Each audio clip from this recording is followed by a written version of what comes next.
प्रस्तावना। मैं इस पुस्तक का चुनाव करने के लिए आपका सम्मान करता हूँ। ऐसा करके आपने अपने जीवन को अधिक सावधानी, प्रसन्नता और संपूर्णता से जीने का फैसला लिया है। आपने अपने जीवन को भाग्य के भरोसे या एक भूल की तरह जीने के बजाय अपनी पसंद और कल्पना के अनुसार जीने का निश्चय किया है और इसके लिए मैं आपकी तारीफ करता हूँ।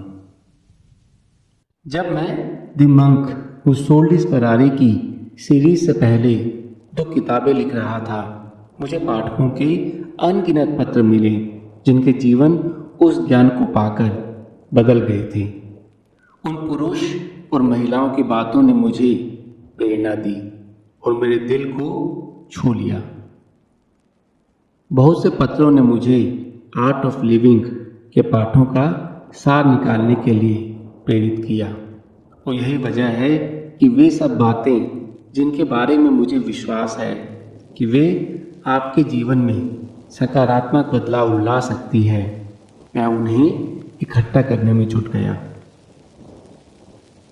आगे के पन्नों में जो भी लिखा है वे दिल से महसूस की गई चीज़ें हैं और इस आशा के साथ लिखी गई हैं कि आप ना सिर्फ उस विवेक के साथ जुड़ेंगे परंतु उस पर अमल करके अपने जीवन में स्थायी सुधार भी लाएंगे।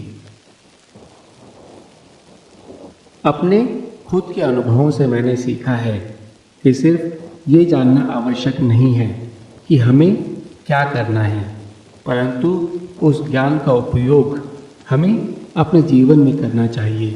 तभी हम अपनी इच्छा के अनुसार जीवन बिता सकते हैं।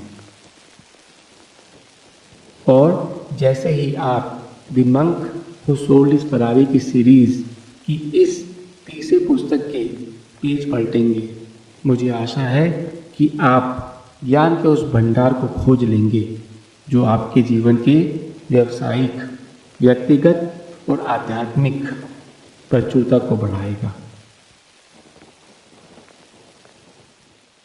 कृपया मुझे लिखें, ईमेल भेजें या मेरी किसी कार्यशाला में मुझसे इंटरव्यू करके मुझे आप उन अनुभवों से अवगत कराएं जो आपने इस पुस्तक को पढ़कर प्राप्त किए हैं। मैं आपके पत्रों के व्यक्तिगत रूप से जवाब देने की पूरी कोशिश करूंगा। मैं आपको शुभकामना देता हूं कि आपको अनंत शांति मिले, आप महान प्रगति हासिल करें और आपका अधिकतम समय किसी महत्वपूर्ण उद्देश्य की प्राप्ति में बीते। अध्याय 1, अपना लक्ष्य खोजिए। जब मैं बड़ा हो रहा था तो मेरे पिता ने मुझसे कुछ ऐसा कहा जो मैं कभी नहीं भूल सकता। बेटा, तुम जब पैदा हुए तो तुम रोए, जबकि पूरी दुनिया ने जश्न मनाया। अपना जीवन ऐसे जियो कि तुम्हारी मौत पर पूरी दुनिया रोए, जबकि तुम जश्न मनाओ। हम उस काल में जी रहे हैं जहां हम जीवन का अर्थ भूल गए हैं।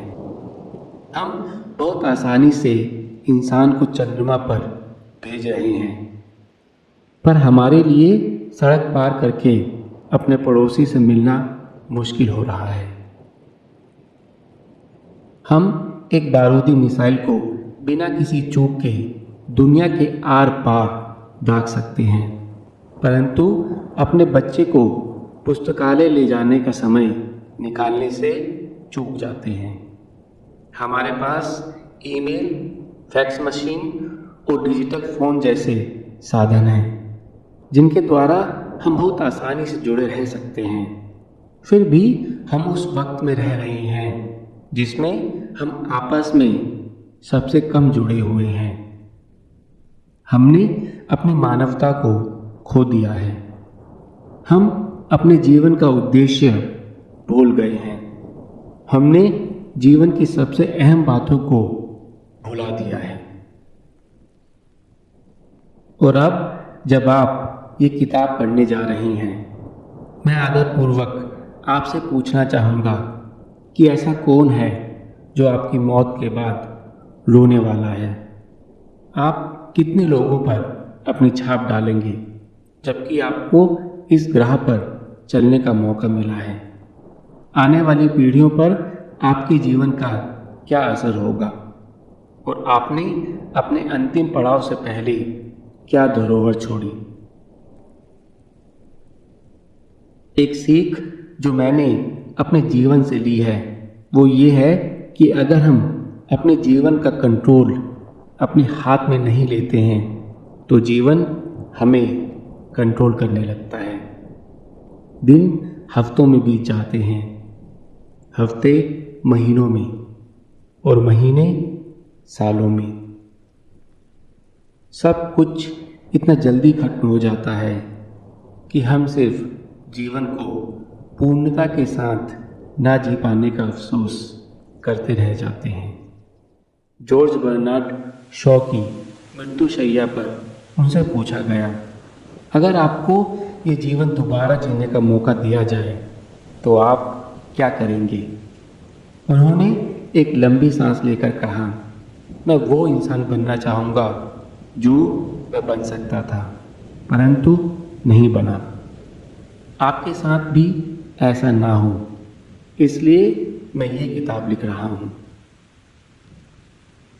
एक व्यावसायिक वक्ता होने के नाते मैं अपने काम के सिलसिले में अपना अधिकतर समय उत्तर अमेरिका के पार अपने भाषणों और सम्मेलनों में व्यतीत करता हूँ। एक शहर से दूसरे शहर में व्यवसाय की दुनिया में अपनी अंतर्दृष्टि और विचारों को विभिन्न लोगों में बांटता हूँ। हालांकि वे लोग जीवन के अलग अलग रास्तों से आते हैं परंतु घूम फिर कर उनके प्रश्न सिर्फ एक बात पर रुक जाते हैं कि वे किस प्रकार अपने जीवन का बेहतर अर्थ ढूंढ सकते हैं, किस प्रकार वे अपने कार्य द्वारा एक स्थायी सहयोग प्रदान कर सकते हैं और इसके पहले कि बहुत देर हो जाए वे अपने जीवन के सफ़र को आसान बनाकर उसका आनंद ले सकें। मेरा उत्तर हमेशा इसी तरह शुरू होता है, अपना लक्ष्य ढूंढिए। मुझे विश्वास है कि सब में विशिष्ट गुण होते हैं जो इस इंतज़ार में रहते हैं कि उनको किसी उचित उद्देश्य में उपयोग किया जाएगा। हम सब यहाँ किसी अनूठे लक्ष्य के लिए हैं, एक ऐसा महान उद्देश्य जो हमें अपनी मानवता के सर्वोच्च गुणों को उजागर करने में मदद कर सकता है और साथ ही हमारे आसपास के लोगों के जीवन में कुछ अर्थ जोड़ सकता है। अपने लक्ष्य को खोजने का ये मतलब नहीं है कि आप वर्तमान के कार्यों को छोड़ दें। इसका अत्यंत सरल मायना ये है कि आपको अपने काम में उन चीज़ों पर ज़्यादा ध्यान देना चाहिए जो आप सबसे बढ़िया तरीके से कर सकें और अपनी छाप छोड़ सकें। और जैसा कि महात्मा गांधी ने कहा था, उस बदलाव को स्वयं लाने की कोशिश करिए जो दुनिया में देखना चाहते हो।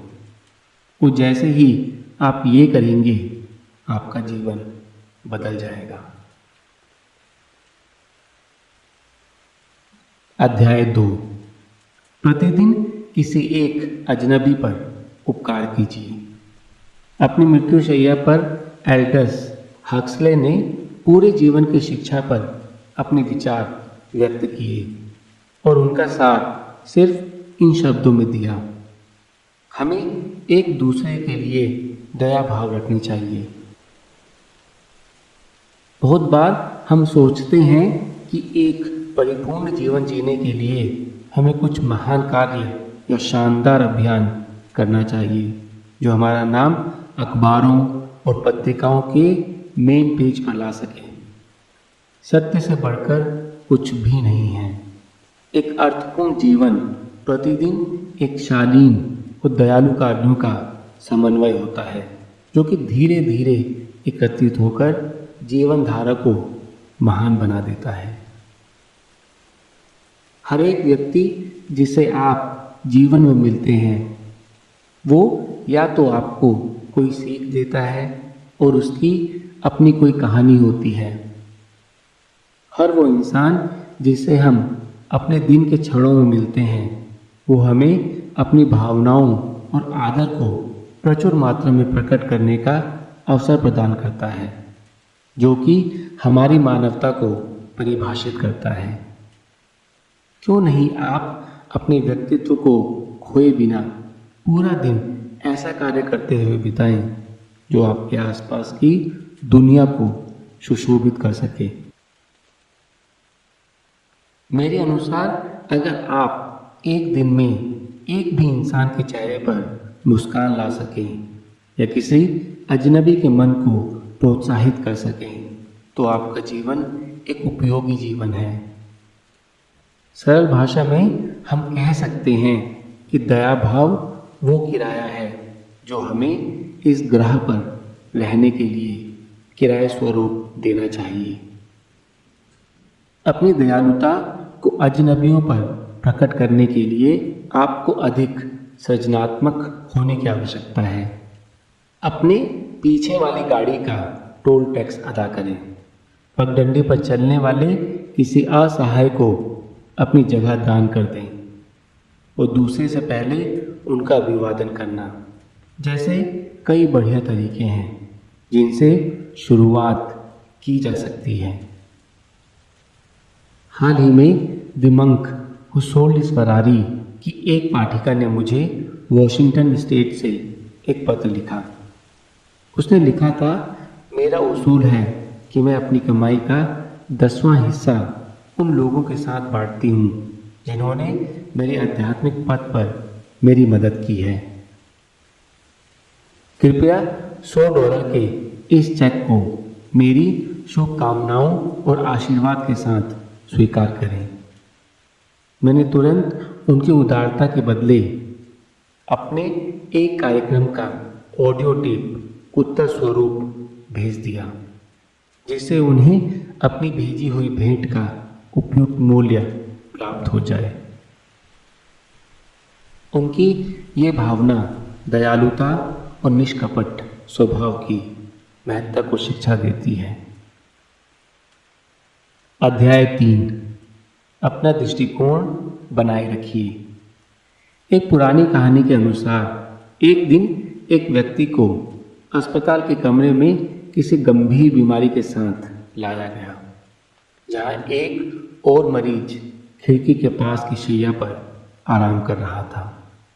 धीरे धीरे उनमें दोस्ती हो गई और खिड़की के पास वाला रोगी रोज खिड़की से बाहर देखता और उसके बाद कुछ घंटे वो अपने बीमार साथी को बाहर की दुनिया की सारी बातें बताने लगता। किसी दिन वो अस्पताल के दूसरी तरफ के बगीचे में लगे हुए पेड़ों के हवा के झोंकों के साथ झूमने की सुंदरता के बारे में बताता। किसी और दिन वो अपने दोस्त का मनोरंजन उन लोगों की एक एक बात बताकर करता जो अस्पताल के सामने से निकल रहे होते थे। जैसे जैसे समय बीतता गया वो रोगी जो बिस्तर से बिल्कुल उठ नहीं सकता था, वो अपने दोस्त के द्वारा बतलाए जाने वाले अद्भुत दृश्यों को ना देख पाने की असमर्थता से विचलित हो उठा। परिणाम स्वरूप वो उसे नापसंद करने लगा और धीरे धीरे उसकी नफरत तीव्र घृणा में बदल गई। एक रात खिड़की के पास वाले मरीज को खांसी का दौरा पड़ा और उसने सांस लेना बंद कर दिया। सहायता बुलाने के लिए बटन दबाने के बजाय दूसरा मरीज पड़ा रहा। दूसरी सुबह वो रोगी जिसने अपने मित्र को खिड़की से झांकते हुए दृश्यों का ब्यौरा देकर बहुत सी खुशी दी थी को मृत घोषित कर दिया था और अस्पताल के उस कमरे से बाहर भेज दिया। दूसरे मरीज ने जल्दी ही अपना बिस्तर खिड़की के पास लगाने का निवेदन किया, जिस पर अस्पताल की सेविकाओं ने तुरंत अमल किया, परंतु जैसे ही उसने खिड़की के बाहर के दृश्य को देखा, बाहर के दृश्य ने उसे हिला कर रख दिया। खिड़की के सामने ईंटों की बनी हुई ठोस दीवार थी। मृत मित्र ने उसके मुश्किल समय को थोड़ा खुशहाल बनाने के लिए काल्पनिक दृश्यों का एक जाल बुना था, जो कि उसके दयालु स्वभाव को दर्शाता है। उसका ये आचरण उसके स्वार्थहीन प्रेम का सबूत है। ये कहानी मैं जितनी बार इसके बारे में सोचता हूँ, मेरे अपने दृष्टिकोण को एक नई दिशा में ले जाती है। अधिक परिपूर्ण और प्रसन्न जीवन जीने के लिए हमें मुश्किल परिस्थिति में अपने दृष्टिकोण को लगातार परिवर्तित करने की कोशिश करनी चाहिए। क्या इस नकारात्मक स्थिति का सामना करने का इससे बेहतर और विवेकपूर्ण तरीका हो सकता है? दुनिया में भौतिक शास्त्री स्टीवन हॉकिंग के अनुसार हम एक अत्यंत छोटे तारे के एक छोटे से ग्रह पर रह रहे हैं, जो खरबों तारापुंजों से घिरा हुआ है। तो इस दृष्टिकोण के लिए आपकी क्या राय है? इस सूचना के बाद क्या आपको लगता है कि आपकी वो परेशानियां जो आप झेल चुके हैं और जिन चुनौतियों का सामना आप फिलहाल कर रहे हैं, क्या वे सही में उतनी गंभीर हैं जितना आप सोच रहे हैं? हम इस ग्रह पर बहुत कम समय के लिए आते हैं। अगर पूरी तरह देखा जाए तो हमारी जिंदगियां अनंत काल की कायनात पर कुछ बूंदों के समान है। अतः विवेकपूर्ण तरीके से इसका स्वाद लेकर इस सफर को आनंददायक बनाइए। अध्याय 4, दृढ़ प्रेम का अभ्यास करिए। आत्म अनुशासन उच्च सफलता और अर्थपूर्ण जीवन की सुनहरी कड़ी है। अनुशासन हमसे वो बातें करवाता है जिन्हें हम दिल से जानते हैं कि हमें करना चाहिए, पर हमारा मन उन्हें नहीं करने देता। आत्म अनुशासन के बिना न आपके लक्ष्य स्पष्ट हो पाएंगे, न आप समय का उपयुक्त तरीके से प्रयोग कर पाएंगे, न लोगों से अच्छा व्यवहार कर पाएंगे, न मुसीबत के पलों का सामना कर पाएंगे, न आप अपने स्वास्थ्य का ध्यान रख पाएंगे और न ही सकारात्मक दृष्टिकोण अपना पाएंगे। मैं आत्म अनुशासन की आदत को दृढ़ अनुराग के नाम से बुलाता हूँ, क्योंकि अपने आप से सख्ती करना वास्तव में अधिक प्रेम की भावना है। खुद से सख्ती करके आप स्वैच्छिक रूप से जीवन व्यतीत करेंगे। आप अपना जीवन अपनी बनाई हुई शर्तों पर जिएंगे और उस पत्ते की तरह प्रतिक्रिया नहीं करेंगे जो बहते पानी और हवा की दिशा का रुख ले लेता है। जैसा कि अपने व्याख्यान में बताता हूँ कि आप जितनी ज़्यादा शक्ति अपने साथ दिखाएंगे, जीवन आपको उतना ही आसान लगेगा। आपके जीवन की उत्तमता आपके चुनावों और निर्णयों पर निर्भर करती है। इस श्रेणी में ये भी शामिल है कि आप किस नौकरी में जाना चाहते हैं, आप कौन सी किताबें पढ़ते हैं, आप कितने बजे उठते हैं और वे विचार जिन पर आप सोच विचार करते हैं। जब हम अपनी समस्त मानसिक शक्ति को अपने सही चुनावों की ओर जुटा देते हैं और आसान चुनावों की उपेक्षा करते हैं, तो यही हमारे जीवन की बागडोर का कंट्रोल हमारे हाथ में दे देता है। सक्षम और संपूर्ण लोग आसान और आरामदायक काम करने में अपना समय बर्बाद नहीं करते हैं। उनमें अपने दिल की आवाज़ सुनने की हिम्मत और उसे करने की बुद्धिमत्ता होती है। यह आदत उन्हें महानता का दर्जा देती है। एक सफल इंसान की मंशा वो सब करने की होती है जिसे असफल इंसान नहीं करना चाहता। निबंधकार और विचारक E.M. ग्रे के अनुसार वे उन्हें जरूरी होने पर भी नहीं करना चाहते हैं। उनकी नापसंदी उनके लक्ष्य की कमजोरी के अधीन होती है। 19वीं सदी के अंग्रेजी लेखक थॉमस हेनरी हक्सले ने यही निष्कर्ष दिया है।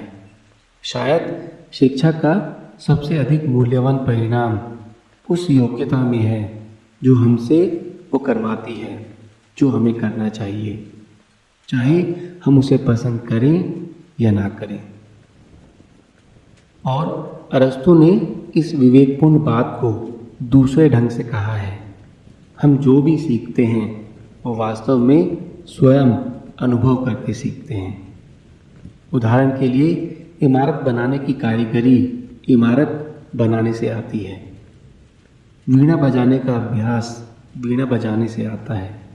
उसी प्रकार सत्य का पालन करने से हम निष्पक्ष बनते हैं। अनुदेशों का पालन करने से हम आत्म अनुशासित बनते हैं और साहस के कार्य करके हम वीर बनते हैं।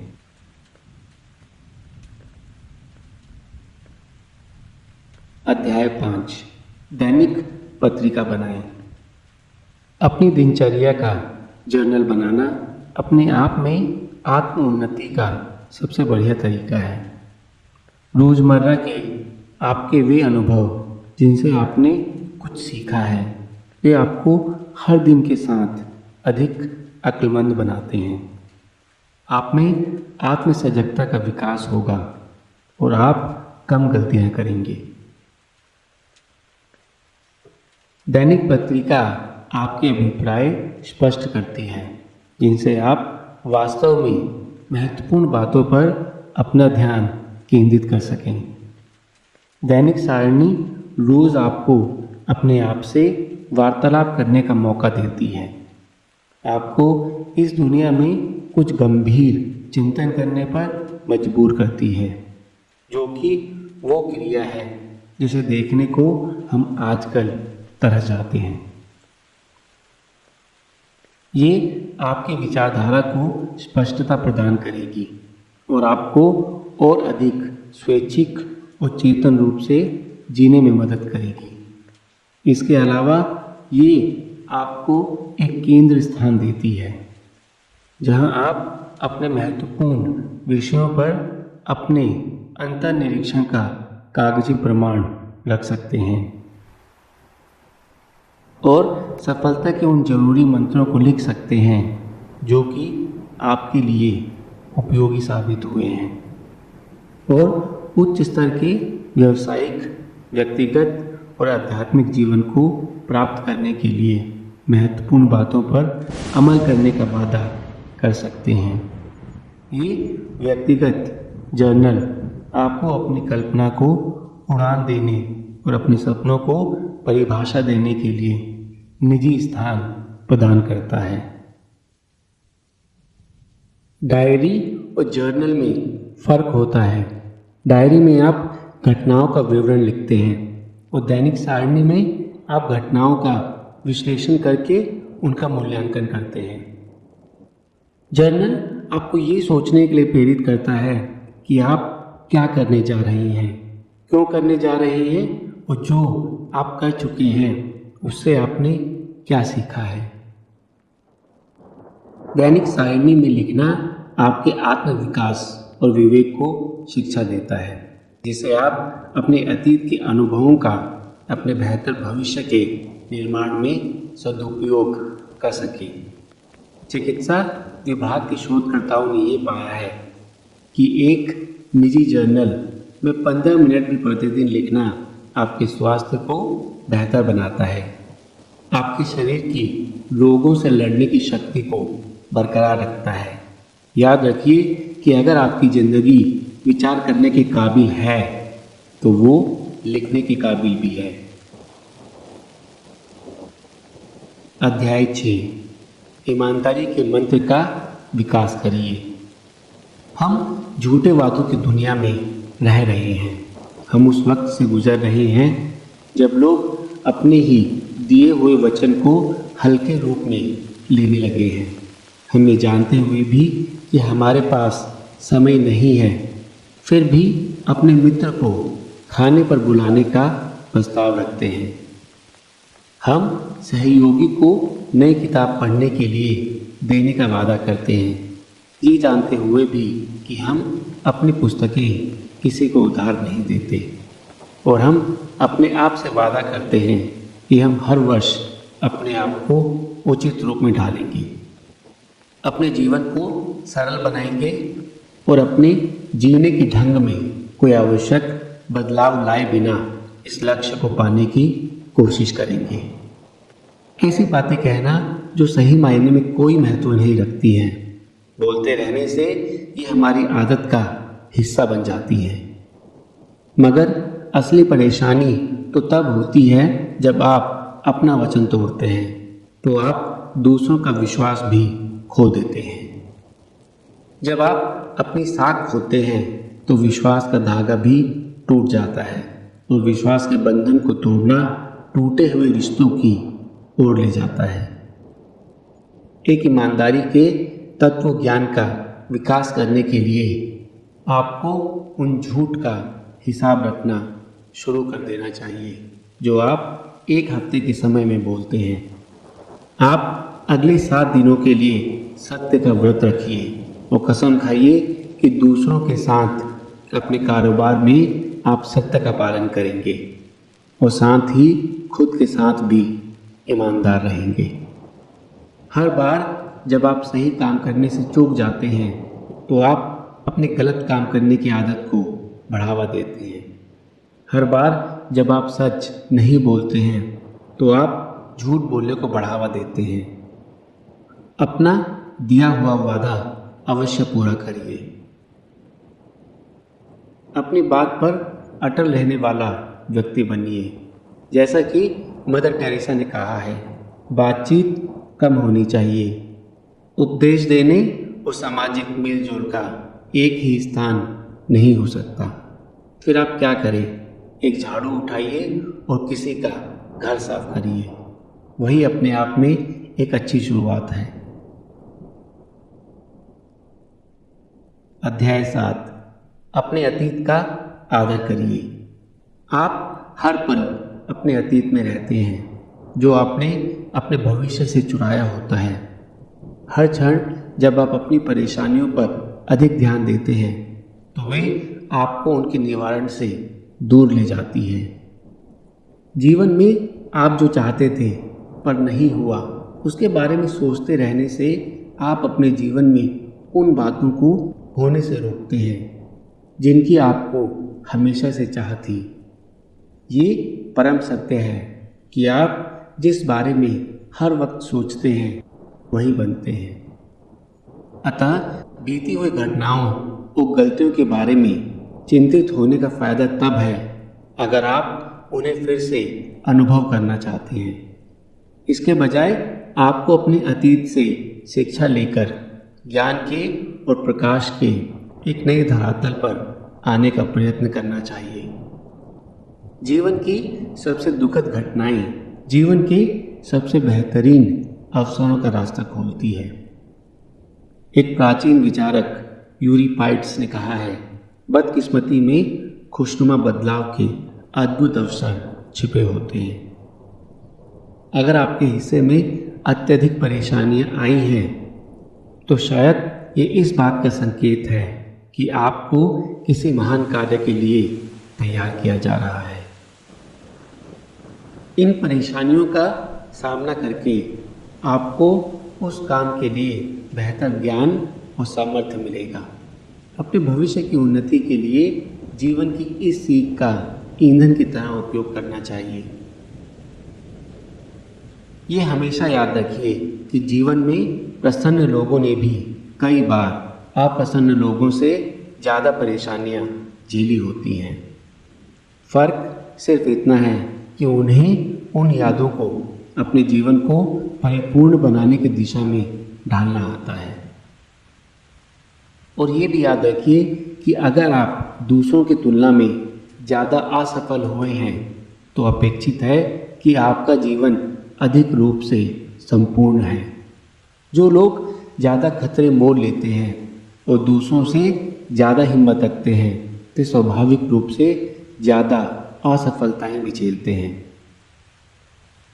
परंतु मेरी राय में शायद हिम्मत करके कुछ कोशिश करके असफल होना कोई भी प्रयत्न ना करने से बेहतर है।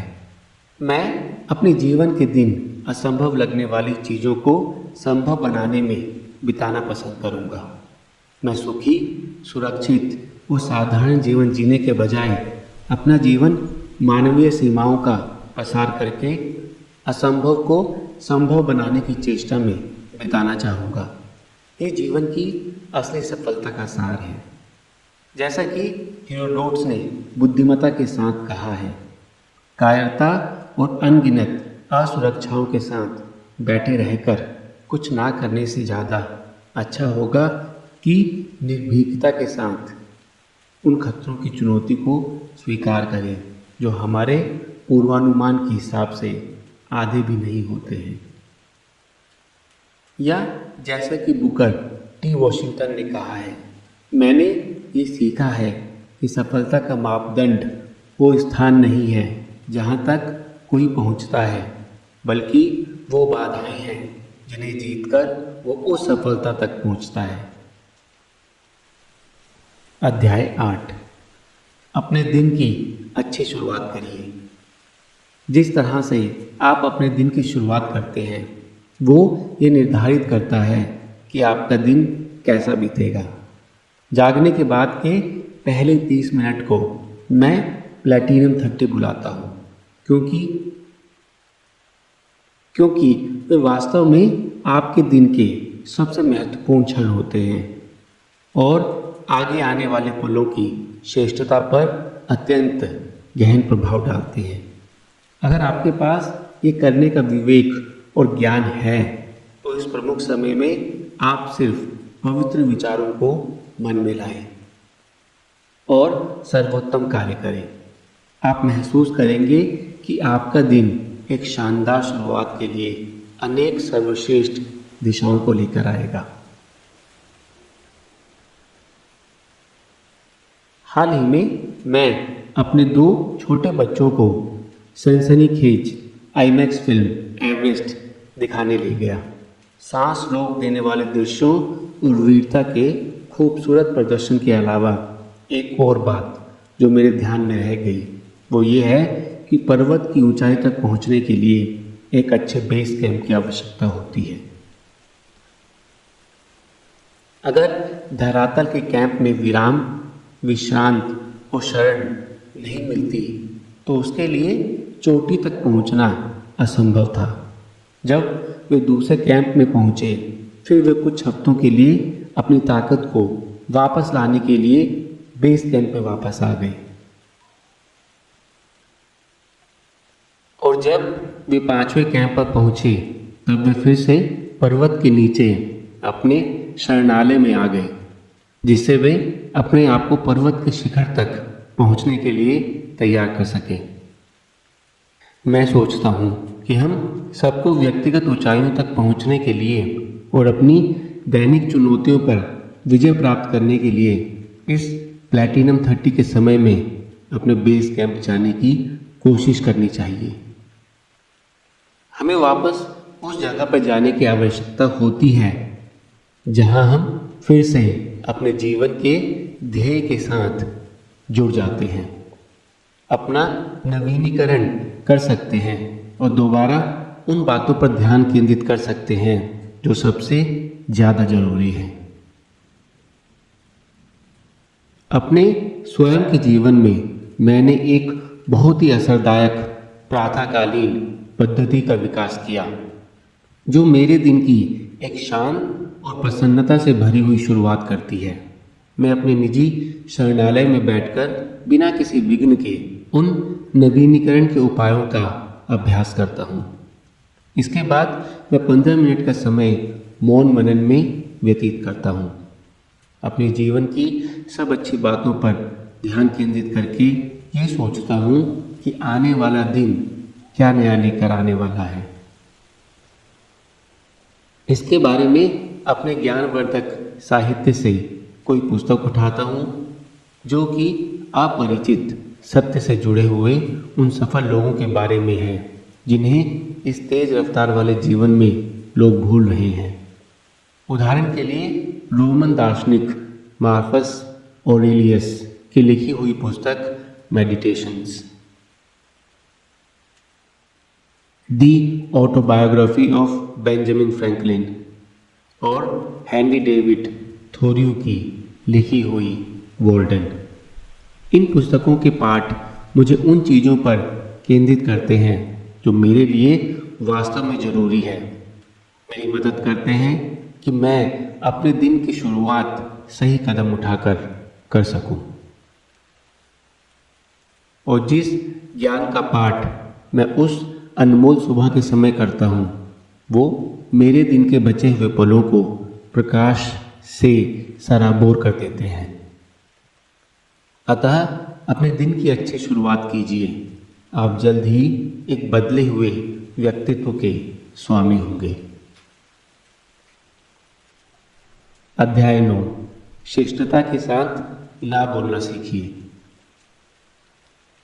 आपके लिए अपने सामने आने वाले हर अनुरोध के लिए हामी भरना तब आसान होता है जब आपके जीवन की प्राथमिकताएं धुंधली होती हैं, जब आपके दिन प्रेरक और परिपूर्ण दृष्टिकोण के बिना भविष्य का मार्गदर्शन करते हैं।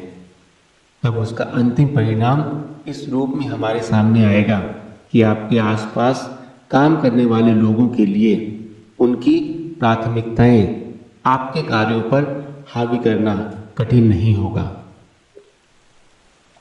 जैसा कि मैंने leadership wisdom from the monk who sold his Ferrari में लिखा है, अगर आपके दैनिक कार्यक्रम में आपकी प्रधानताएं आपकी सारणी का हिस्सा नहीं बनती हैं तो दूसरों की प्राथमिकताएं उनका स्थान ले लेंगी।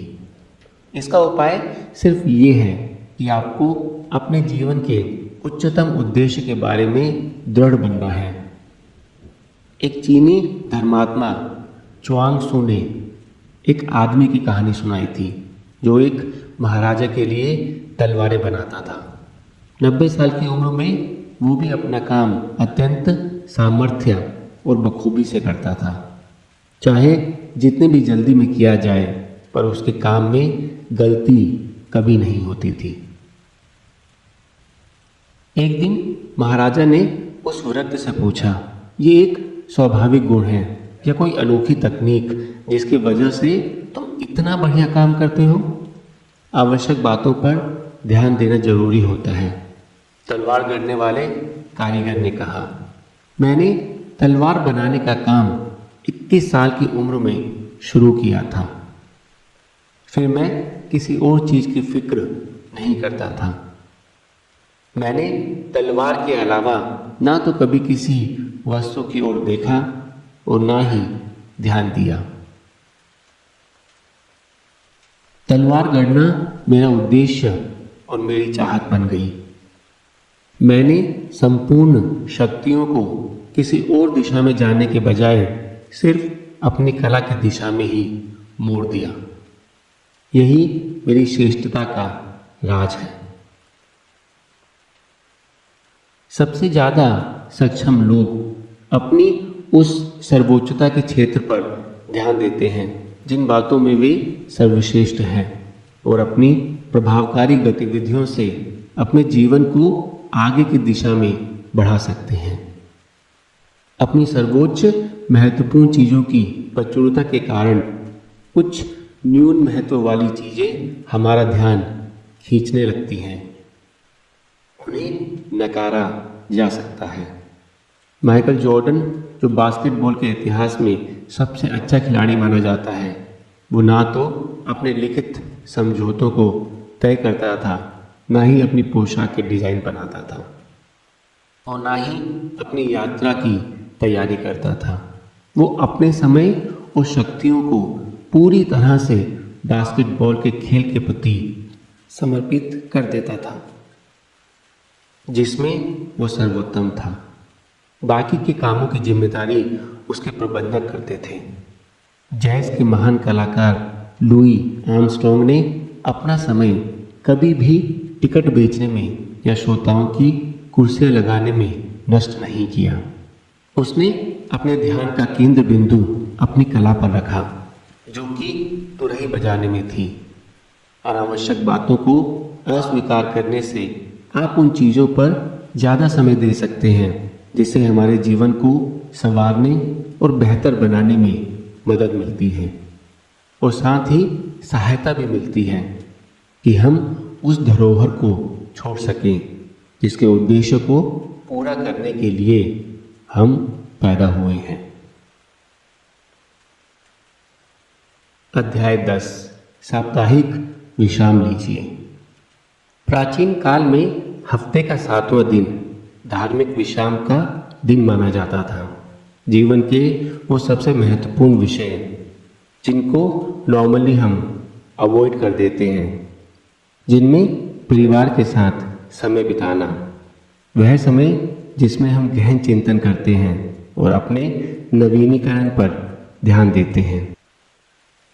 ये मेहनती लोगों को अपनी शक्ति नवीनीकरण करने में और जीवन का एक दिन और संतुष्टता के साथ जीने का अवसर देता है। परंतु जैसे जीवन की भागदौड़ बढ़ी, अनेक गतिविधियों ने लोगों का ध्यान खींचना शुरू कर दिया और विलक्षण लाभों वाली ये अद्भुत परंपरा खोकर रह गई। तनाव अपने आप में कोई बुरी चीज नहीं है। हम अक्सर इसकी वजह से अपना कार्य संपादन सर्वोत्तम तरीके से करते हैं और अपनी सीमाओं से बाहर निकलकर उन चीज़ों को हासिल कर पाते हैं जो खुद भी आश्चर्यचकित कर देती है। किसी भी बढ़िया खिलाड़ी से पूछिए, असली परेशानी इस बात में है कि विश्वव्यापी तनाव के युग में हमें अपनी चिंताओं से छुटकारा नहीं मिल पाता है। अतः अपने आप को पुनर्जीवित करने के लिए और अपने अंतर्मन को पोषित करने के लिए हफ्ते का कुछ समय शांति के लिए रखिए। एक साप्ताहिक विश्राम जिसमें आप जीवन की छोटी खुशियों तक पहुंच सकें। वे खुशियां जिन्हें आप अपने जीवन की व्यस्तता तथा जटिलताओं के कारण छोड़ रहे हैं। ये आसान तरीका तनाव को कम करेगा, आपकी सृजनात्मकता के साथ जुड़ेगा और आप अपने जीवन के हर कर्तव्य का पालन अधिक प्रसन्नता के साथ करेंगे। आपका साप्ताहिक विश्राम पूरे दिन इसके लिए हो ये आवश्यक नहीं है। आपको सिर्फ कुछ घंटे अपने लिए अलग चाहिए। शायद रविवार की शांत सुबह इसके लिए ठीक रहेगी, जब आप अपना कुछ समय अपनी पसंद की चीज़ें करने में व्यतीत कर सकते हैं। इसमें अपनी पसंदीदा किताब की दुकान में समय व्यतीत करना, उगते सूरज को देखना, समुद्र के किनारे एकांत में टहलना और अपनी डायरी में लिखना जैसी बातें भी शामिल हैं। अपने जीवन को इस प्रकार संगठित करना जिससे आप खुद को प्रसन्नता देने वाली चीज़ें बहुतायत में कर सकें, यह आपके आत्म सुधार की ओर पहला कदम है। इस बात की फिक्र ना करें अगर दूसरे लोग ये नहीं समझते हैं कि आप साप्ताहिक विश्राम को अपने जीवन का आवश्यक हिस्सा बनाकर क्या हासिल करने वाले हैं। अपने लिए ये कीजिए क्योंकि आप इसके लायक हैं। थोरों के शब्दों में, अगर एक व्यक्ति अपने साथियों के साथ कदम मिलाकर नहीं चलता तो इसका अर्थ है कि वो किसी और ढोल की आवाज़ सुन रहा है।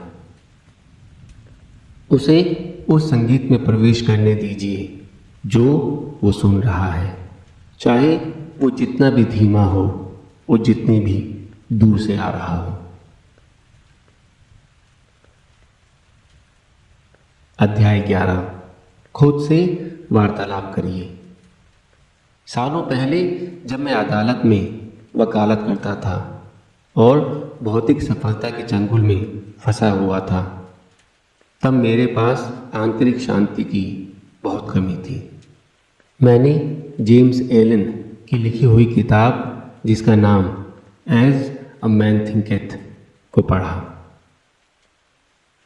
इस किताब में इंसान के दिमाग की अपरिमित शक्ति, जिसे हम वास्तविक रूप दे सकते हैं, और उस महान प्रसन्नता और उन्नति का विवेचन है जो आपके जीवन को आकर्षित करती है।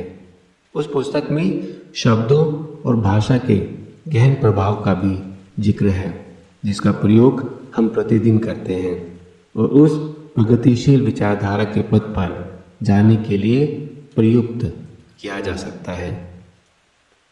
इससे आकर्षित होकर मैंने ज़्यादा से ज़्यादा विवेकपूर्ण और आत्मनिर्भरता के साहित्य को पढ़ना शुरू किया। ऐसा करने पर मैं शब्दों के दैनिक संप्रेषण और जीवन की उत्तमता पर प्रभाव और उसके महत्व को खोज पाया। इसके ज्ञान ने मुझे उस आत्मिक वार्तालाप से अवगत कराया जो प्रतिदिन हर घंटे और मिनट हमारे अंदर चलता रहता है, और साथ ही मैंने खुद से बातचीत करने की विषय वस्तु को सुधारने का प्रण भी लिया। इसे हासिल करने के लिए मैंने प्राचीन साधुओं के द्वारा करीब 5000 सालों पूर्व तरीके को अपनाना शुरू कर दिया। ये विधि आसान है और इसमें आपको सिर्फ एक वाक्य का चुनाव करना है जो आपके मन को पूरे दिन अलग अलग समय पर केंद्रित करने के लिए प्रशिक्षित कर सके। सिर्फ इसे आपकी जागरूकता पर हावी नहीं होना चाहिए और न ही हमारी स्वाभाविकता में बदलाव लाना चाहिए। अगर आपको आंतरिक शांति और सुकून की खोज है तो आपका वाक्य या मंत्र ऐसा हो सकता है। मुझे खुशी है कि इसमें पूर्ण विश्वास और असीमित हिम्मत है। अगर आपको भौतिक सुख की खोज है तो आप ये कह सकते हैं, मैं एहसानमंद हूँ कि मेरा जीवन धन और अवसर से भरपूर है। अपने मंत्रों को धीरे धीरे सांस लेते हुए, काम पर जाते हुए, कतार में प्रतीक्षा करते हुए या बर्तनों को धोते हुए भी दोहरा सकते हैं। वे कार्य जो अन्यथा निरर्थक हैं, उन्हें इन शक्तिशाली सुधारक ताकतों से अर्थपूर्ण बनाया जा सकता है। आप अपने निजी वाक्य को 4 हफ्तों तक कम से कम 200 बार रोज बोलने की कोशिश करें। इसके परिणाम अत्यंत गहन होंगे।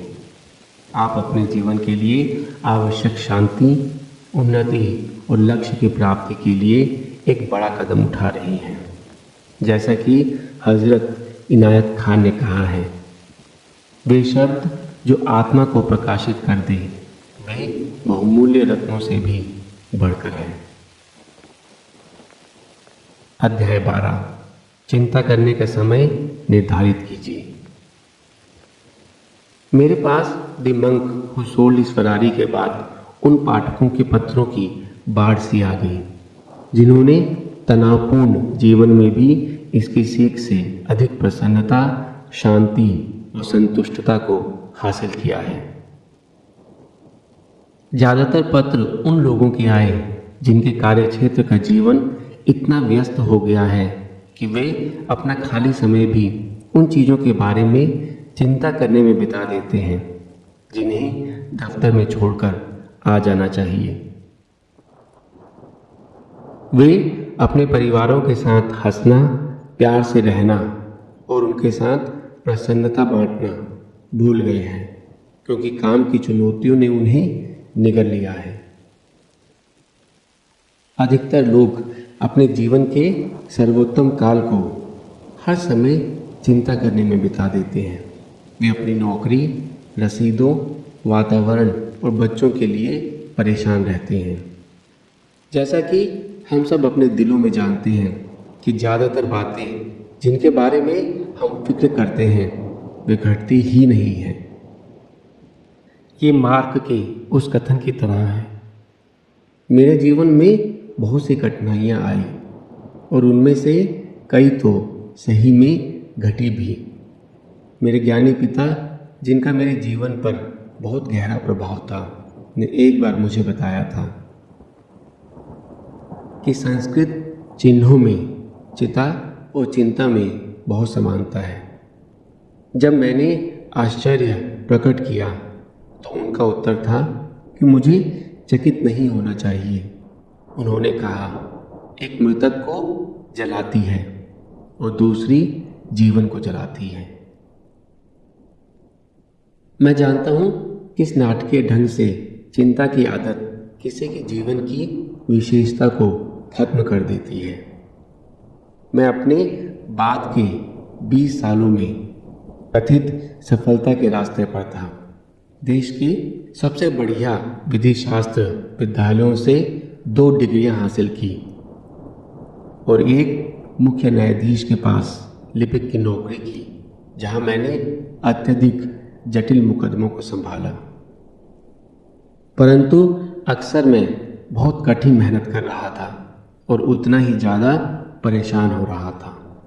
मैं सोमवार की सुबह अपने अंदर डूबती हुई भावना और एक गहन विचार के साथ उठता था कि मेरे अपने वे गुण उन कार्यों को करते हुए लुप्त हो रहे हैं जिनके लिए मैं नहीं बना था। तब मैंने अपने जीवन में सुधार लाने की कोशिश में सबसे पहले आत्मनिर्भरता और जीवन में नेतृत्व सिखाने वाले साहित्य का सहारा लिया, जिसमें मैंने एक बेहतर, संतुलित, शांतिदायक और अर्थपूर्ण अस्तित्व की शिक्षा की दौलत पाई। एक अत्यंत सरल विधि जो मैंने चिंता करने की आदत को जीतने के लिए सीखी, वो थी एक समय निर्धारित करके चिंता करना, जिसमें मैं चिंता करने का अंतराल बुलाता हूँ। अगर हम किसी परेशानी का सामना कर रहे हैं तो दिन के सारे समय अपना ध्यान उस परेशानी पर केंद्रित करना बहुत आसान होगा। इसके बजाय मैं आपको सलाह दूंगा कि आप अपना चिंता करने का समय निर्धारित कीजिए, जैसे कि शाम के वक्त आधा घंटा। अपनी इस चिंता की सभा में आप अपनी परेशानियों में डूब सकते हैं और अपनी कठिनाइयों पर दुखी हो सकते हैं। परंतु जब वो वक्त समाप्त हो जाता है, उसके पश्चात आपको अपने को प्रशिक्षित करने की आवश्यकता है, जिससे आप अपनी मुश्किलों को पीछे छोड़कर परिणामदायक कार्य कर सकें, जैसे कि किसी प्राकृतिक वातावरण में घूमना या किसी प्रिय मित्र के साथ गुफ्तगू करना। अगर दिन में किसी और वक्त आपको लगता है कि मनन की आवश्यकता है, तो अपनी पुस्तिका में लिख लीजिए, जिसके बारे में आप अपने अगली चिंता के समय में भी विचार कर सकते हैं। ये साधारण परंतु शक्तिशाली विधि आपको धीरे धीरे अपने चिंता करने के समय को कम करने में मदद करेगी और धीरे धीरे आपको अपनी इस आदत से हमेशा के लिए मुक्ति मिल जाएगी। अध्याय 13, बच्चों को आदर्श बनाइए। कुछ समय पहले मैं अपने 4 साल के पुत्र कॉल्बी को दोपहर के भोजन के लिए इटालियन रेस्टोरेंट में ले गया। वो शरद ऋतु का एक सुंदर दिन और हमेशा की तरह मेरा पुत्र ऊर्जा और प्रसन्नता से भरा हुआ था। हम दोनों ने मुख्य भोजन के रूप में पास्ता मंगवाया और उसके बाद वेटर द्वारा लाई हुई ताज़ी डबल रोटी के मज़े लेने शुरू कर दिए। मुझे ज़रा सा भी एहसास नहीं था कि कोल्बी अपने पिता को जीवन कला का एक और पाठ सिखाने जा रहा है। डबल रोटी को पूरा खाने के बजाय, जैसा कि सब बड़े करते हैं, कोल्बी ने एक दूसरे और बेहतर सृजनात्मक तरीके का प्रयोग किया। उसने रोटी का गरम और मुलायम भाग निकालकर पहले खाया और कड़ा भाग पड़ा रहने दिया। दूसरे शब्दों में ये बुद्धिमत्ता थी कि वो डबल रोटी के सबसे बढ़िया हिस्से पर ध्यान केंद्रित करके बाकी को छोड़ सके। किसी ने मुझसे एक सेमिनार में कहा था, बच्चे बड़ों से ज़्यादा बेहतर तरीके से हमें वो शिक्षा देते हैं जो हमें सीखने की ज़रूरत है।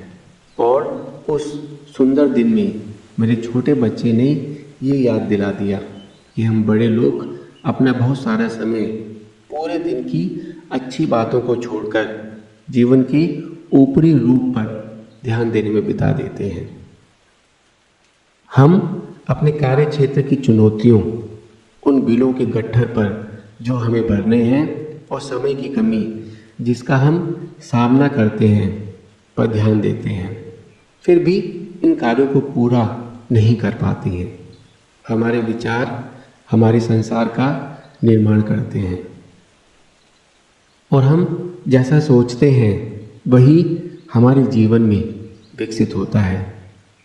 जिस पर हम अपना ध्यान केंद्रित करते हैं वो हमारी किस्मत को निर्धारित करता है। इसी कारण हमें अच्छी बातों पर ध्यान देना चाहिए। आगे के हफ्तों में अपने बाल स्वभाव को उजागर करने की कोशिश करिए और अपने अंदर के बालक के साथ जुड़ने की कोशिश करिए। बच्चों के सकारात्मक गुणों को समझने का प्रयत्न करके उनकी स्फूर्तिदायक, सृजनात्मक और हर क्षण पूर्ण रूप से जीने की काबिलियत को अपना आदर्श बनाने की कोशिश करिए। जब आप ऐसा करेंगे, लियो रोस्टोन के शब्दों को याद करिएगा जिसमें लिखा है, आप ज़्यादातर लोगों को बेहतर समझ सकते हैं और उनसे रिश्ता बना सकते हैं, चाहे वे जितने भी प्रभावशाली हों, अगर आप उन्हें बच्चों की तरह समझें। क्योंकि हम में से ज़्यादातर लोग वास्तविक रूप से वयस्क नहीं होते हैं, सिर्फ कद में लंबे हो जाते हैं। और इसका प्रमाण देने के लिए हम कम हंसते हैं, कम खेलते हैं और बड़े होने का असुविधाजनक रूप धारण करते हैं। परंतु उस मुखौटे के पीछे एक बच्चा होता है जिसकी ज़रूरतें सरल होती हैं और जिसका हर दिन अभी भी परी कथाओं को बयान करता है। अध्याय 14। याद रखिए, प्रतिभा 99% प्रेरणा होती है। महान आविष्कारक थॉमस एडिसन को इस वक्तव्य के लिए जाना जाता है, प्रतिभा 1% प्रेरणा और 99% मेहनत होती है। जबकि मैं विश्वास करता हूँ कि कठिन परिश्रम वास्तविक सफलता और संतोष के लिए आवश्यक होती है। मेरा ये भी सोचना है कि गहन प्रेरणा और इस दुनिया में बदलाव लाने का दृढ़ संकल्प इससे भी ज़्यादा महत्वपूर्ण गुण है। दुनिया के सबसे महान प्रतिभाशाली लोग दूसरों की जिंदगियों को समृद्ध बनाने की अभिलाषा से प्रेरित होते हैं। अगर आप उनके जीवन का अध्ययन करेंगे तो पाएंगे कि ये इच्छा उनके जीवन की ज़रूरत बन गई थी। उनकी ये इच्छा उनके अस्तित्व का हिस्सा बन गई और उनके दिमाग की हर कोशिका उस ध्येय को पाने में जुट गई। एडिसन अपनी उस कल्पना को वास्तविक रूप में साकार करने के लिए उत्सुक थे। जोनास साल्क, जिन्होंने पोलियो के टीके की खोज की, वो दूसरों को इस खतरनाक बीमारी से ग्रसित होने से बचा सके। नोबेल पुरस्कार विजेता महान वैज्ञानिक मैरी क्यूरी मानव जाति की सेवा अपनी रेडियम की खोज से करना चाहती थी। जैसा कि वुडरो विल्सन ने कहा है, आप यहाँ सिर्फ जिंदा रहने के लिए नहीं हैं। आप यहाँ एक दुनिया में जीवन को भरपूर तरह से जीने में समर्थ बनाने के लिए हैं, जो बेहतर दृष्टिकोण, आशा की कोमल भावना और उपलब्धि के साथ जिया जा सके। आप दुनिया को परिपूर्ण बनाने के लिए हैं और आप कमज़ोर साबित होंगे अगर आप इस उद्देश्य को भूल जाते हैं। आप अपने स्वयं के जीवन में कितनी उमंग से भरे हुए हैं? क्या आप सोमवार की सुबह बिस्तर से स्फूर्ति के साथ उठते हैं या फिर चुपचाप खालीपन की भावना में डूबे हुए पड़े रहते हैं? अगर आपको ऐसा लगता है कि आपकी प्रेरणा का स्तर जैसा होना चाहिए उससे नीचे है, तो कोई आत्म सहायता की पुस्तक पढ़िए या किसी प्रेरणादायक कार्यक्रम का कसट सुनिए। किसी के सार्वजनिक भाषण में जाइए जिससे आप प्रभावित हो सकते हैं, या कुछ घंटे अपने पसंदीदा वीर या आदर्श व्यक्ति के बारे में पढ़ने में लगाइए। ऐसे लोगों के साथ समय व्यतीत करिए जो अपने कार्य को दिल से करते हैं और जिन्होंने अपना जीवन सर्वोत्तम कार्यों में लगाने की दिशा में समर्पित कर दिया है। प्रेरणा की पौष्टिक खुराक से आप अपने जीवन को बहुत जल्द जीने के एक नए धरातल पर ले आएंगे। अध्याय 15, मंदिर की हिफाजत करिए।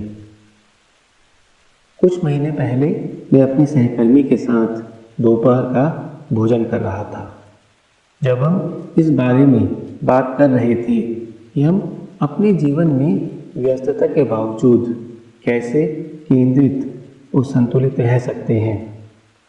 उसने एक शक्तिशाली टिप्पणी की, रॉबिन, अधिकांश लोग रोज गिरजा या मंदिर जाते हैं जिससे वे केंद्रित और यथार्थ पर रह सकें। मैं थोड़ा अलग हूँ। मैं व्यायामशाला जाता हूँ, वो मेरा मंदिर है। उसने कहा कि वो चाहे कितना भी व्यस्त क्यों ना हो, पर 5:30 बजे शाम को अपना दफ्तर बंद करके वो अपनी प्रतिदिन की तीर्थ यात्रा, जो कि व्यायामशाला की ओर है, पर निकल पड़ता है, जहाँ वो ट्रेडमिल पर कुछ मील दौड़ता है। उसे कोई भी ताकत इस स्वास्थ्य और प्रसन्नता के निर्धारित समय से रोक नहीं सकती। मेरे मित्र के इस तर्क ने मुझे एक प्राचीन रोमन कथन को याद दिला दिया, जो मैंने अपनी पहली पुस्तक मेगा लिविंग में लिखा है, जो लैटिन भाषा में है और जिसका अर्थ है एक स्वस्थ शरीर में ही एक स्वस्थ मन रहता है। इसने मुझे ये भी महसूस कराया कि अगर एक संतुष्ट और संपूर्ण जीवन जीना चाहते हो तो हमें अपने शरीर को एक मंदिर के समान पवित्र समझना चाहिए। प्रतिदिन व्यायाम न सिर्फ आपका स्वास्थ्य सुधारेगा, बल्कि ये आपको स्पष्टता के साथ विचार करने में और आपकी सृजनात्मक विशेषता को भी आगे बढ़ाने में मदद करेगा। साथ ही आपको इस निर्दयी तनाव से भी छुटकारा दिलाएगा, जो आजकल हम सबके ऊपर हावी होने लगा है। शोधकार्यों ने ये सिद्ध किया है कि व्यायाम न सिर्फ आपकी उम्र को जीवन से भर देता है, बल्कि आपके जीवन में उम्र जोड़ देता है। हार्वर्ड के 18,000 पुराने विद्यार्थियों ने ये पाया कि वो हर घंटा जो कसरत के लिए दिया जाता है, वो उन लोगों के जीवन में 3 घंटों की बढ़ोतरी कर देता है।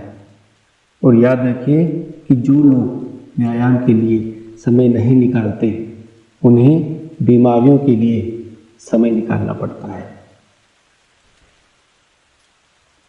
मेरे अपने जीवन के लिए मैंने निश्चित किया है कि मैं हफ्ते में 5 बार तैरने जाऊंगा। तैरने की प्रक्रिया में किस तरह का नवजीवन देने की शक्ति है, उसकी व्याख्या मैं नहीं करना चाहता। काश मैं ये कर सकता कि मैं हर हफ्ते इस लक्ष्य को प्राप्त करता हूँ, परंतु ऐसा नहीं है। फिर भी इतना ऊंचा लक्ष्य मुझे इस बात पर केंद्रित रखता है कि मेरे लिए अपने आप को शारीरिक क्षमता के शिखर पर रखने के लिए और मेरे संपूर्ण स्वास्थ्य तथा बढ़िया जीवन के लिए ये कितना आवश्यक है। हर बार का अभ्यास एक से कामयाब परिणाम लाता है। वो ये है कि मैं स्फूर्ति, शांति, संतुलन और प्रसन्नता की भावना से भर जाता हूँ। मेरे व्यायाम का सत्र मेरे लिए एक अनमोल चीज़ लेकर आता है और वो है मेरा दृष्टिकोण। मेरी 40 मिनट की तैराकी के बाद मेरे जीवन की संघर्ष से भरी हुई कोई भी चुनौतियाँ मुझे छोटी लगती हैं और किसी भी प्रकार की परेशानियाँ मुझे मामूली लगती हैं। मैं अपने आप को अपने वर्तमान में पूर्ण रूप से जीता हुआ पाता हूँ। अपने शरीर के मंदिर की देखभाल करने की प्रक्रिया मुझे याद दिलाती है कि जीवन की सबसे बड़ी खुशियाँ अक्सर साधारण और सरल होती हैं। अध्याय 16 शांत रहना सीखिए। विलियम वर्ड्सवर्थ ने अत्यंत साधु भाव के साथ लिखा है, जब हम एक लंबे समय तक अपने आप से दूर होकर इस दुनिया की तीव्र रफ्तार और बातों से त्रसित हो जाते हैं तो और इसके खुशियों से थक जाते हैं, तब एकांत कितना सुकून देता है। पिछली बार ऐसा कब हुआ था जब आपने चुप और स्थिर रहने के लिए समय निकाला था? कब ऐसा हुआ जब अतीत में आपने अपने आप को समेटने, सहेजने, पुनर्जीवित करने और फिर से अपने ध्यान को केंद्रित करने के लिए एकांत की शक्ति का आनंद उठाने के लिए समय निकाला था? दुनिया की सब महान विवेकपूर्ण परंपराएं सिर्फ एक निष्कर्ष तक पहुंचती हैं कि हमें अपनी स्वयं के दोबारा जुड़ने और उस गौरव के बारे में जानने की आवश्यकता है जो हमारे अंतर्मन में छिपा हुआ है। इसके लिए आपको प्रतिदिन एकांत के लिए समय निकालने की आवश्यकता है। निसंदेह आप व्यस्त हैं, परंतु जैसा थोरो ने कहा है, सिर्फ व्यस्त होना काफ़ी नहीं है, वो तो चींटियाँ भी होती हैं। प्रश्न ये उठता है कि आप क्या करने में व्यस्त थे? एकांत का महत्व मुझे एक लाइट हाउस के बूढ़े कर्मचारी के बारे में सोचने पर मजबूर करता है। उस आदमी के पास अपनी मशाल जलाने के लिए बहुत कम मात्रा में तेल बचा था, जिससे वो आते जाते जहाज़ों को चट्टानी समुद्र तट से बचाने के लिए आगाह कर पाता। एक रात पास में रहने वाले एक आदमी को इस बहुमूल्य वस्तु की आवश्यकता अपना घर प्रकाशित करने के लिए पड़ी, तो लाइट हाउस के कर्मी ने अपने पास से थोड़ा सा तेल उसे दे दिया। एक और रात को एक राती ने अनुरोध करके थोड़ा सा तेल मांगा, जिससे वो अपनी यात्रा जारी रख सके। लाइट हाउस के कर्मचारी ने उसकी भी प्रार्थना स्वीकार करके उसे उसकी ज़रूरत की मात्रा दे दी। अगली रात उसकी नींद एक माँ के दरवाज़ा खटखटाने से खुली। उसने थोड़े से तेल की प्रार्थना की, जिससे कि वो अपने घर में रोशनी कर सके और अपने परिवार को खाना खिला सके। कर्मचारी ने फिर से मान लिया। जल्द ही पूरा तेल समाप्त हो गया और उसकी मशाल बुझ गई। कई जहाज डूब गए और बहुत सी जिंदगियां खत्म हो गई, क्योंकि लाइट हाउस का रक्षक अपनी प्रधानताओं को भूल गया था।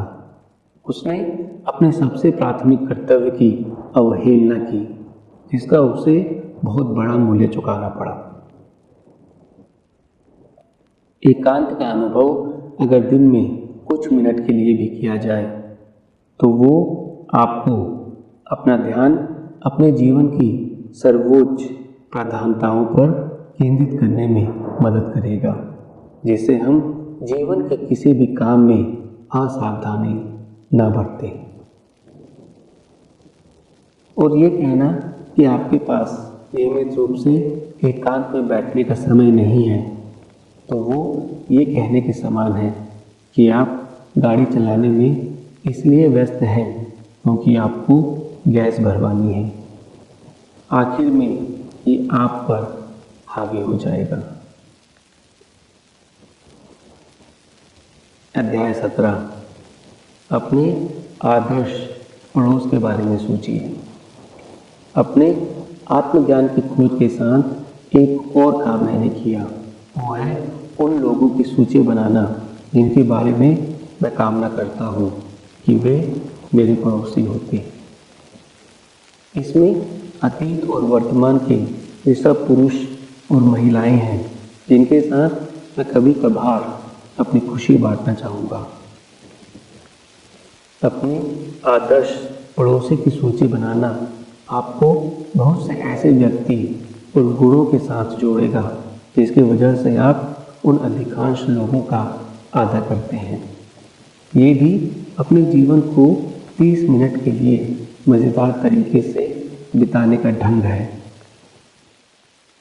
यहाँ मेरी सूची में ये लोग हैं: Norman Vincent Peale, the power of thinking के मशहूर लेखक, हेनरी डेविड थोरो, अमेरिका के महान दार्शनिक और वॉल्डन के लेखक, मेरी पसंदीदा पुस्तकों में से एक।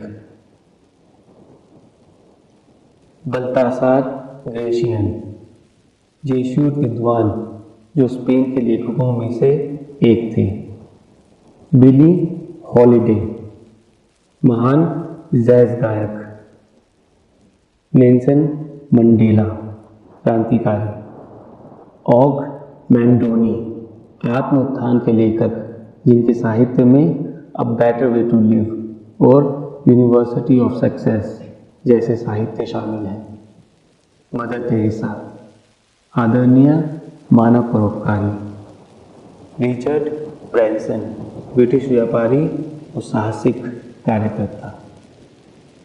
पिएरो एलियट ट्रूडियो, कनाडा के रंग मिजाज प्रधानमंत्री। माइल्स डेविस, विख्यात तुरही वादक। मोहम्मद अली, दुनिया का महारथी बॉक्सर। बेंजामिन फ्रैंकलिन, विख्यात राजनीतिज्ञ।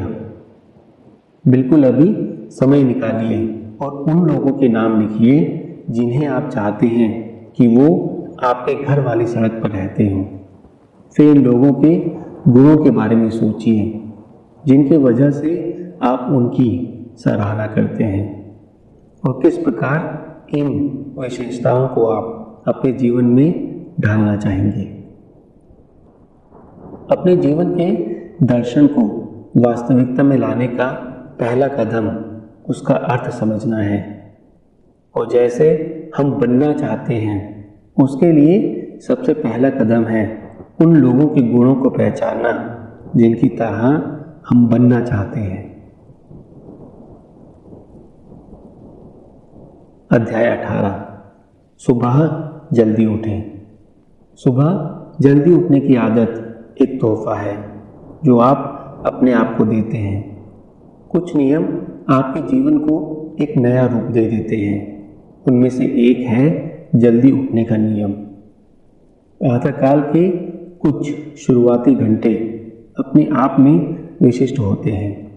ऐसा लगता है कि समय मध्यम गति से बढ़ रहा है और शांति की महान भावना जैसे आपके वातावरण में भर जाती है। अगर आप 5 बजे की महफिल में शामिल हो जाएंगे तो ये आपको अपने दिन का कंट्रोल लेना सिखा देगा। बजाय इसके कि दिन आपको कंट्रोल करे।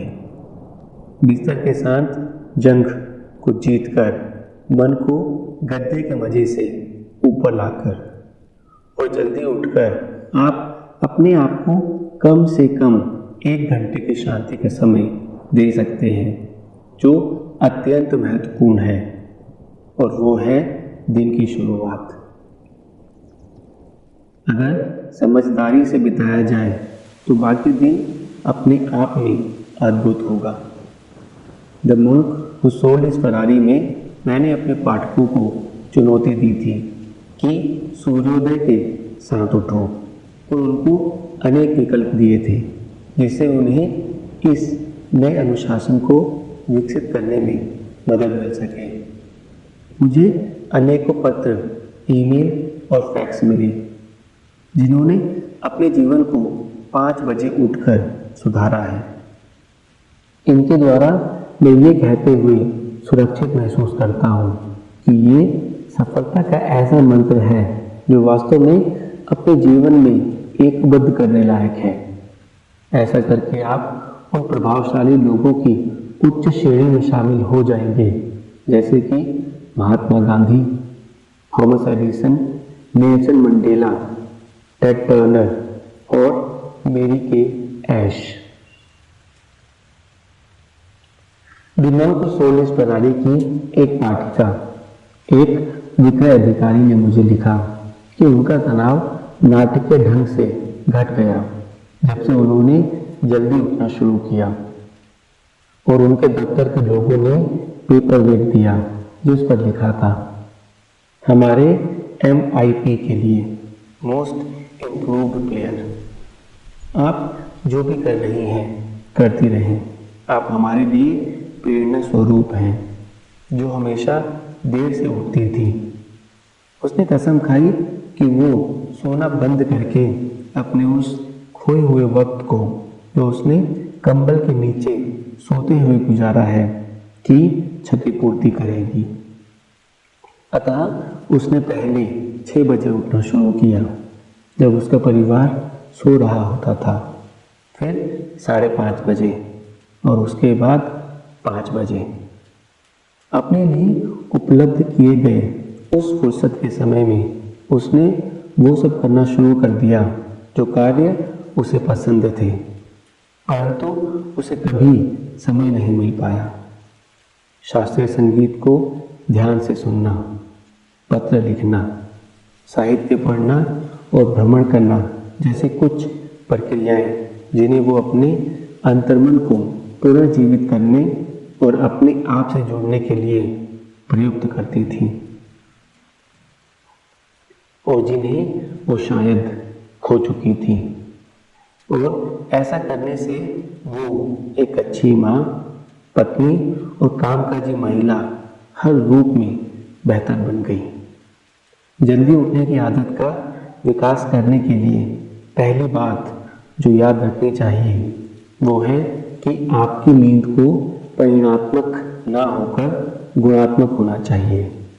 6 घंटे की बिना विघ्न की नींद 10 घंटे की बिना आराम की और बीच में उचटने वाली नींद से बेहतर है। यहाँ 4 तरीके दिए जा रहे हैं जिनके द्वारा आप अच्छी नींद ले पाएंगे। 1. अपने पूरे दिन की प्रक्रियाओं को सोते समय दोहराने की कोशिश मत कीजिए। 2. 8 बजे के बाद कुछ मत खाइए। कुछ खाना भी है तो सूप लिया जा सकता है। 3. सोने से पहले समाचार मत देखिए। 4. बिस्तर पर लेटकर मत पढ़िए। अपने आप को कुछ हफ्ते दीजिए जिसमें आप इस आदत को डाल सकें। ऐसा कहना कि आपने जल्दी उठने की कोशिश की परंतु बीच में छोड़ दिया क्योंकि ये बहुत कठिन था, उसी बात के समान है कि आपने 1 हफ्ते फ्रेंच सीखने की कोशिश की पर बीच में छोड़ दी क्योंकि आप उस भाषा को बोलना नहीं सीख पाए। जीवन में बदलाव लाने के लिए समय, संकल्प और संयम की आवश्यकता होती है, परंतु आप इसके बेहतरीन परिणामों को देखकर शुरुआत में अनुभव होने वाली परेशानियों को भुला देंगे। अध्याय 19। अपनी परेशानियों को आशीर्वाद समझिए। मैं अक्सर शामिल होने वाले लोगों से एक प्रश्न पूछता हूँ, कौन लोग मेरी इस बात से सहमत हैं कि हम अपने सबसे कठिन अनुभवों से सीखते हैं। अनिवार्य रूप से कमरे में हर हाथ ऊपर उठ जाता है। मैं अक्सर ये सोचता हूँ कि हम इंसान अपना अधिकांश समय अपने जीवन के कठिन अनुभवों के नकारात्मक पहलू पर ध्यान देने में बिता देते हैं, ये देखने के बजाय कि वे वास्तव में हमारे महानतम शिक्षक होते हैं। आपके पास विवेक और ज्ञान नहीं होता जो आज आपके पास है अगर जीवन की त्रासदियों को ना झेला होता, परेशानियों को ना सहन किया होता और गलतियां ना की होती। हमें ये समझ लेना चाहिए कि दर्द एक गुरु है और नाकामयाबी सफलता की चौड़ी सड़क। आप गिटार बजाना नहीं सीख सकते जब तक आप कुछ तारों को गलत नहीं बजाते हैं, और आप कभी भी नाव चलाना नहीं सीखेंगे अगर आपकी नाव कुछ बार ना पलटे। अपनी परेशानियों को एक आशीर्वाद की तरह समझना चाहिए। अपने लड़खड़ाते कदमों को अपना पहला कदम समझिए और वचनबद्ध होइए कि अपनी चोटों को ज्ञान के रूप में आप बदलेंगे।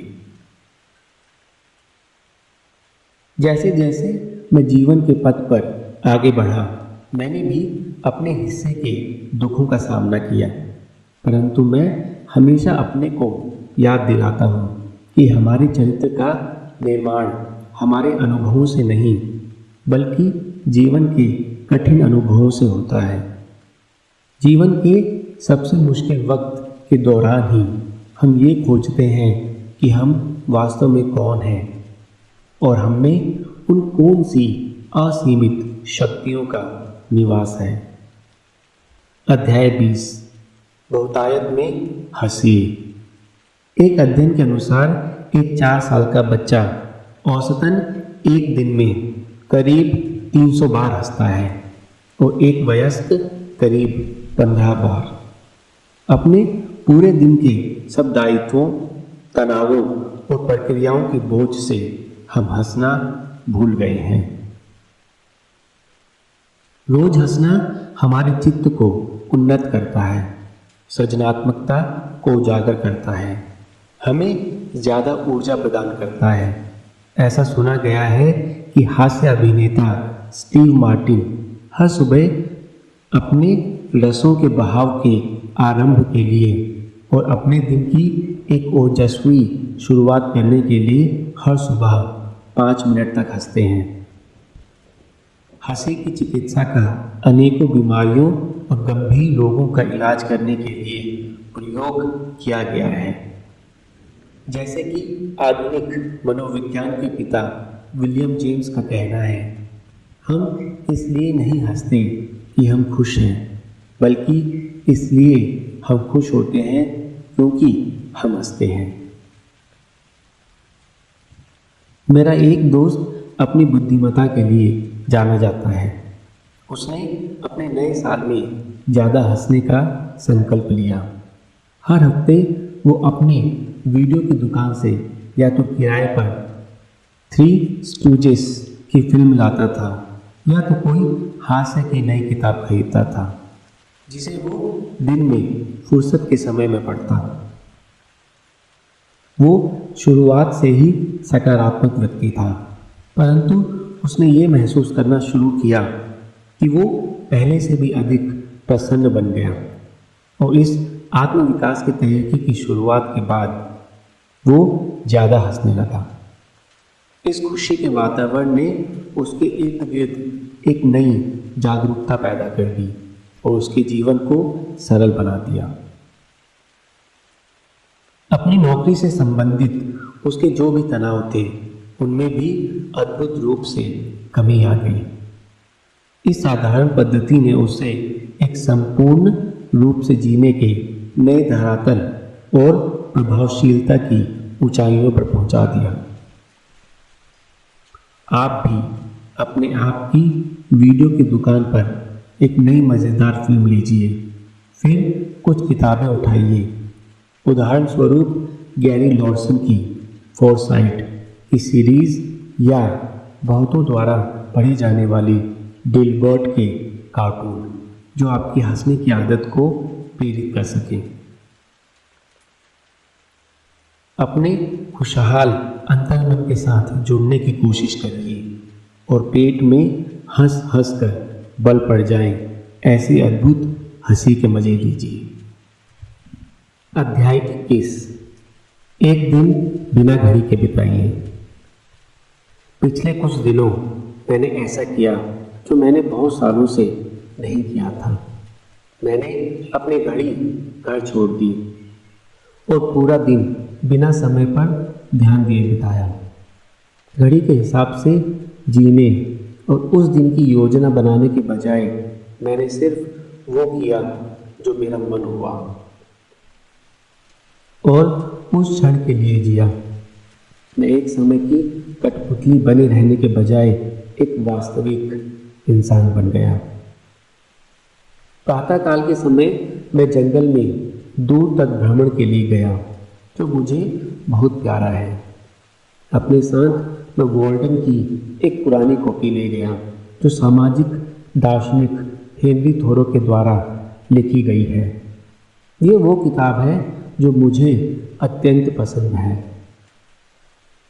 बैठकर पढ़ने के लिए एक सुंदर स्थान ढूंढकर मैंने सामंजस्य के उन क्षणों का अनुभव किया जहाँ परिपूर्णता बिल्कुल सही समय पर घटती है। मैंने पुस्तक को निरुद्देश्य रूप से खोला और प्रस्तुत अनुच्छेद को अपने सामने पाया। मैं जंगल में गया क्योंकि मैं अपने जीवन को अच्छी तरह सोच विचार कर जीना चाहता था। मैं ये नहीं चाहता कि मरने से पहले मुझे ये पता चले कि मैं जीवन भर सिर्फ अनिवार्यताओं का सामना करता रहा और मैं वो स्वयं ही नहीं सीख पाया तो मैं दूसरों को सिखाने वाला था। मैं वैसा जीवन नहीं जीना चाहता था जो वास्तव में जीवन नहीं था। जीवन कठिन अवश्य है, परंतु इसका मतलब कतई नहीं था कि मैं त्याग कर जीवन जीना चाहता था, जब तक ऐसा ज़रूरी ना हो जाता। मैं एक ऐसे गहन जीवन की तलाश में था जिससे उसका सार निकाल सकूं और एक योद्धा की तरह इस जीवन के युद्ध क्षेत्र में उस सब को हरा सकूं जो असली जीवन नहीं है। मैंने इस महान व्यक्ति के शब्दों पर मनन चिंतन किया और अपने आसपास फैली हुई जादुई सुंदरता से अपने आप को सराबोर कर लिया।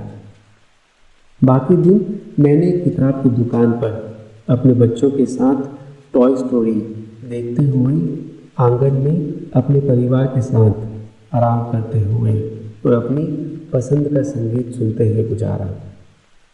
ना तो ये महंगा है ना जटिल, बस सिर्फ आनंद से परिपूर्ण है। अध्याय 22। ज़्यादा जोखिम लीजिए। मैं ये वादा आपसे करता हूँ कि अपनी मृत्युशैया पर जब आपका जीवन रोशनी के अंतिम कगार पर होगा, आपको अपने जीवन में जोखिमों का सामना करने के लिए ज़रा भी अफसोस नहीं होगा, बल्कि आपको खेद और दुख उन खतरों के लिए होगा जो आपने स्वीकार नहीं किए, उन अवसरों के लिए होगा जो आपने हाथ से जाने दिए और उन डरों को जिनका सामना आपने नहीं किया। याद रखिए कि डर की दूसरी ओर आज़ादी का निवास है वो सफलता के इस अखंड सिद्धांत को केंद्र बिंदु बनाकर रखिए कि जीवन अंकों के खेल के सिवाय कुछ भी नहीं है। आप जितना जोखिम उठाएंगे उतना ही अधिक फल मिलेगा। या सोफोक्लेस के शब्दों में, भाग्य कमजोर दिल वाले लोगों की किस्मत में नहीं होता है। अपना जीवन भरपूर जीने के लिए जोखिम झेलना शुरू करिए और वो चीज़ें करना शुरू करिए जिनसे आपको डर लगता है। असुविधा के साथ नाता जोड़ लीजिए और आसान बिना किसी बाधा के रास्ते से मुख मोड़ लीजिए। अवश्य ऐसा संभव है कि आपके पैरों पर चोट लगेगी अगर आप नए रास्ते पर चलेंगे, परंतु यही एक रास्ता है जिसके द्वारा आप किसी भी मंजिल तक पहुंच जाएंगे। मेरी ज्ञानी माँ हमेशा कहती है, आप किसी भी तीसरी जगह अपने एक पैर को दूसरे पर रखकर नहीं पूछ सकते। या जैसे एंटे गाइड ने कहा है, हम नई दुनिया को तब तक नहीं खोज सकते जब तक कि हम काफ़ी समय तक किनारे के नज़ारे से दूर नहीं होते। प्रचुरता के जीवन का रहस्य इसमें है कि आप अपने दिन सुरक्षा की खोज में बर्बाद करना बंद कर दें और उस समय को जीवन के अवसरों के लिए उपयोग करने में लाएं। अवश्य ही आपके हिस्से में परेशानियां भी आएंगी, मगर आप सोच समझकर और भावनाओं के साथ जीना शुरू करेंगे। परंतु असफलता विजय होने की दिशा में एक शिक्षा है। या जैसा कि मेरे पिताजी ने बोला, रॉबिन पेड़ की मुख्य डाली के लिए एक जोखिमपूर्ण होता है, परंतु सारे फल भी वही लगते हैं। जैसा कि मैंने पिछले एक पाठ में लिखा है कि जीवन सिर्फ विकल्पों का नाम है।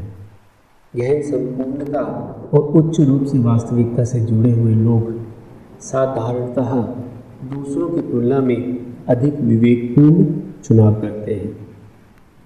आप या तो ये चुनाव कर सकते हैं कि या तो जीवन के तट पर पूरी सुरक्षा के साथ बैठे रहें और या गहरे समुद्र में डुबकी लगाकर उन मोतियों को ढूंढ कर लाएं जो किसी असली साहसिक व्यक्ति की प्रतीक्षा में पड़े हुए हैं।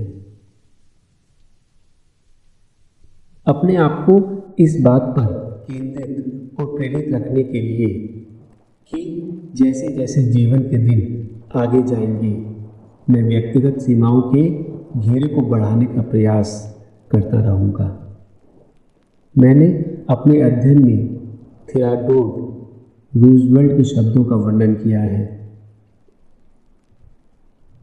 किसी भी स्थिति में आलोचक महत्वपूर्ण नहीं है और ना ही वो व्यक्ति जो ये बताता है कि कोई मजबूत इंसान कहाँ लड़खड़ाया या वो कहाँ अपना काम बेहतर कर सकता था।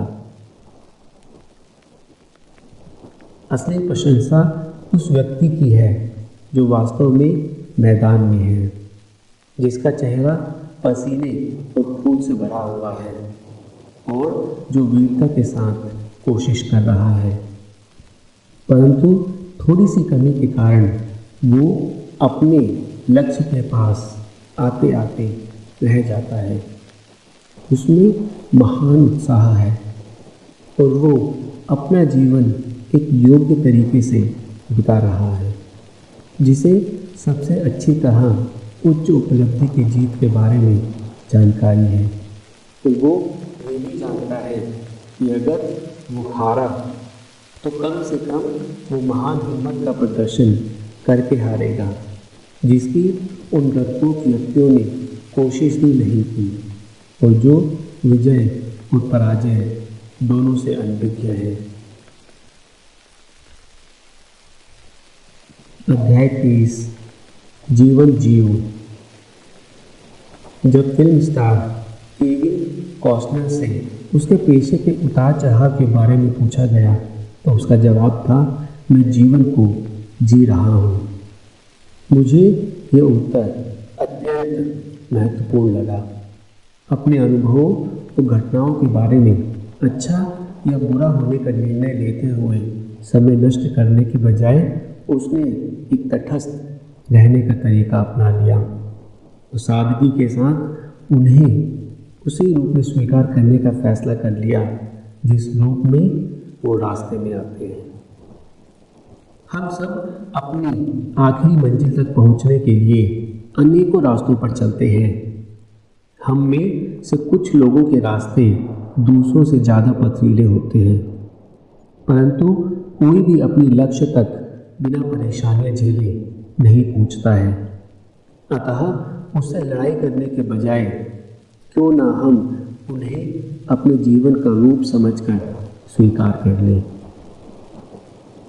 क्यों ना आप अपने आप को परिणामों से अलग करके सफलता और संपूर्णता के साथ सिर्फ उन परिस्थितियों का अनुभव करें जो आपके जीवन में प्रवेश करती हैं।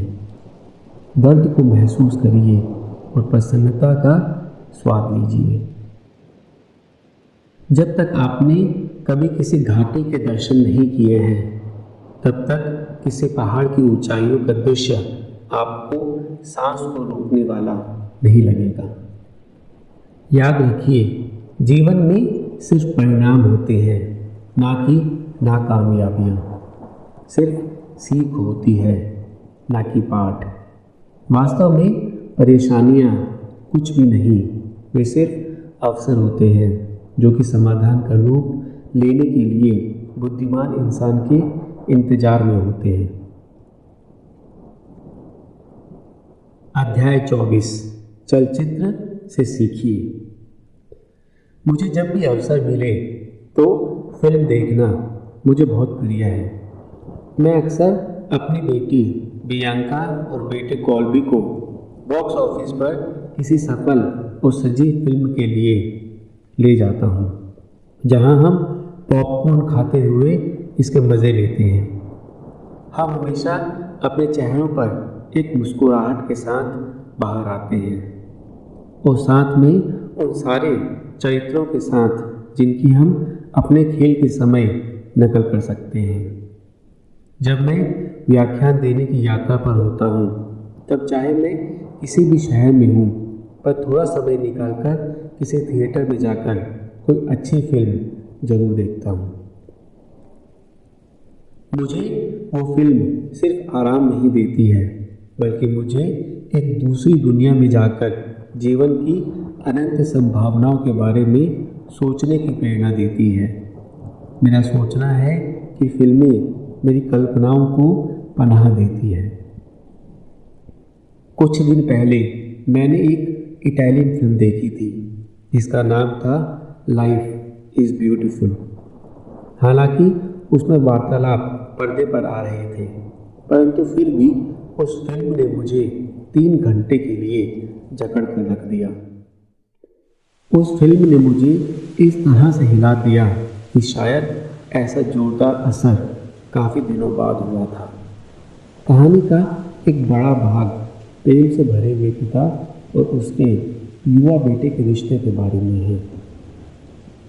आरंभ में दोनों आपस में बहुत अच्छा समय बिताते हैं और उनको एक दूसरे से अलग करना मुश्किल है। अचानक एक दोपहर दोनों को उनके घर से निकालकर आउशविट्ज़ की रेलगाड़ी में बिठा दिया जाता है, जो बदनाम नाज़ी कैंप की ओर जा रही थी। बाकी फिल्म ये दिखाती है कि पिता न सिर्फ अपने बेटे की जान बचाने के लिए, बल्कि साथ ही इस भयावह अग्नि परीक्षा के दौरान उसे भी खुश रखने के लिए अविश्वसनीय आयामों को छूता है। हालांकि पिता अंत में अपनी जान की बाजी लगा देता है। लाइफ इज़ ब्यूटीफुल एक शक्तिशाली संदेश है कि जीवन एक उपहार है और हमें अपना हर दिन सर्वोत्तम तरीके से बिताना चाहिए। एक अच्छा चलचित्र आपके दृष्टिकोण को नवीनता देता है, आपको अपनी महत्वपूर्ण चीज़ों से जोड़ता है और आपके जीवन में स्फूर्ति भर देता है। और जैसा कि रैल्फ वॉल्डो इमर्सन का कहना है, कोई भी महान उपलब्धि बिना उत्साह के हासिल नहीं होती। अध्याय 25। अपने धन को आशीर्वाद दीजिए। अगर कभी आपको इंग्लैंड में लंदन जाने का मौका मिले तो आप फॉल्स में अवश्य जाएं, जो कि शहर की सबसे पुरानी दुकानों में से है। मैंने इस दुकान में धूल से भरी हुई अलमारियों में पड़ी हुई किताबों को देखते हुए जिन रत्नों को ढूंढा है वो शायद दुनिया की किसी भी और दुकान में नहीं मिलेंगे। और मेरे जैसे विद्यार्थी जिसे आत्म उत्थान के साहित्य में रुचि है के लिए साधारणतः दुकान का वो भाग एक चुंबक की तरह काम करता है। मैं हमेशा उन लेखकों की तरफ ध्यान देता हूँ जो ज़्यादा मशहूर नहीं है, पर फिर भी वे मुझे जीवन की कला और अपने जीवन में सुधार लाने की दिशा में अंतर्दृष्टि प्रदान कर सकते हैं।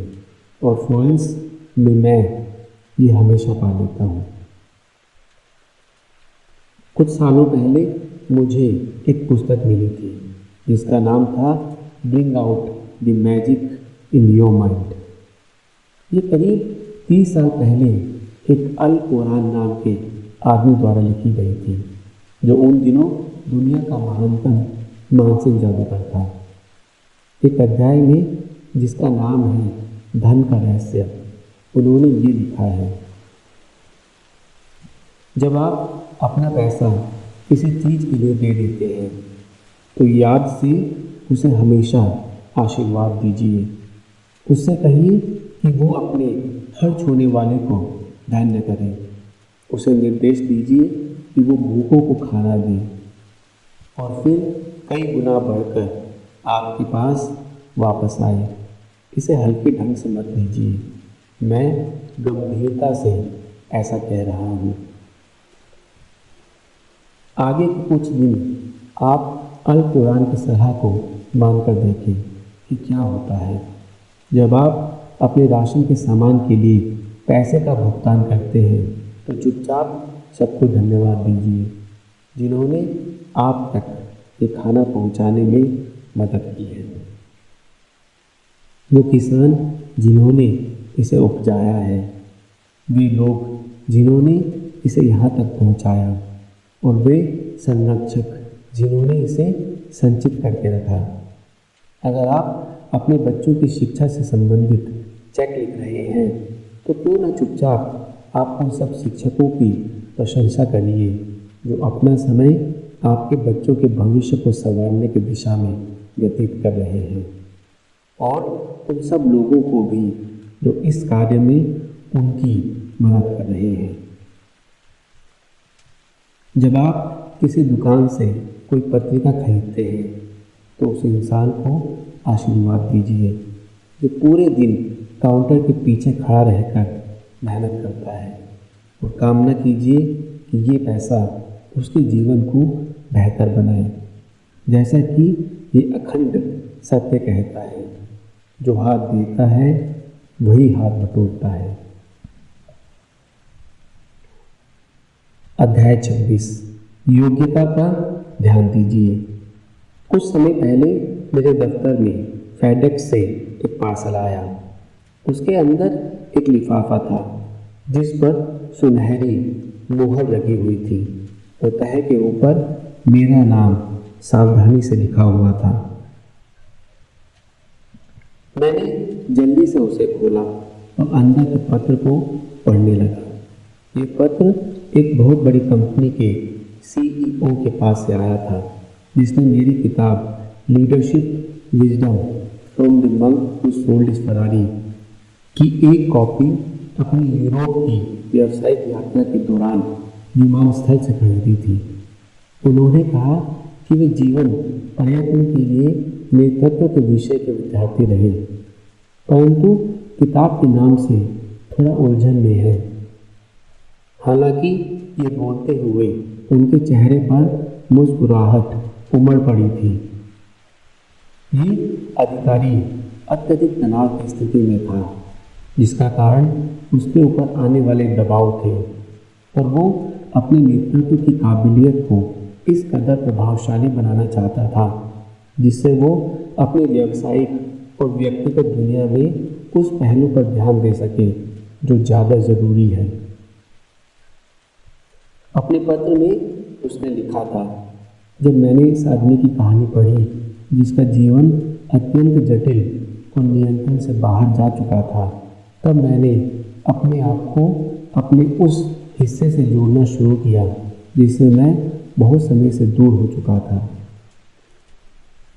मैंने उन लोगों के बारे में सोचना शुरू किया जो लोग मुझसे मार्गदर्शन और प्रेरणा की अपेक्षा करते हैं।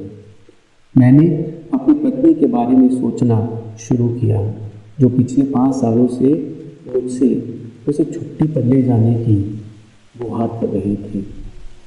और मैंने उन 3 बच्चों के बारे में सोचा जिन्होंने अपने पिता को उनके सबसे बेहतरीन सालों में सिर्फ सफलता की काल्पनिक सीढ़ी पर चढ़ते देखा था। मैं अपने आप को एक शक्तिशाली इंसान समझता हूँ, परंतु जैसे जैसे मैं आपकी किताब पढ़ता रहा, मेरी सिस्कियाँ निकलने लगी, मैं रोने लगा और फिर मेरा कंट्रोल खो गया। इतना तीव्र कि मेरे परिचारक को अंदर आकर मुझसे पूछना पड़ा कि मेरे साथ सब कुछ ठीक था। सीईओ बोलता रहा, वो क्षण मुझे जगाने वाला समय था, वो अनुभव जिसको मैं अपने साथ तब तक रखूँगा जब तक मैं मर नहीं जाता। मुझे मालूम था कि जिस प्रकार मैं नेतृत्व कर रहा हूँ और जिस प्रकार मैं जीवन जी रहा हूँ उसमें मुझमें गंभीर परिवर्तन लाने की आवश्यकता है। अतः इस उड़ान में 35,000 फीट आसमान की ऊंचाइयों में दुनिया से ऊपर मैंने अपने आप से एक वादा किया कि मैं इस बात का पूरी निष्ठा से पालन करूंगा कि सिर्फ जीवन की बुनियादी बातों पर ध्यान दूं और अपने जीवन में आने वाले उन अनगिनत विघ्नों को हराते हुए सिर्फ अपने आप को उन क्रियाओं पर केंद्रित करूं जिनमें वो शक्ति है जो मेरे काम करने के ढंग में परिवर्तन ला सके। मैंने वचन लिया कि मैं रोज 6 समाचार पत्र नहीं पढ़ूंगा और अपने आए हुए हर पत्र व्यवहार को नहीं देखूंगा और वे बोझ जिसका बुलावा आता है उनका निमंत्रण स्वीकार नहीं करूंगा। मेरे पास आपका अध्याय जो व्यक्तिगत प्रभावशीलता पर है, जिसको आप सटीक रूप से फोकस ऑन द वर्दी बुलाते हैं, को मैंने एक धातु पर लिखवाकर अपनी मेज पर रखा है। वो मुझे याद दिलाने के लिए कि जो व्यक्ति सब कुछ करने की कोशिश करता है वो अंत में कुछ भी नहीं कर पाता है। मैं आपको बता नहीं सकता कि तब से मेरा जीवन कितना बेहतर हो गया है जब मैंने इस सरल फलसफे के साथ जीना शुरू किया। आपका बहुत बहुत धन्यवाद। समय आपके उपभोग की सबसे आवश्यक वस्तु है, फिर भी लोग इस प्रकार से जीते हैं जैसे कि हमारे पास बहुत सारा समय है। अपने जीवन का कंट्रोल हाथ में लेने के लिए आवश्यक है कि अपना ध्यान वापस अपने उद्देश्य पर केंद्रित कर सकें। चीज़ों को करने का असली रहस्य इस बात को जानने में है कि क्या नहीं करना चाहिए। एक बार आप अपने दिन का समय उन उच्च कार्यों के संपादन में लगाइए और प्राथमिकता देंगे तो वह आपके जीवन के उद्देश्य और धरोहर को पूरा करने में सहायता देगी, तो आपके जीवन को बदल देगी। इतिहास के बड़े विचारक भी इसी निष्कर्ष पर पहुँचे हैं। महान ज्ञानी कन्फ्यूशियस का कहना है, एक इंसान जो दो खरगोशों के पीछे भागता है वो एक को भी पकड़ नहीं पाता। रोमन दार्शनिक मार्क्स ऑरेलियस ने कहा था, आप अपनी व्यस्तताएं कम कर दीजिए अगर आपको जीवन में शांति की तलाश है। पीटर ड्रकर ने ज्ञान के बिंदु के रूप में एक दूसरे ही तरीके से लिखा है, जिस कार्य को करने की आवश्यकता नहीं है उसे पूरी क्षमता के साथ करने से ज़्यादा निरर्थक कुछ भी नहीं है।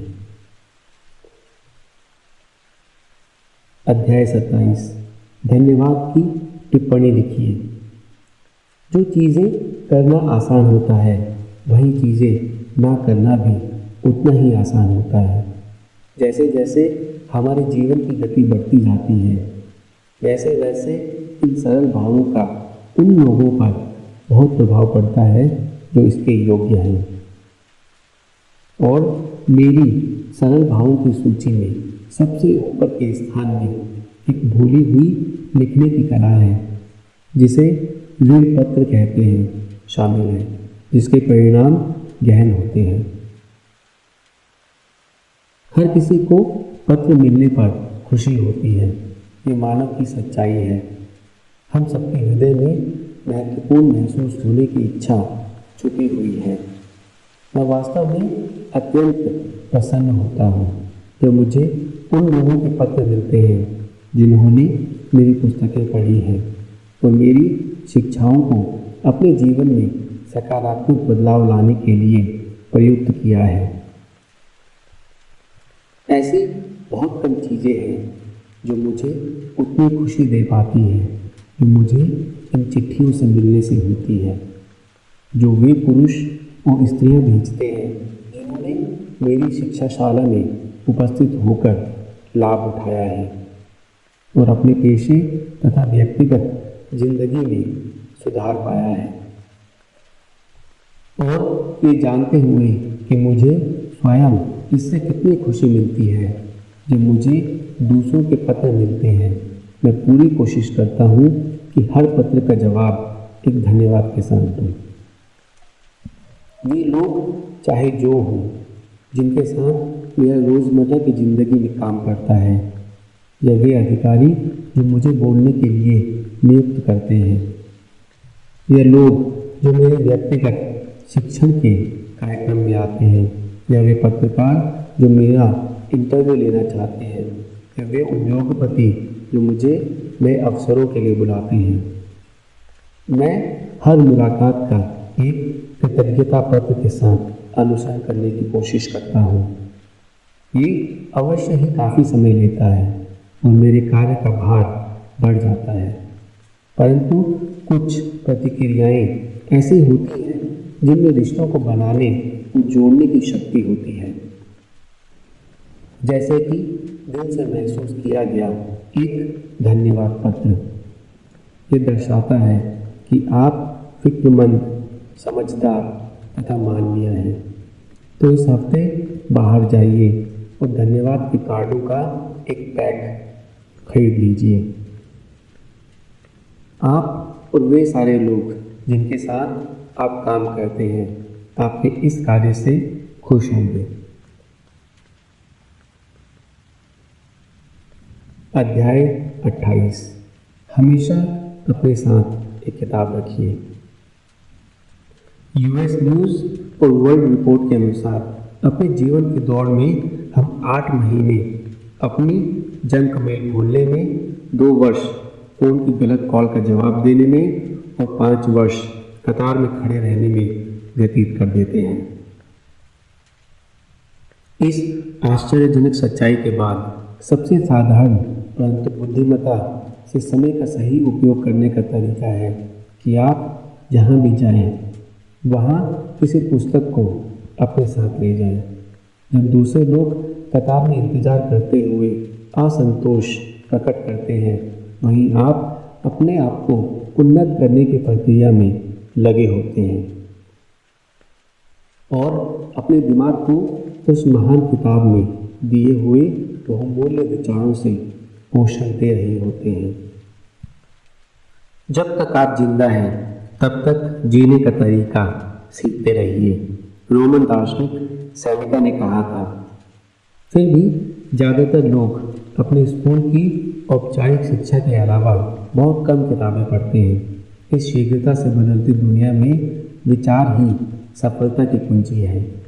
सिर्फ आवश्यकता है कि सही किताबों से उन विचारों द्वारा अपने चरित्र का पुनर्निर्माण या अपने रिश्तों को एक नया रूप देने या अपने जीवन में एक क्रांति लाने की दिशा में प्रयुक्त करना चाहिए। एक बढ़िया किताब आपके जीने का तरीका बदल सकती है, जैसा कि दार्शनिक हेनरी डेविड थोरो ने वॉल्डन में लिखा है।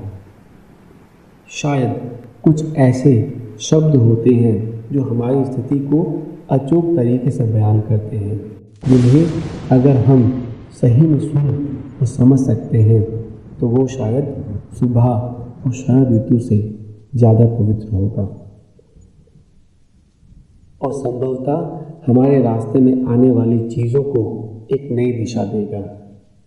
ऐसे कितने लोग हैं जिन्होंने अपने जीवन में एक किताब पढ़ने के बाद एक नई युग का अनुभव किया है। किताबें हमें संयोगवश मिलती हैं जो हमारे चमत्कारों की व्याख्या करती है और नई आश्चर्यजनक चीज़ों के बारे में बताती है। आप जीवन में कितनी उन्नति करेंगे ये सिर्फ आपके परिश्रम पर नहीं बल्कि इस बात पर भी निर्भर करता है कि आप कितनी अच्छी सोच रखते हैं। जैसा कि मैं अपने नेतृत्व के भाषणों में कहता हूँ, इस नई अर्थव्यवस्था में सबसे महान विचारक ही सबसे महान नेता होंगे और आप 5 सालों के बाद किस प्रकार के व्यक्ति होने वाले हैं और ये 2 तरह के प्राथमिक प्रभावों पर निर्भर करता है। वो ये कि आप किन लोगों के साथ मिलते जुलते हैं और आप कौन सी पुस्तकें पढ़ते हैं। मैं अक्सर अपनी क्लासेस की जनता से मजाक करता हूँ कि मैं सिंगेला टेनिस खेलता हूँ। मैं पूरी कोशिश करता हूँ परंतु गेम तक नहीं पहुँच पाता हूँ। पर जब अपनी तुलना मैं किसी बेहतर खिलाड़ी के साथ करता हूँ तो मेरे खेल पर कुछ जादू सा हो जाता है। मैं ऐसी बातें चलता हूँ जो मैंने पहले कभी नहीं की, पूरी कुशलता के साथ हवा में उड़ान भरते हुए, इतनी सरलता के साथ कि कोई भी बढ़िया खिलाड़ी मेरे सामने पानी भरने लगता है। अच्छी किताबें पढ़ने की आदत ऐसी ही धारणा का सृजन करती है। जब आप अपने मस्तिष्क को महानतम व्यक्तित्व के विचारों के सामने लाते हैं जो इस ग्रह पर पहले कदम रख चुके हैं, आपके खेल में सुधार आता है, आपके मनन की गहराई बढ़ती है और आप बुद्धिमत्ता के नई धरातल की ऊंचाइयों तक पहुंच जाते हैं। गहन पाठ आपको 24 घंटे इस दुनिया के सर्वोच्च सृजनात्मक ज्ञानी और प्रेरक व्यक्तियों के साथ संबंधित रखता है। अरस्तु, इमर्सन, सेनेका, गांधी, थोरो, डोरोथिया ब्रैंडी और अनेकों बुद्धिमान पुरुष और स्त्रियां जो हमारे ग्रह की सुंदरता बढ़ा रहे हैं, वे सिर्फ इस प्रतीक्षा में हैं कि आप उनका ज्ञान उनकी पुस्तकों के माध्यम से उनके साथ बांट सकें। आप ऐसे अवसरों को अपने हाथ में जब भी संभव हो लेते रहें। अगर आज आपने कुछ नहीं पढ़ा है तो आज के दिन आप जिए भी नहीं हैं और पढ़ना आते हुए भी अगर आप पढ़ने में नाकामयाब होते हैं तो ये उसी समान है जैसे जिसको पढ़ना नहीं आता है पर पढ़ना चाहता है। अध्याय 29 प्यार का बही खाता बनाइए। एक बार मदर टेरेसा ने कहा था, कोई कार्य महान नहीं होता, सिर्फ छोटे कार्य होते हैं जो महान प्रेम के साथ किए जाते हैं। ऐसे कौन से छोटे कार्य हैं जो आप खुद अपने लिए और आपके जीवन में महत्वपूर्ण लोगों के बीच का रिश्ता मजबूत करने के लिए आज कर सकते हैं। ऐसे कौन से निरुद्देश्य, दयालुता और बिना स्वार्थ के सुंदर कार्य हैं जो आप किसी के दिन को थोड़ा अच्छा बनाने के लिए कर सकते हैं। संवेदनशील होने की सबसे बड़ी विडंबना है कि देने की प्रक्रिया अपने बारे में अच्छा महसूस करने पर मजबूर करती है। दूसरों के लिए प्रेम की भावना से परिपूर्ण होने का अभ्यास करने के लिए एक प्यार का बही खाता बनाइए। हर दिन उसमें कुछ नाम जमा कीजिए, जैसे अपने आसपास वाले किसी व्यक्ति के लिए कोई ऐसा छोटा सा कार्य करना जो उसके जीवन में खुशी भर सके। अपने सहकर्मी के लिए बिना कारण फूल ले जाना, अपने मित्र को अपनी पसंदीदा किताब की कॉपी भेजना, समय निकालकर अपने बच्चों को बताना कि आप उनके बारे में क्या अच्छा महसूस करते हैं, आदि जैसी बातें शुरुआत करने के अच्छे तरीके हैं। एक चीज़ जो मैंने जीवन में सीखी है वो ये है कि छोटी बातें ही जीवन की बड़ी बातें होती हैं। प्रतिदिन आपके प्यार के खाते में ये छोटी धरोहर आपको अपने बैंक में जमा धन से ज़्यादा प्रसन्नता देगी। जैसा कि इमर्सन ने कहा है, बिना एक धनवान हृदय के धन एक बदसूरत भिखारी के समान है। ये जैसा टॉल्स्टॉय ने लिखा है, खुशी बटोरने के लिए हमें अपने आप को एक मकड़ी की तरह अपने प्रेम का जाल हर दिशा में बुनना होगा, जिससे जो भी उसमें आए फंसकर वापस न जा पाए।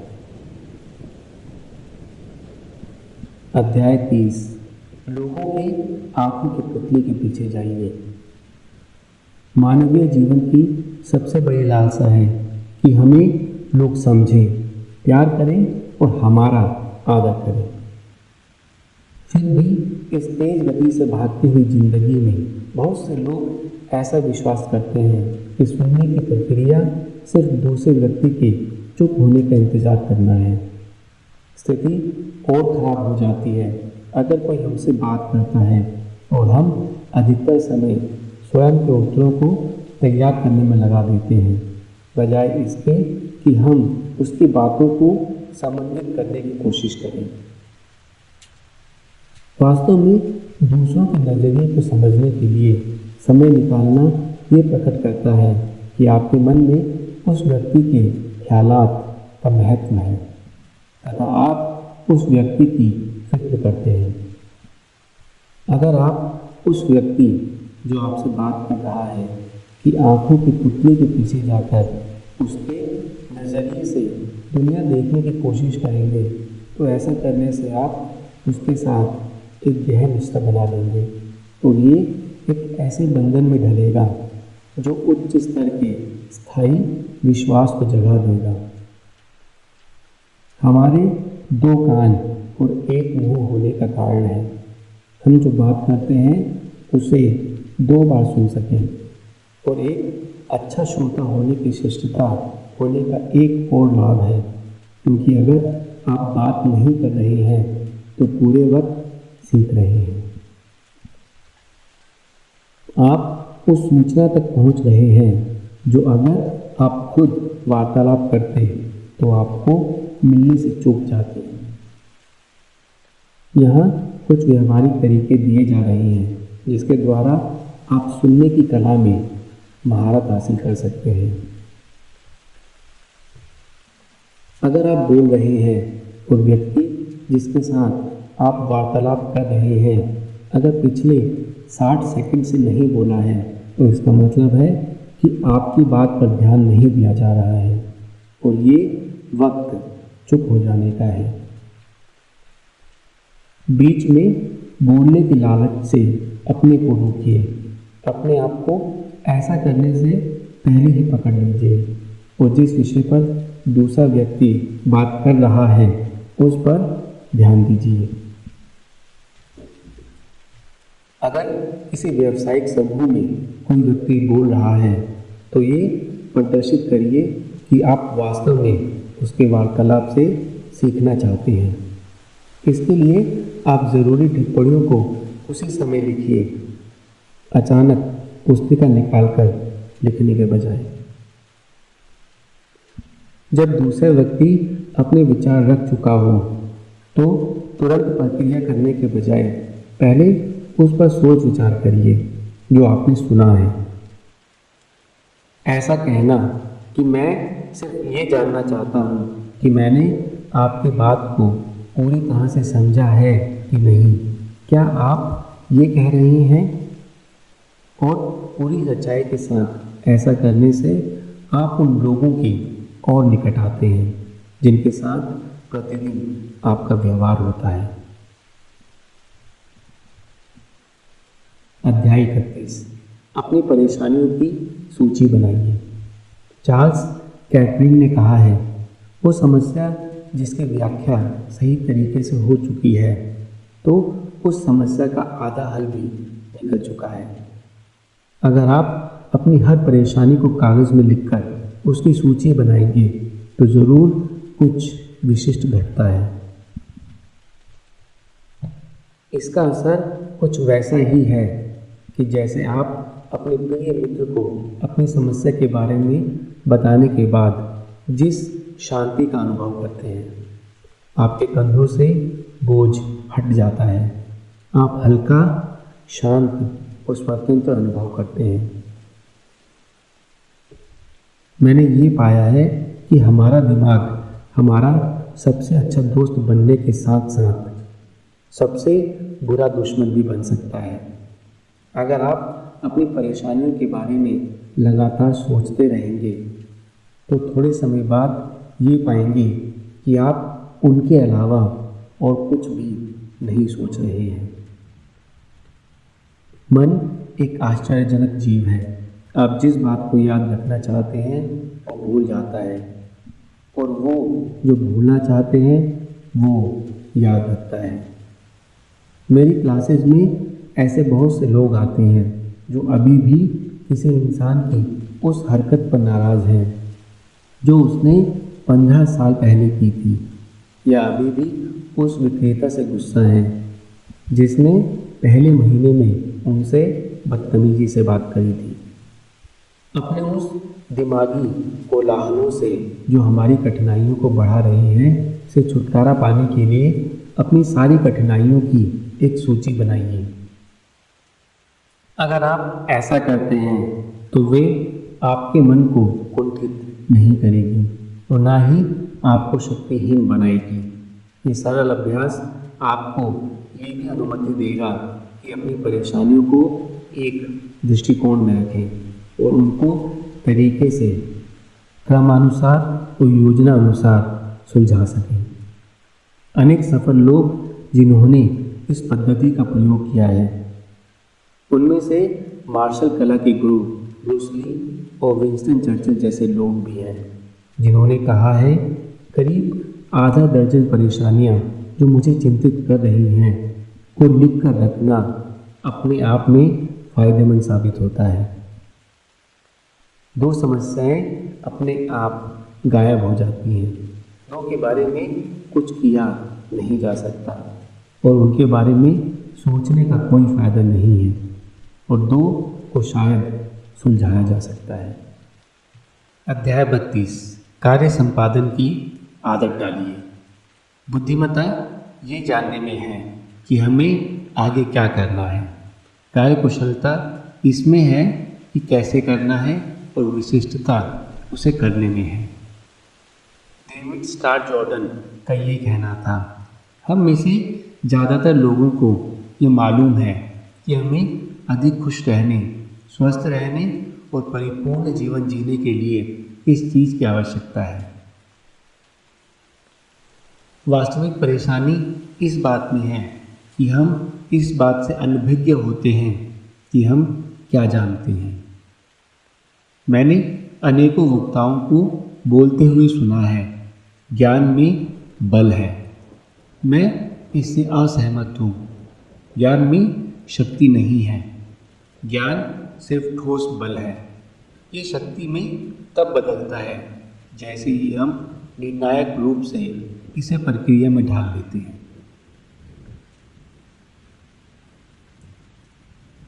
एक बलवान चरित्र का मापदंड सिर्फ चीज़ों को मज़े के लिए करने में या आसान चीज़ें करने में नहीं है। एक गहन नैतिक प्रभुत्व उस इंसान में प्रदर्शित होता है जो लगातार वो करता है जो उसके लिए ज़रूरी है और उसे करना चाहिए, ना कि जो उसका मन कहता है। एक ईमानदार चरित्र का इंसान अपना समय सही चीज़ें करने में बिताता है।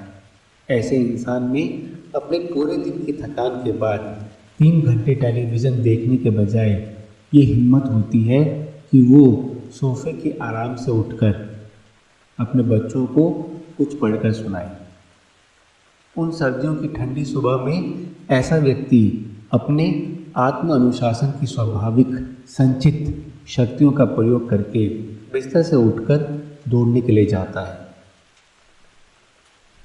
और जैसे कि प्रक्रिया एक आदत है, जितनी ही सकारात्मक क्रियाएं हम करेंगे उतनी ही इसकी आदत बनती जाएगी। अनेक बार हम अपने सामने एक आदर्श रास्ते के आने का इंतज़ार करते रहते हैं। हम भूल जाते हैं कि रास्ते चलने से बनते हैं, इंतज़ार करने से नहीं। सपने देखना अच्छा है, परंतु सिर्फ बड़ी चीज़ों के बारे में सोचना बड़ी योजनाएं शुरू नहीं कर सकता, आपके बिल का भुगतान नहीं कर सकता और ना ही आपको वो व्यक्ति बना सकता है जो आपका दिल जानता है कि आप बन सकते हैं। थॉमस कार्विल के शब्दों में, इंसान का अंतिम ध्येय कर्म में है, विचार में नहीं। चाहे विचार कितने भी तेजस्वी क्यों ना हो, बिना संपादन के व्यर्थ हैं। छोटे कार्य हमेशा बड़े इरादों से बेहतर होते हैं। अध्याय 33। अपने बच्चों को एक उपहार समझिए। मेरा बेटा कॉल्बी फादर्स डे के दिन अपने विद्यालय से एक हाथ से बना हुआ कार्ड लेकर आया। उसके ऊपर मेरे बेटे के हाथ की छाप थी और कार्ड के अंदर उसकी फ़ोटो के ऊपर ये पंक्तियाँ थीं। आप कभी कभी हताश हो जाते हैं क्योंकि मैं छोटा हूँ और हमेशा अपने हाथों के चिन्ह फर्नीचर तथा दीवारों पर छोड़ देता हूँ, परंतु हर दिन मैं बड़ा हो रहा हूँ और एक दिन मैं पूरा बड़ा हो जाऊँगा और वे छोटे हाथों के सब निशान कहीं गुम जाएंगे। अतः आपके लिए एक अंतिम छाप है जिससे आप याद कर सकेंगे कि जब मैं छोटा था तो मेरे हाथ असली में कैसे दिखते थे। प्यार, कॉल्बी। बच्चे कितनी जल्दी बड़े होते हैं। ऐसा लगता है कि ये कल की बात है कि मैं शल्य कक्ष के बाहर अपने बेटे के जन्म का इंतज़ार कर रहा था और फिर 2 साल बाद अपनी बेटी बियांका के जन्म का, और फिर 2 साल बाद अपनी बेटी बियांका के जन्म का। अपने आप से ये वादा करना बहुत आसान है कि आप बच्चों के साथ ज़्यादा समय गुजारेंगे जब आपका कार्य थोड़ा कम हो जाएगा, या जब आपकी प्रमोशन हो जाएगी, या अगले साल जब आपको थोड़ा और समय मिलेगा। परंतु अगर आप अपने जीवन की बागडोर अपने हाथ में नहीं लेंगे तो जीवन आपके ऊपर हावी हो जाएगा। हफ्तों को महीनों में और महीनों को सालों में बदलते देर नहीं लगती, और जब तक आप इसे समझ पाते हैं तो छोटा सा बच्चा एक वयस्क के रूप में स्वयं अपने परिवार के साथ खड़ा मिलता है। सबसे बड़ा तोहफा जो आप अपने बच्चों को दे सकते हैं वो है आपका समय, और सबसे बड़ा उपहार जो आप अपने बच्चों को दे सकते हैं वो है अपने बच्चों को असली रूप में देखकर आनंद लेना। बच्चे हमारे जीवन की विलक्षण भेंट हैं। द प्रॉफिट में खलील जिब्रान ने मुझसे ज़्यादा बढ़िया तरीके से इस विचार की व्याख्या की है। आपके बच्चे सिर्फ बच्चे नहीं हैं, वे बेटा और बेटी के रूप में जीवन की अभिलाषा और लालसा है। अध्याय 34। रास्ते का आनंद लीजिए, ना कि पुरस्कार का। मेरे कार्य का एक भाग ये है कि मुझे अक्सर लोगों को अपना लक्ष्य निर्धारित करने और अपनी मुकाम को पाने का प्रशिक्षण भी देना पड़ता है। जब मैं अपने श्रोताओं से पूछता हूँ, ये क्यों ज़रूरी है कि आप अपने उद्देश्य तक पहुँचें, उनका अधिकतर ये जवाब होता है, क्योंकि जो मैं चाहता हूँ अगर मुझे मिल जाए तो मुझे खुशी होगी। हालांकि इसके जवाब में एक सच्चाई का अंश है। अगर हमें अपनी चाहिए हुई चीज़ मिल जाए तो वो हमारे जीवन में अत्यधिक खुशी लाती है, जिसको नापा नहीं जा सकता। अपने उद्देश्य निश्चित करने और उन तक पहुंचने का असली महत्व इसमें नहीं है कि आपको उसके बदले में क्या पारितोषिक मिला है, बल्कि उस मंजिल तक पहुंचने में आपको जो अनुभव हुए और आपने उनसे जो सीखा वो ज़्यादा महत्वपूर्ण है। इस सरल मंत्र ने मुझे जीवन की यात्रा का आनंद लेने में मेरी मदद की और साथ ही मुझे अपने व्यक्तिगत उद्देश्य पर केंद्रित रखा। जैसा कि मेरे मनपसंद दार्शनिक रैल्फ वॉल्डो इमर्सन ने लिखा है, किसी कार्य को अच्छी तरह करने का पुरस्कार उसे संपूर्ण करने में है। जब आप अपने लक्ष्य को प्राप्त करते हैं तो वो लक्ष्य चाहे बेहतर नेता बनने का हो या बेहतर अभिभावक बनने का, आप इस प्रक्रिया में एक तरह की परिपक्वता का अनुभव करते हैं। अक्सर आपको इस विकास की प्रक्रिया का पता नहीं चलता है, परंतु ये निश्चित रूप से स्थान ले चुकी होती है। अतः जो पुरस्कार आपको अपनी उपलब्धि पर मिलते हैं, सिर्फ उनका स्वाद लेने के बजाय आपको उस प्रक्रिया का जश्न मनाना चाहिए जिसके द्वारा आप उस मंजिल तक पहुँचे और जिसने आपको एक बेहतर इंसान बना दिया है।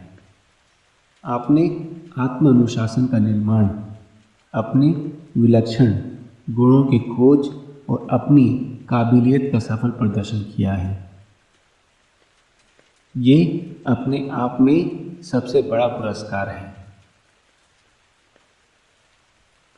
अध्याय 35। याद रखिए कि परिवर्तन के पहले जागरूकता आती है। आप कभी भी उस कमजोरी को खत्म नहीं कर सकते जब तक आप उसके बारे में जानेंगे नहीं। अपनी नकारात्मक आदत से छुटकारा पाने का सबसे पहला कदम है उसकी ओर जागरूकता। एक बार अगर आप ये समझ जाते हैं कि आपको अपने व्यवहार में क्या बदलाव लाना है, तो आप अपने आप ही उस दिशा की ओर निर्देशित हो जाते हैं जो आपके लिए बेहतर साबित होगी। एक लेखक के रूप में मुझे अक्सर रेडियो और दूरदर्शन के बातचीत के कार्यक्रमों में बुलाया जाता है। जब मैंने शुरुआत में इन कार्यक्रमों में हिस्सा लेना शुरू किया, जो मुझे लगा कि मैं स्वाभाविक रूप में था, मुझे मज़ा आता था।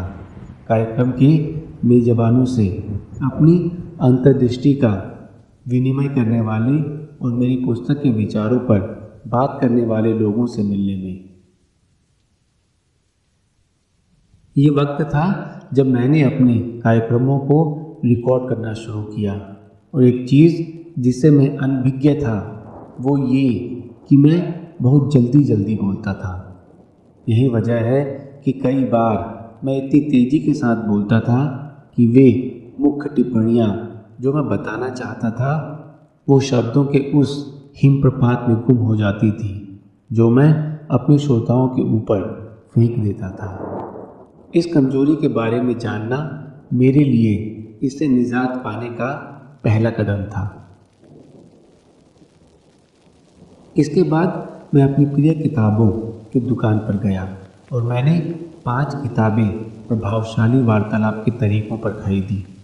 इसके साथ मैंने दुनिया के सबसे उम्दा वक्ताओं के भाषणों के कैसेट खरीदे। मैंने राष्ट्रीय वक्ता संघ की सदस्यता भी ले ली। आखिरी रूप में मैंने फ़ोन करके उन पत्रकारों को दोपहर के खाने के लिए बुलाया जिनके बारे में मैं सोचता था कि मैं उनसे कुछ सीखता था। किसी ने भी मेरा प्रस्ताव अस्वीकार नहीं किया।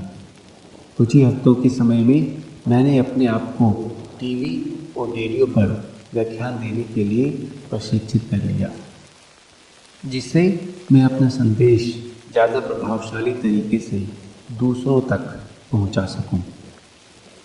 मैंने ये भी पाया कि अपनी कमजोरी की ओर जागरूकता, जो कि उसकी तरफ ध्यान देने से आती है, अपने साथ अनेकों हल लेकर आती है। उदाहरण के लिए, जैसे ही मुझे पता चला कि मुझे बेहतर संप्रेषण देने के लिए थोड़ा धीरे बोलने की ज़रूरत है, मैंने क्लासेस के विज्ञापन में उनका विषय देखना शुरू किया। मैंने ये भी पाया कि उपयुक्त किताबें और सही प्रशिक्षण की मदद मुझे स्वयं ढूंढने पर मिल गई। अतः अगले कुछ हफ्तों में अपनी कमजोरियों पर मनन करिए और वचनबद्ध होइए कि उन्हें अपनी ताकत में परिवर्तित करने का प्रयत्न करेंगे, जो आपके जीवन के तरीके में समृद्धि और उत्थान करेगी। अध्याय 36 ट्यूजडेज विद मोरी पढ़िए। The monk who sold his Ferrari के लिए अमेरिकन पुस्तकों की प्रदर्शनी के वक्त मैं जब डेवनर स्थानक में था, मैं घर के लिए हवाई जहाज़ पकड़ने के लिए हवाई अड्डे की किताबों की दुकान पर पहुंच गया। जब मैं सबसे ज़्यादा बिकने वाली नई पुस्तकों को देख रहा था, तो मेरा ध्यान एक साधारण से दिखने वाले मुख प्रश्न वाली छोटी सी पुस्तक पर गया। उसका नाम था Tuesdays with Morrie, an old man, life's greatest lesson. ये वो किताब थी जिसके बारे में कम से कम 1 दर्जन पुस्तक विक्रेताओं ने इस यात्रा के दौरान मुझे सलाह दी थी कि मैं खरीदूं, क्योंकि ये मेरी नवीनतम पुस्तक से काफ़ी मिलती जुलती है, और मैंने उसे खरीद लिया। जहाज़ की उड़ान भरने के बाद मैंने सोचा था कि मैं इस पुस्तक को सिर्फ कुछ समय सरसरी निगाह से देखूंगा और फिर नींद का एक झोंका लूँगा, जिसकी मुझे बहुत आवश्यकता थी। परंतु हुआ कुछ और ही। वो कुछ मिनट घंटों में बदल गए, और जब हमारे जहाज ने ज़मीन को छुआ, तब मैं उस पुस्तक का आखिरी पेज पढ़ रहा था और मेरी आंखों में आंसू भरे हुए थे। ये पुस्तक एक ऐसे इंसान के बारे में थी जो अपने विश्वविद्यालय को छोड़ने के बाद अपने व्यवसाय में लग जाता है और काफ़ी समय बाद अपने सबसे प्रिय अध्यापक मोरी से मिलता है, जो बीमारी की हालत में अपने जीवन के अंतिम समय के इंतजार में है। हर मंगलवार को वो पूर्व शिष्य अपने मृत्युशैया पर पड़े हुए गुरु के पास जाता है, उस व्यक्ति से कुछ और नए पाठ पढ़ने, जो अपना जीवन अत्यंत पूर्णता और समृद्धि के साथ जी चुका है। जीवन का एक वास्तविक चित्रण। मोरी हर मंगलवार के सत्र में जिन पाठों का ज्ञान देता है, उनमें पछतावे के जीवन को कैसे त्यागा जाए, पारिवारिक जीवन का महत्व, माफ़ी की बहुमूल्यता और मृत्यु का अर्थ आदि शामिल हैं। वहाँ वो एक शक्तिशाली वक्तव्य देता है। एक बार अगर आप मृत्यु का सामना करना सीख जाएं, तो आप जीना भी सीख जाएंगे। ये बहुत सुंदर छोटी सी पुस्तक आपको अपने जीवन की अच्छी चीज़ों का मूल्य समझाती है और वह विवेक विकसित करने के बारे में बताती है जिससे हम अपने जीवन की छोटी से छोटी खुशी का आदर करना सीखें, चाहे जीवन कितना भी व्यस्त क्यों ना हो जाए। एक धरोहर जो मैं अपने बच्चों के लिए छोड़कर जाऊंगा वो है मेरा पुस्तकालय, जो उन पुस्तकों से भरा होगा जिन्होंने मुझे जीवन में प्रेरणा दी है और मेरे हृदय को छू लिया है। और ट्यूसडेज विद मोरी उनमें सबसे ऊपर होगी। अध्याय 37 अपने समय के स्वामी बनिए। ये मुझे अत्यंत हास्यजनक लगता है जब मैं लोगों को ये कहते हुए सुनता हूँ कि अगर उनके पास थोड़ा और समय होता तो वे वक्त को पाने के लिए कुछ भी कर सकते हैं, और ऐसा करते हुए वे अपना बचा हुआ समय भी इसी तरह नष्ट कर देते हैं। समय जीवन में महान संतुलन लाता है। हम सबको एक दिन के 24 घंटों का समय एक समान मिला हुआ है। महान लोगों का जीवन एक साधारण दौड़ में शामिल होने वाले लोगों के जीवन से भिन्न होता है, क्योंकि वे अपना संपूर्ण समय सदुपयोग करते हैं।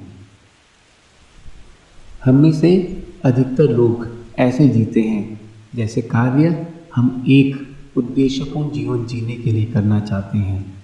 उसके लिए हमारे पास असीमित समय है। इसी वजह से हम अपने सपनों को हासिल करने की प्रक्रिया को प्रतीक्षा में रखकर अपनी रोज़मर्रा की दिनचर्या को पूरा करने में व्यस्त रहते हैं।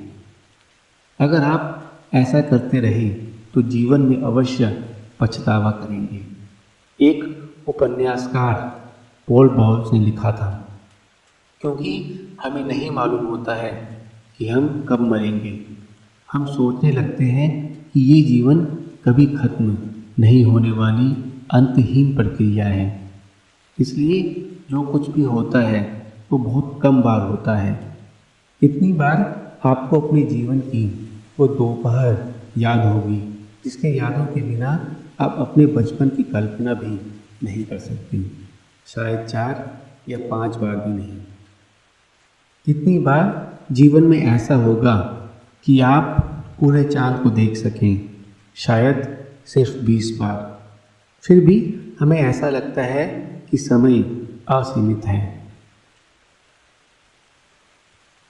अपने आप से वादा करिए कि आप पूरी तरह से सदुपयोग करेंगे।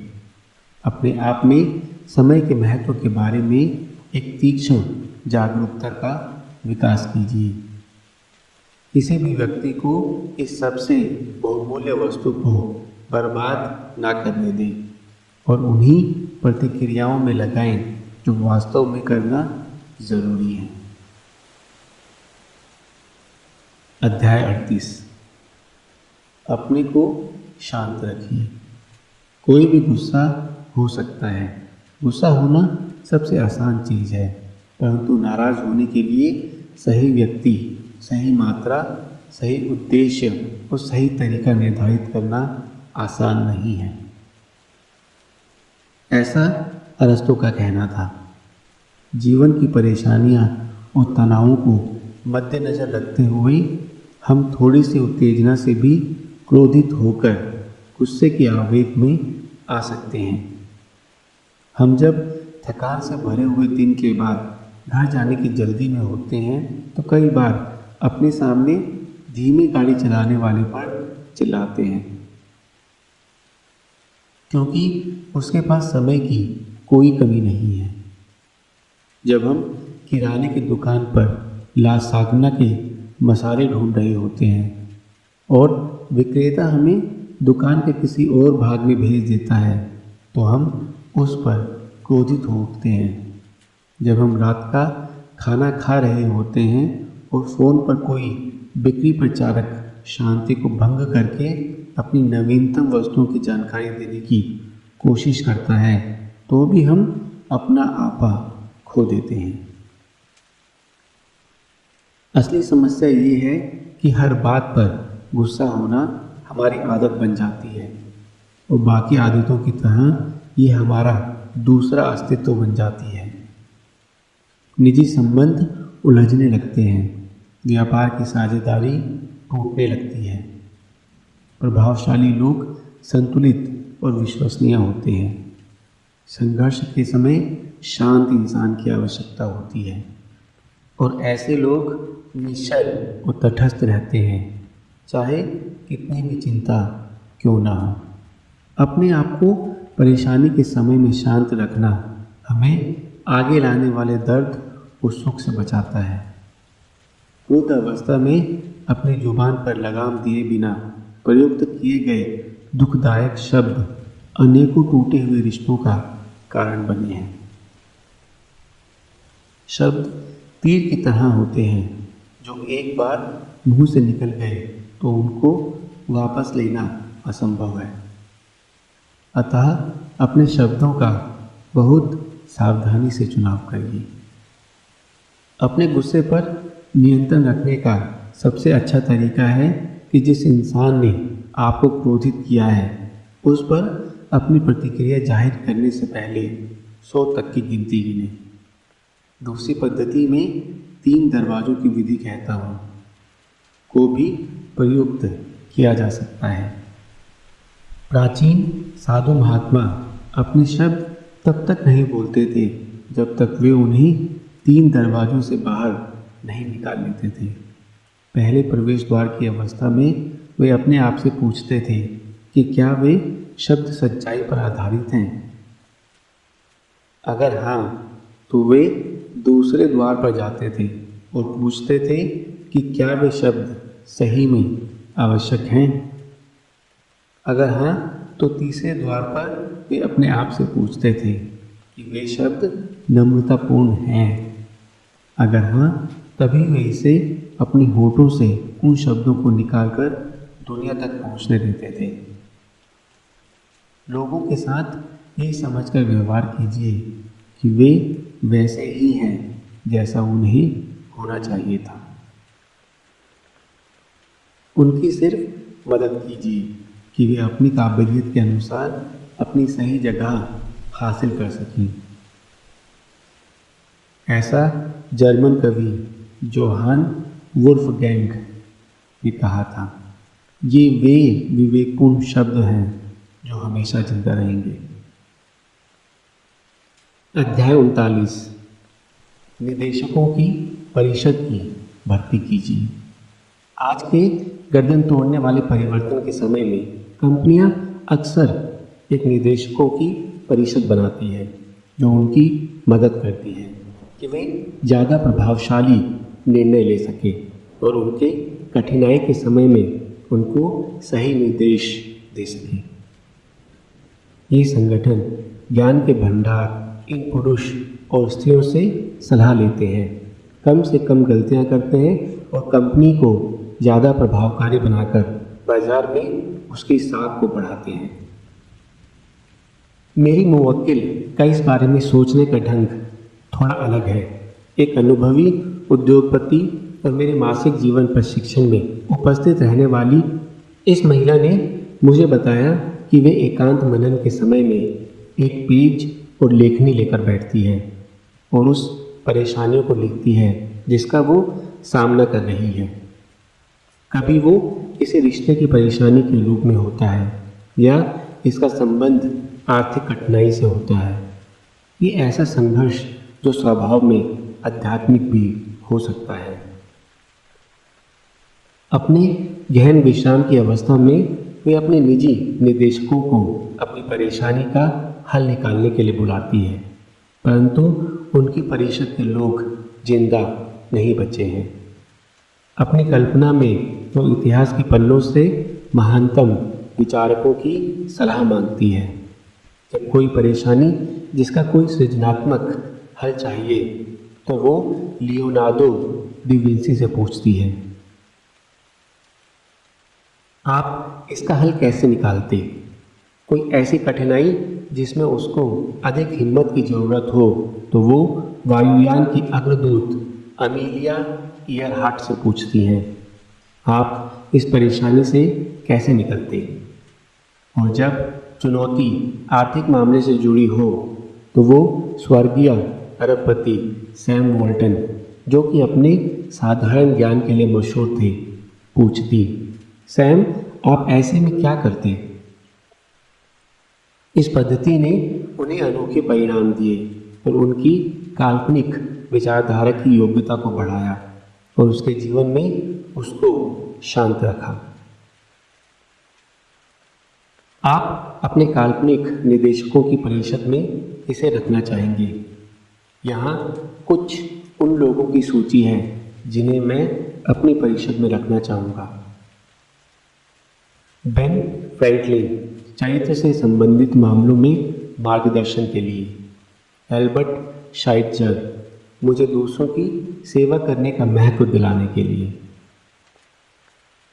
महात्मा गांधी और नेल्सन मंडेला, नेतृत्व के मामले में सलाह लेने के लिए। ब्रूस ली, आत्म अनुशासन की राय देने के लिए। मैरी क्यूरी से नवीन परिवर्तन के मार्गदर्शन के लिए। विक्टर फ्रैंकलिन, एक प्रचंड अग्निकांड का प्रसिद्ध उत्तरजीवी जिससे विपत्ति के समय अपनी हिम्मत बरकरार रखने की नीति को सीखा जा सकता है। अध्याय 40, अपने अस्थिर दिमाग का इलाज करिए। अपने जीवन से सर्वोत्तम पाने के लिए आपको प्रत्येक दिन के हर घंटे और हर मिनट में मानसिक रूप से पूरी तरह से उपस्थित रहना पड़ेगा। जैसे कि एल्बर्ट कैमस ने लिखा है, भविष्य की दिशा में सबसे बड़ी उदारता ये होगी कि हम अपना सब कुछ अपने वर्तमान को दे सकें। फिर भी ज़्यादातर दिन ऐसा होता है कि हमारा दिमाग एक ही समय पर अनेक जगहों पर विचरण कर रहा होता है। अपने काम पर जाते वक्त उस रास्ते का मज़ा लेने के बजाय हम ये सोच रहे होते हैं कि हमारा अधिकारी हमसे दफ्तर में पहुंचने के बाद क्या बोलने वाला है, या हम दोपहर में क्या खाने वाले हैं, या हमारे बच्चे स्कूल में क्या करने वाले हैं।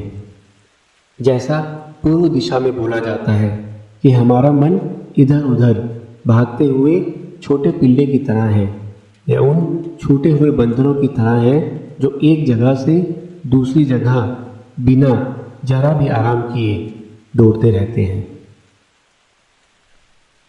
वर्तमान के क्षण की जागरूकता का विकास और मानसिक एकाग्रता की प्रचुरता आपके जीवन में शांति लाएगी, बल्कि आपको अपने मन की योग्यताओं को संपूर्ण रूप से उजागर करने में भी मदद करेगी। जब बहुत सारी बातें हमारे ध्यान में विघ्न डालती हैं तो हमारे मन की शक्ति विभाजित हो जाती है, जिसको वास्तव में एक लेज़र की केंद्रित ऊर्जा की तरह होना चाहिए। अच्छी बात यह है कि आप अपना ध्यान वर्तमान पर केंद्रित करना सीख सकते हैं और इस कला का विकास काफ़ी जल्दी किया जा सकता है। अपने अस्थिर दिमाग का इलाज करने के लिए एक पद्धति है जिसे मैं केंद्रित पढ़ना कहता हूँ। हर बार जब आपका ध्यान अपने पढ़ने वाले पन्ने से भटकता है तो आप दाहिनी तरफ के हाशिए में एक निशान लगाइए। ये साधारण प्रक्रिया आपको अपनी एकाग्रता में असमर्थता देगी और जैसे कि ये जागरूकता परिवर्तन की ओर पहला कदम है, ये आपको स्पष्ट और शांत दिमाग की निपुणता बढ़ाने में मदद करेगी। अध्याय 41, प्रश्न पूछने में ना हिचके। वो व्यक्ति जो प्रश्न पूछता है सिर्फ 5 मिनट के लिए अज्ञानी हो सकता है, परंतु जो नहीं पूछता वो पूरी जिंदगी मूर्ख रहता है। ये एक पुरानी चीनी कहावत है। ये मुझे फिलहाल में पढ़े हुए एक विज्ञापन के बारे में याद दिलाती है जिसमें लिखा था, उस खूबसूरत महिला के लिए जो भूरे रंग के कोट में दवा की दुकान पर शनिवार 28 नवंबर को 4 बजे शाम को दिखी थी। आप पत्रिकाओं के विभाग में मुझसे टकराई थी। मैं आपसे मिलना और बात करना चाहूँगा। जिस व्यक्ति ने यह विज्ञापन दिया था उसने अपना फ़ोन नंबर भी दिया था। भाग्य ने उसे एक और मौका दिया था कि वो अपने सपनों की इस महिला से मिल सके, पर उसने उस अवसर को खो दिया था। तब ना पूछने का पछतावा करने के बाद ही उसे निराश होकर ये विज्ञापन अखबार में देने का सहारा लेना पड़ा। आप जितना ज़्यादा मांगते हैं उतना ही ज़्यादा पाते हैं, परंतु इसका अच्छा अभ्यास करना पड़ता है। सफलता एक आंकड़ों का खेल है। जैसा कि बौद्ध साधुओं का कहना था, वो हर तीर जो निशाने पर लगता है कम से कम 100 चूके हुए निशानों का परिणाम होता है। आगे के हफ्तों में अपनी प्रश्नकर्ता मांसपेशियों को लचीला बनाइए। आपके पसंदीदा रेस्टोरेंट में ज़्यादा अच्छी मेज के लिए पूछकर या आइसक्रीम की दुकान में एक मुफ्त अतिरिक्त मात्रा मांगकर या हवाई यात्रा के दौरान प्रशंसा स्वरूप ऊंचे दर्जे में सफ़र की सुविधा का अनुरोध करके आप पूछने से ना घबराइए। आपको आश्चर्य होगा कि आपके जीवन में परिपूर्णता और प्रचुरता का भाव होने लगेगा अगर आप सिर्फ वो पूछना शुरू करेंगे जो आप सच्चाई के साथ चाहते हैं। याद रखिए कि अगर एक व्यक्ति वो मांगता है जो उसको चाहिए, तो कम से कम उसे ये आशा होती है कि शायद उसकी मांगी हुई चीज़ उसे मिल जाए। परंतु जो व्यक्ति नहीं मांगता, उसके लिए तो आशा की कोई भी किरण नहीं होती है। प्रश्नों की शक्ति के बारे में एक सबसे बढ़िया किताब दी अलादीन फैक्टर, जो मेरे मित्र और सहकर्मी मार्क विक्टर हैंसन ने आत्मसम्मान विशेषज्ञ जैक कैनफील्ड के साथ लिखी है। इस पुस्तक में व्यवहारिक विचारों और सरल विधियों के अलावा अत्यंत प्रेरणादायक वाक्य भी दिए हुए हैं, जैसे कि एक समरसेट मॉम का लिखा हुआ उदाहरण, जीवन भी काफ़ी अद्भुत है। अगर आप सर्वोत्तम से नीचे कुछ भी नहीं स्वीकार करते हैं तो अक्सर वो आपको मिलता भी है।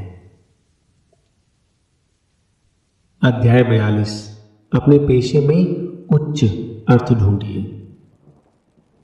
फास्ट कंपनी मेरी सबसे ज़्यादा पसंदीदा पत्रिकाओं में से है।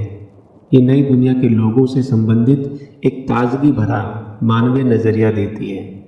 इसके नए संस्करण में जॉन सीली ब्राउन ने कुछ ऐसा कहा है जिसने मुझे सोचने पर मजबूर कर दिया। नेतृत्व का अर्थ सिर्फ धन बटोरना नहीं, बल्कि अभिप्राय जोड़ना है। पुराने ज़माने में हम में से ज़्यादातर लोग सिर्फ ऐसी नौकरी करके खुश थे जिससे मिले पैसों से वे अपने खर्चे उठा सकें, परंतु अब हम अपनी नौकरी से बहुत कुछ चाहते हैं। हम संतोष, सृजनात्मक चुनौतियाँ, विकास, खुशी और एक ऐसी भावना कि हम अपने अलावा भी कुछ करने के लिए जी रहे हैं की अपेक्षा रखते हैं। एक शब्द में बोला जाए तो हम अपने काम में अर्थ ढूंढते हैं। एक सबसे अच्छा तरीका जिससे हम अपने काम का उच्च मतलब ढूंढ सकें वो है सृजनात्मक प्रश्न पूछने का, जिससे हमें ये पता चलता है कि हमारे काम का आसपास दुनिया पर क्या असर पड़ता है। अपने आप से पूछिए, आखिर में वे कौन लोग हैं जो मेरी कंपनी में बनी हुई वस्तुओं के उपभोग से लाभ उठाते हैं, या मेरे रोज़मर्रा के प्रयत्नों से दुनिया पर क्या असर होता है। एक बार आप ऐसा करते हैं तो आप देखेंगे कि आपके पेशे और आपकी मानवीय अभिव्यक्ति से संबंध जुड़ जाएगा।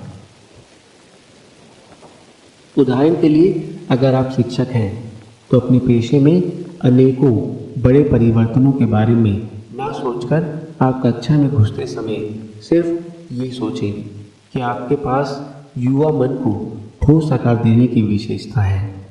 बहुत से बच्चे और परिवार आपके ऊपर भरोसा करते हैं। अगर आप आर्थिक विशेषज्ञ हैं तो कोशिश कीजिए कि आपकी मदद से लोगों को रिटायर होने में आसानी हो, उनको अपने मनपसंद घर बनाने में मदद मिल सके और उनके सपने पूरे हो सकें। अगर आप बीमा के पेशे में हैं तो ये याद रखिए कि आपका काम लोगों को जीवन में सुरक्षा प्रदान करना है और उनकी ज़रूरत के वक्त में उनके काम आना है। अगर आप एक विक्रेता हैं तो ये सोचिए कि किस प्रकार आप अपने कार्य से लोगों की सेवा करते हैं और जो माल आप बेचते हैं वो किस प्रकार उनके जीवन में खुशियाँ ला रहा है। अपने कार्य की महत्वपूर्णता और आपके सहयोग की दूसरों के लिए उपयोगिता पर अधिक ध्यान देकर आप अपने संतोष और प्रेरणा की मात्रा में आवश्यक प्रचुरता देखेंगे। कुछ चीज़ें मानव की आत्मा को लोगों के जीवन में परिवर्तन लाने की महत्वाकांक्षा से ज़्यादा प्रेरित करती है। महात्मा गांधी ये जानते थे। नेल्सन मंडेला और मदर टेरेसा को भी ये पता था। विचारों में एक साधारण सा बदलाव जिसकी मैं आपको प्रेरणा दे रहा हूँ, आपके जीवन में खुशी की एक नई चेतना ला सकती है। अध्याय 43। अपने पुस्तकालय में महापुरुषों की पुस्तकें रखिए।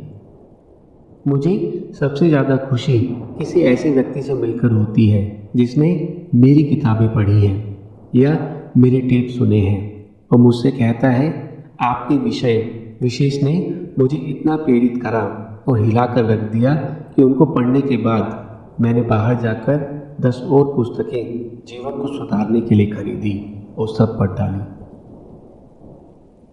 और उन्होंने मुझे पूरी तरह से बदल कर रख दिया। मैं सिर्फ जीवन की नेतृत्व की पुस्तकें नहीं लिखता हूँ परंतु उनका समर्पित शिष्य भी हूँ। जैसा कि मैंने एक पुराने पाठ में बताया है कि मैं किताबों की दुकानों पर उनकी अलमारियों के सामने नवीनतम संस्करणों को जो मुझे शिक्षा देकर जागृति दे सकते हैं उलटते पलटते घंटों बिता देता हूँ। मैं पुरानी पुस्तकों की दुकान पर भी अक्सर जाता रहता हूँ जहाँ से मैंने अपनी कुछ सबसे बहुमूल्य पुस्तकें सिर्फ कुछ डॉलर्स में खरीदी। क्योंकि कोई भी पाठक अपने मन को सुधारता है तो इस दुनिया में जहाँ बहुत कुछ करने के लिए है, आप जो भी पुस्तक पढ़ें उसके लिए उनका चुनाव सही होना चाहिए। इसलिए मैं आपको सुझाव दूंगा कि आप, जैसा कि थोरो ने कहा है, आप ज़्यादातर समय दी हीरोइक बुक्स को पढ़ने में गुजारें। वे किताबें जो सबसे ज़्यादा तेजस्वी विचारों को सम्मिलित करती हैं। अपने मस्तिष्क को एपिक्टेटस और कन्फ्यूशस जैसे महान दार्शनिकों के विचारों से घोट लीजिए। सबसे बुद्धिमान कवियों की कविताएं पढ़िए, जैसा कि Lord Alfred Tennyson, Emily Dickinson, John Keats और लियो टॉल्स्टॉय। हरमन हेस और डोंटस के उपन्यास पढ़िए। महात्मा गांधी, एल्बर्ट आइंस्टाइन और मदर टेरेसा के लेख पढ़िए। इन कार्यों को करने में अगर दिन में कुछ मिनट भी दिए जाएं तो आपको अपने जीवन के सच पर केंद्रित रखेगा और आखिर में आपके चरित्र पर गहन असर डालेगा।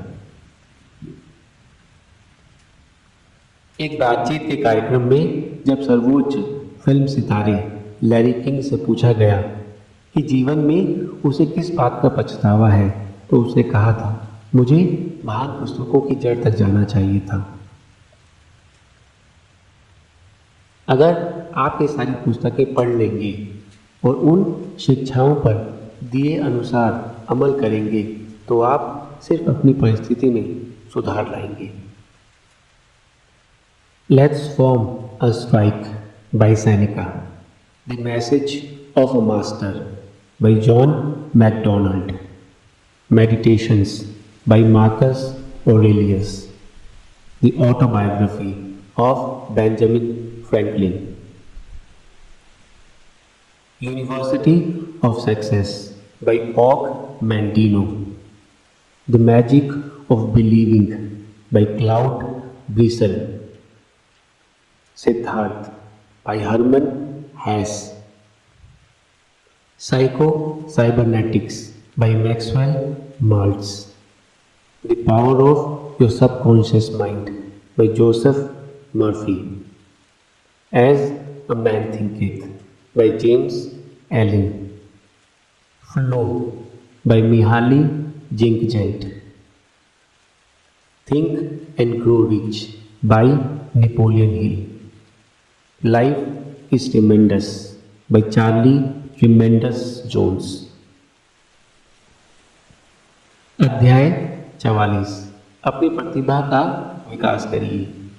नॉर्मन काजिम्स ने लिखा है, जीवन की त्रासदी मौत में नहीं परंतु जीते जी अपने अंतर्मन को मारने में है।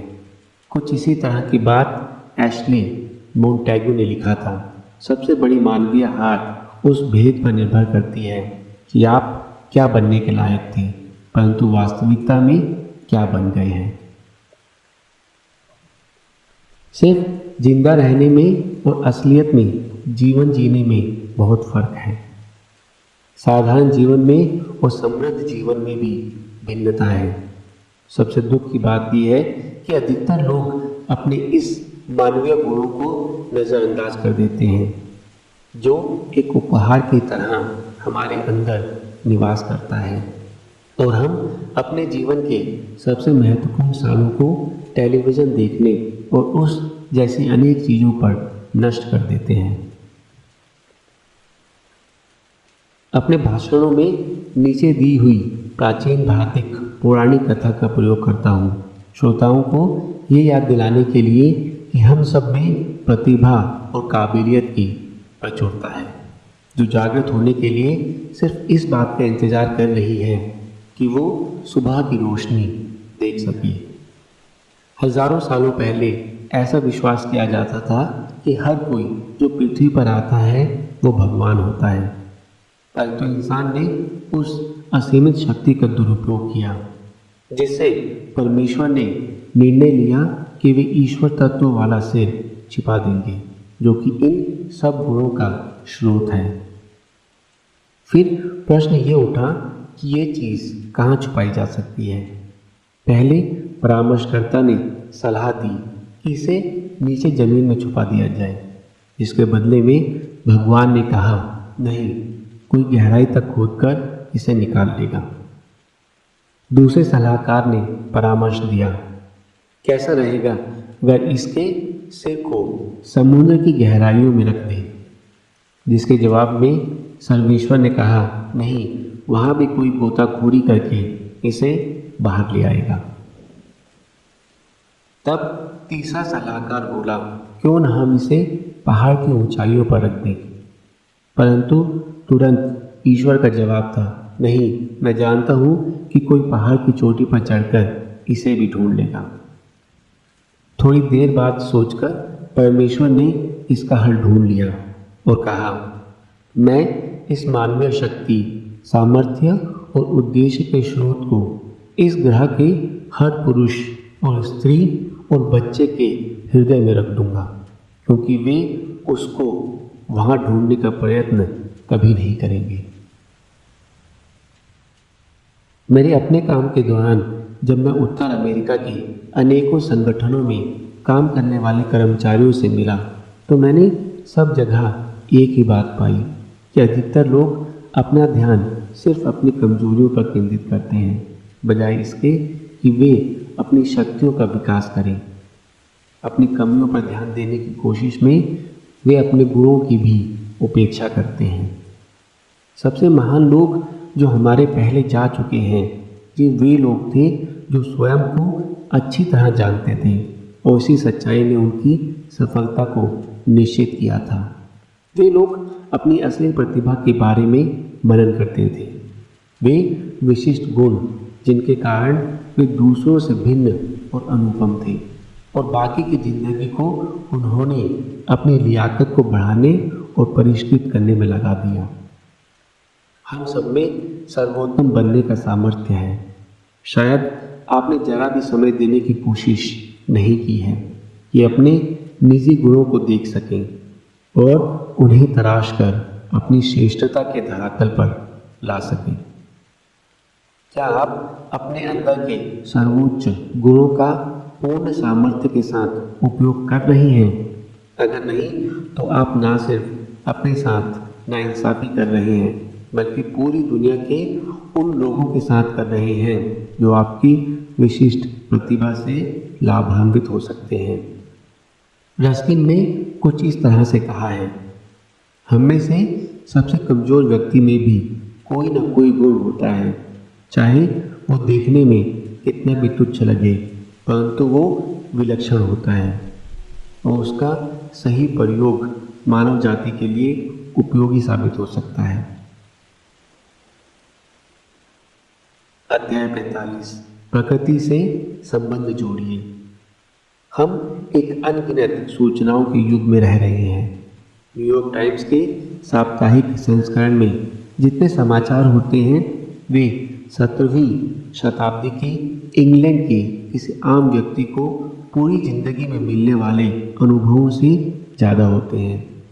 अनेक सालों के बाद मैंने पाया कि सिर्फ प्राकृतिक वातावरण में समय व्यतीत करना ही मुझे इस व्यापक विश्व से जोड़ पाता है और इस कलयुग में मेरे उत्साह को कायम रखता है।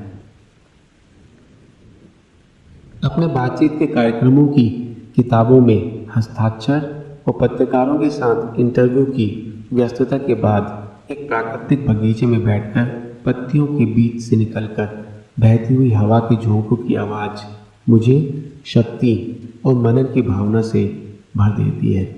मेरे जीवन की प्राथमिकताएं स्पष्ट हो जाती हैं, मेरे कर्तव्य मुझे कम दबाव देते हैं और मेरा मन स्थिर हो जाता है। प्रकृति के साथ ये सामंजस्य अपनी सृजनता को उजागर करने का एक उत्कृष्ट तरीका है, वो नए विचारों को उत्पन्न करता है। न्यूटन ने गुरुत्वाकर्षण का नियम उस समय ईजाद किया जब वे सेब के पेड़ के नीचे आराम कर रहे थे। इसी तरह से स्विट्जरलैंड वासी डिजाइनर जॉर्ज डी मेस्टर ने वेल्क्रो का आविष्कार तब किया जब उन्होंने उन फूलों का निरीक्षण किया जो उनके कुत्ते के शरीर से पहाड़ी पर घूमते हुए चिपक गए थे। प्राकृतिक वातावरण हमारे मन के कोलाहल को शांत करके हमारी विशिष्टता को उड़ान भरने के लिए प्रेरणा देता है। जब आप अपना समय प्रकृति का आनंद उठाने में व्यतीत कर रहे होते हैं, तब आप अपने वातावरण का पूरे ध्यान से निरीक्षण कीजिए। एक फूल की जटिल संरचना का अध्ययन कीजिए। ये किसी प्रकार एक प्रवाह झरने का रूप बन जाता है। इसे जानने की कोशिश करिए।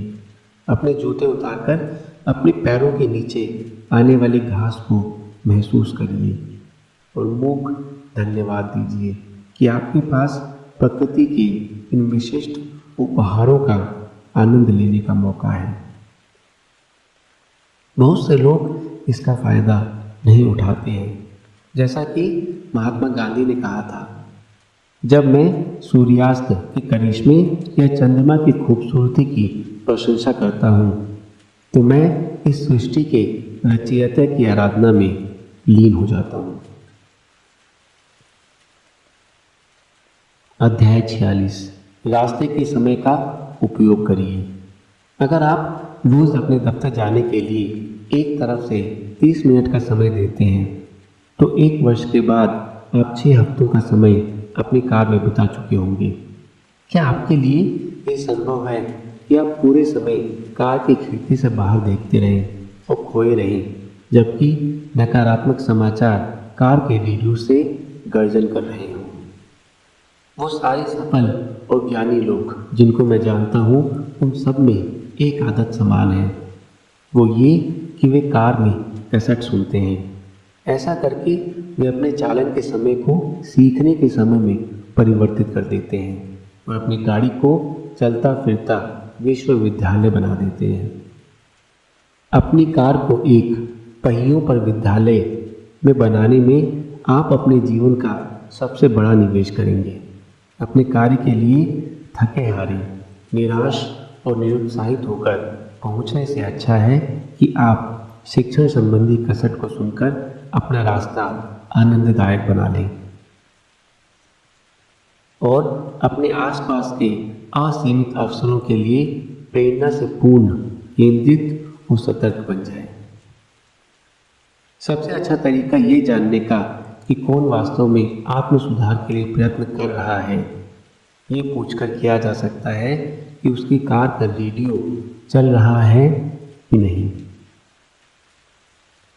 जो प्रभावशाली जीवन के वास्तविक शिष्य होते हैं उन्हें इसके बारे में पता होगा, क्योंकि वे अपने चालन की हर मिनट टेप सुनने में व्यस्त रहते हैं। मेरे साथ ऐसा बहुत बार हुआ है कि मैं किसी संतुष्ट और सफल पुरुष की कार की पिछली सीट पर बैठा और मैंने वहाँ कैसेट का छोटा सा पहाड़ पाया जो उस सीट की काफ़ी जगह घेर रहा था जहाँ मैं बैठा था। ज़्यादातर नई किताबें टेप पर मिल जाती हैं और जिनमें सबसे बढ़िया तरह के प्रेरणादायक कार्यक्रम जो कि जीवन में नेतृत्व पर आधारित होते हैं पाए जाते हैं। मैं पूरी कोशिश करता हूँ कि मैं कम से कम 5 नए टेपों को हर महीने सुनूं, जो व्यापार के नवीनतम संस्करणों से लेकर समय के बाद सृजनात्मक विचार, शारीरिक स्वास्थ्य और आध्यात्मिक संतोष पर आधारित होते हैं।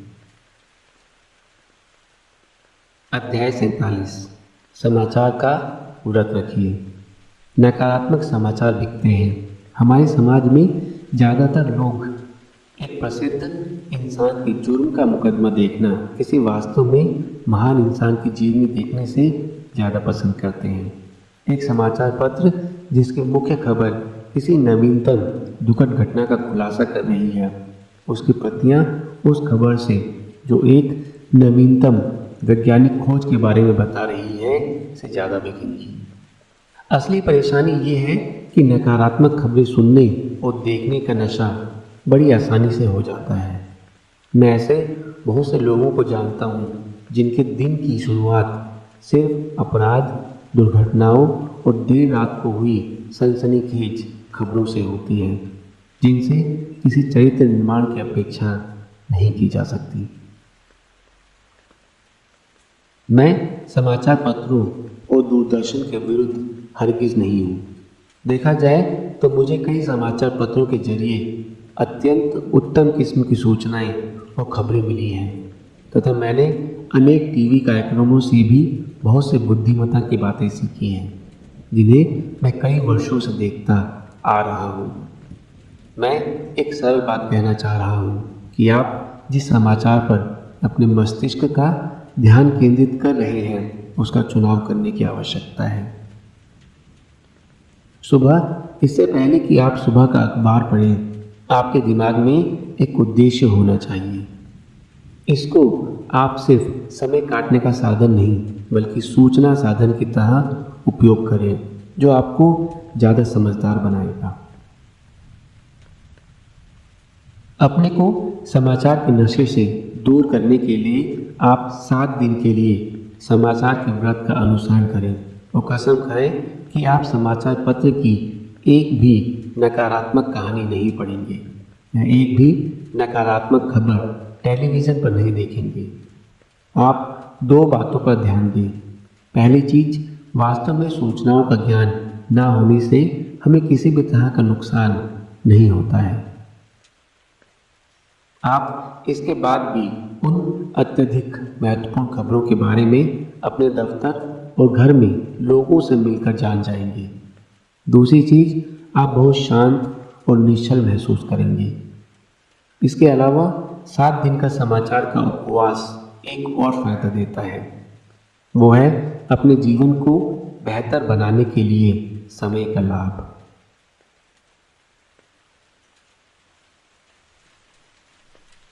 अध्याय 48 अपने उद्देश्य को गंभीरता से लें।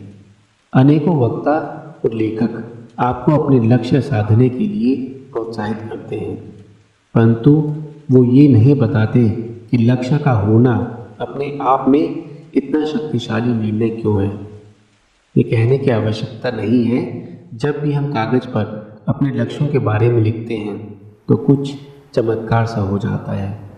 मेरी राय में जीवन के समस्त क्षेत्रों में स्पष्ट उद्देश्यों को निर्धारित करके हम 3 चीज़ें पाते हैं।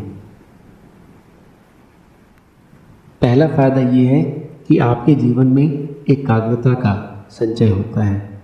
उस दुनिया में जो अनेक विकल्पों के साथ जटिल हो चुकी है, हम जिस युग में रह रहे हैं उसमें साधारण तौर पर एक ही समय पर बहुत से कार्यों को करने के विकल्प हैं। हमारा ध्यान बांटने के लिए अनेकों आकर्षण हैं।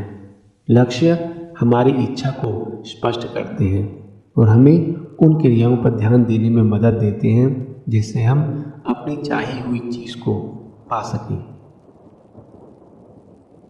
अपने स्पष्ट उद्देश्य निर्धारण से आपको ज़्यादा बढ़िया विकल्पों को चुनने का मौका मिलता है। अगर आपको सही तरीके से मालूम है कि आप कहाँ जा रहे हैं तो उन क्रियाओं को जानना आसान हो जाता है जो हमें अपने लक्ष्य तक पहुँचाती हैं। अपने मुकाम तक पहुँचने के लिए उनको लिखना आपकी मंशा को स्पष्ट कर देता है और अपने स्वप्न को पूरा करने के लिए पहले कदम के समान होता है। जैसा कि उपन्यासकार सॉल बेलो ने लिखा था, एक स्पष्ट योजना हमें चुनाव के संताप से बचाती है। जैसा लेखक ग्लेन ब्लैंड ने लिखा है, लक्ष्य और योजनाएं हमारे जीवन से चिंता दूर कर देते हैं। अगर आप अपने उद्देश्य को निर्धारित कर लेते हैं तो आपकी प्रक्रिया आपकी भावनाओं के बजाय आपके लक्ष्य पर आधारित होगी। लक्ष्य निर्धारण का दूसरा लाभ ये है कि वो आपको अपने सामने वाले अवसरों के लिए सहायता देता है जिनकी हम अपनी व्यक्तिगत, व्यावसायिक और आध्यात्मिक जीवन में इच्छा करते हैं। और तीसरा फायदा लक्ष्य निर्धारण का ये है कि आपकी स्पष्ट परिभाषा वाले उद्देश्य के साथ आप अपने कर्तव्यों का निर्वाह भी उसी दिशा में करते हैं। वे आपको प्रेरणा देते हैं कि आप अपनी प्राथमिकताओं के हिसाब से व्यवहार करें और चीज़ों का इंतज़ार करने के बजाय उन्हें स्वयं करने की कोशिश करें, क्योंकि सिर्फ प्रतीक्षा से कुछ नहीं मिलता। आपको उन लक्ष्यों का चुनाव करना चाहिए जो आपको प्रेरणा देकर व्यस्त रखते हैं और आपको अपने निजी कर्तव्यों का पालन करने की स्फूर्ति दे सकें और आपके दिलों को नई शक्ति दे सकें। अतः ऊंचे लक्ष्यों का निर्धारण करिए। आप मानसिक और आध्यात्मिक रूप से उतने ही समृद्ध हैं जितने आपके स्वप्न। और यह जैसा विज्ञापन गुरु डेविड और गिलबी लिखते हैं, सिर्फ गेंद को ठोकते मत रहिए, अखाड़े से बाहर आइए और अपना लक्ष्य अमर व्यक्तियों का संगी बनने का बनाइए।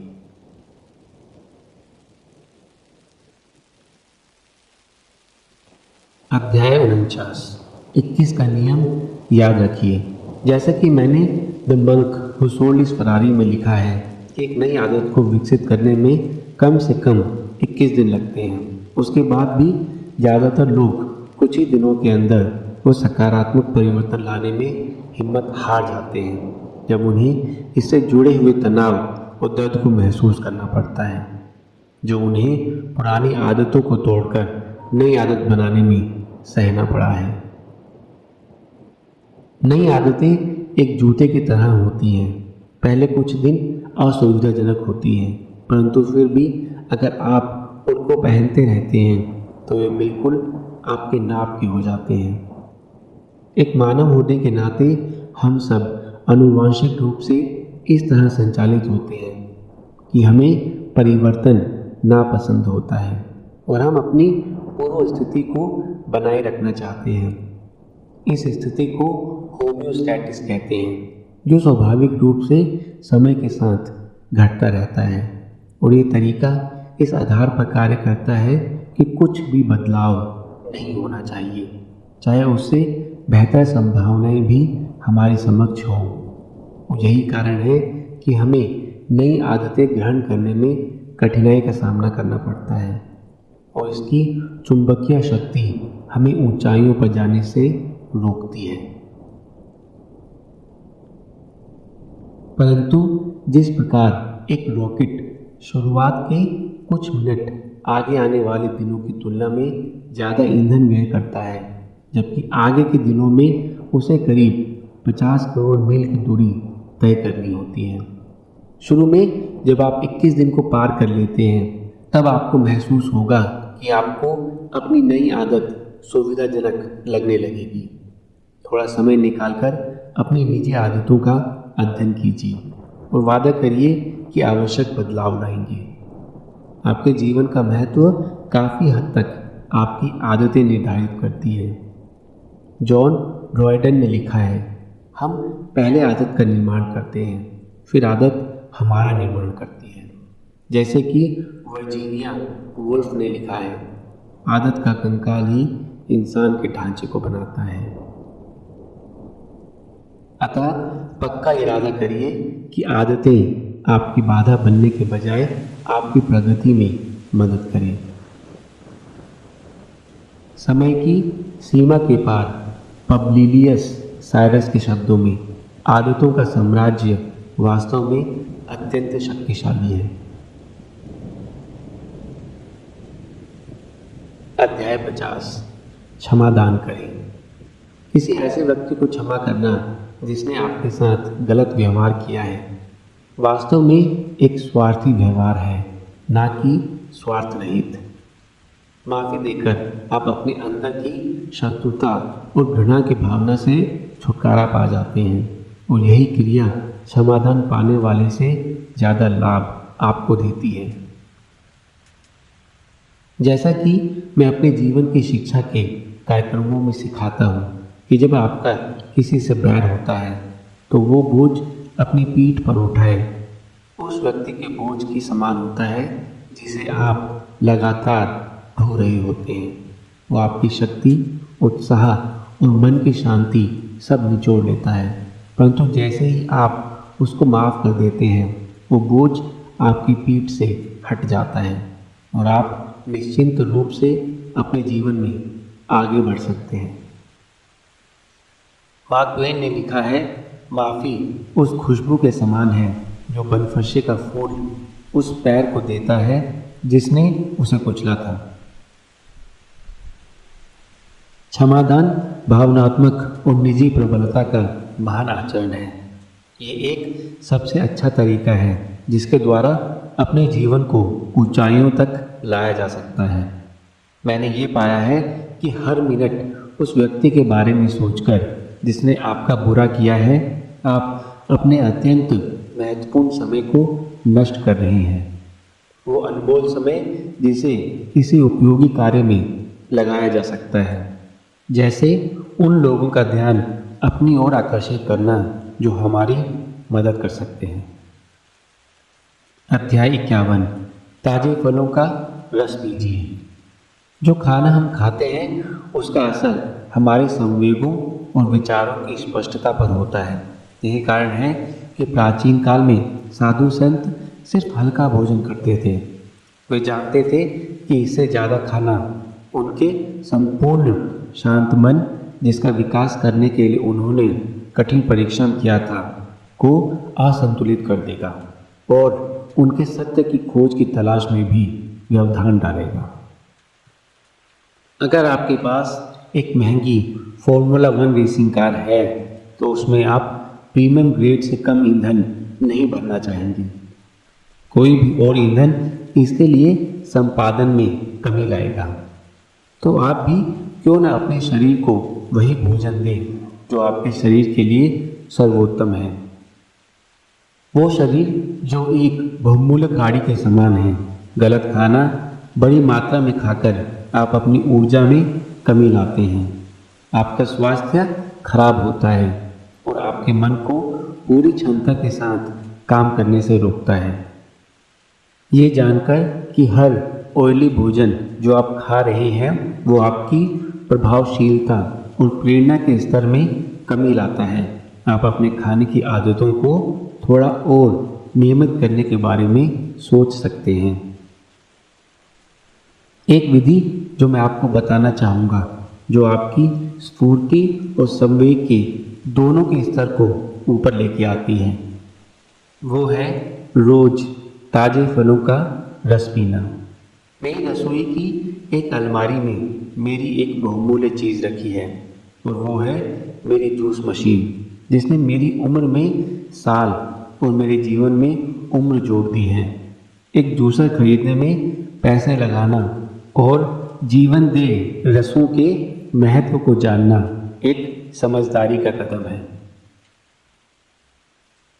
फलों के रस आपको बढ़िया महसूस कराते हैं, और आप सुबह काम पर जाने से पहले अगर एक गिलास बेर और सेब या संतरे और अंगूर का रस पीना शुरू कर दें तो इनसे होने वाले फायदों का बखान मैं नहीं करना चाहूँगा। सबसे बढ़िया किताब जो मुझे रसों के विषय में मिली है वो है कार्डिश की लिखी हुई किताब the juiceman's power of juicing. The juiceman's power of juicing. जिन उत्तम नुस्खों के बारे में कार्डिश ने लिखा है वे निश्चित रूप से पुस्तक के मूल्य के लायक हैं। अध्याय 52। परिष्कृत वातावरण का सृजन करिए। सफल जीवन को जीने का एक अखंड सत्य जो सादगी से बयान किया जा सकता है वो ये है, आपके विचार आपकी दुनिया का निर्माण करते हैं। आप जिस वस्तु पर विशेष ध्यान देते हैं उसका विकास होता है। जिसके बारे में आप सोचते हैं वो विस्तृत होता है, और जिसमें आप व्यस्त रहते हैं वो आपकी किस्मत निर्धारित करता है। जीवन अपने आप में एक आत्म सिद्धि की भविष्यवाणी है। ये आपको बिल्कुल वही देता है जिसकी आप अपेक्षा करते हैं। जैसे कि हेलन केलर ने कहा था, किसी भी नकारात्मक व्यक्ति ने ना तो सितारों के रहस्य को खोजा है, ना ही नई दुनिया खोजने के लिए यात्रा की है, और ना ही मानवीय उत्साह के नए स्वर्ग के दरवाजों को खोलने का प्रयत्न किया है। इस सिद्धांत के अनुसार ज़्यादा प्रसन्न शांत व्यक्ति बनने के लिए आपको अपने विचारों को संगठित करके अपनी विचारधारा को परिष्कृत करना पड़ेगा। एक सबसे बढ़िया तरीका आपके सामने इस आंतरिक सुधार की राह में यह है कि आप अपने निजी वातावरण को बेहतर बनाने का प्रयत्न करें। सैन फ्रांसिस्को में एक बड़ी सभा में मेरे भाषण के बाद एक बुजुर्ग महिला धीरे से मेरे तक आई और मेरा हाथ पकड़कर मेरी आंखों में देखते हुए बोली, श्री शर्मा, मैंने पिछले 1 घंटे आपकी अंतर्दृष्टि के बारे में सुना जिसे आप बेहतर जीने के लिए महत्वपूर्ण समझते हैं, और मैं आपके विचारों के साथ हूँ। बहुत सालों पहले मैंने समझा कि हमारा वातावरण हमारी भावनाओं, विचारों और कल्पनाओं को रूप देता है।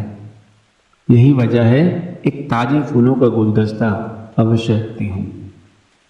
मैं अमीर नहीं हूँ, परंतु ये मेरा ऐसा महंगा शौक है जिसके बिना मैं गुजारा नहीं कर सकती।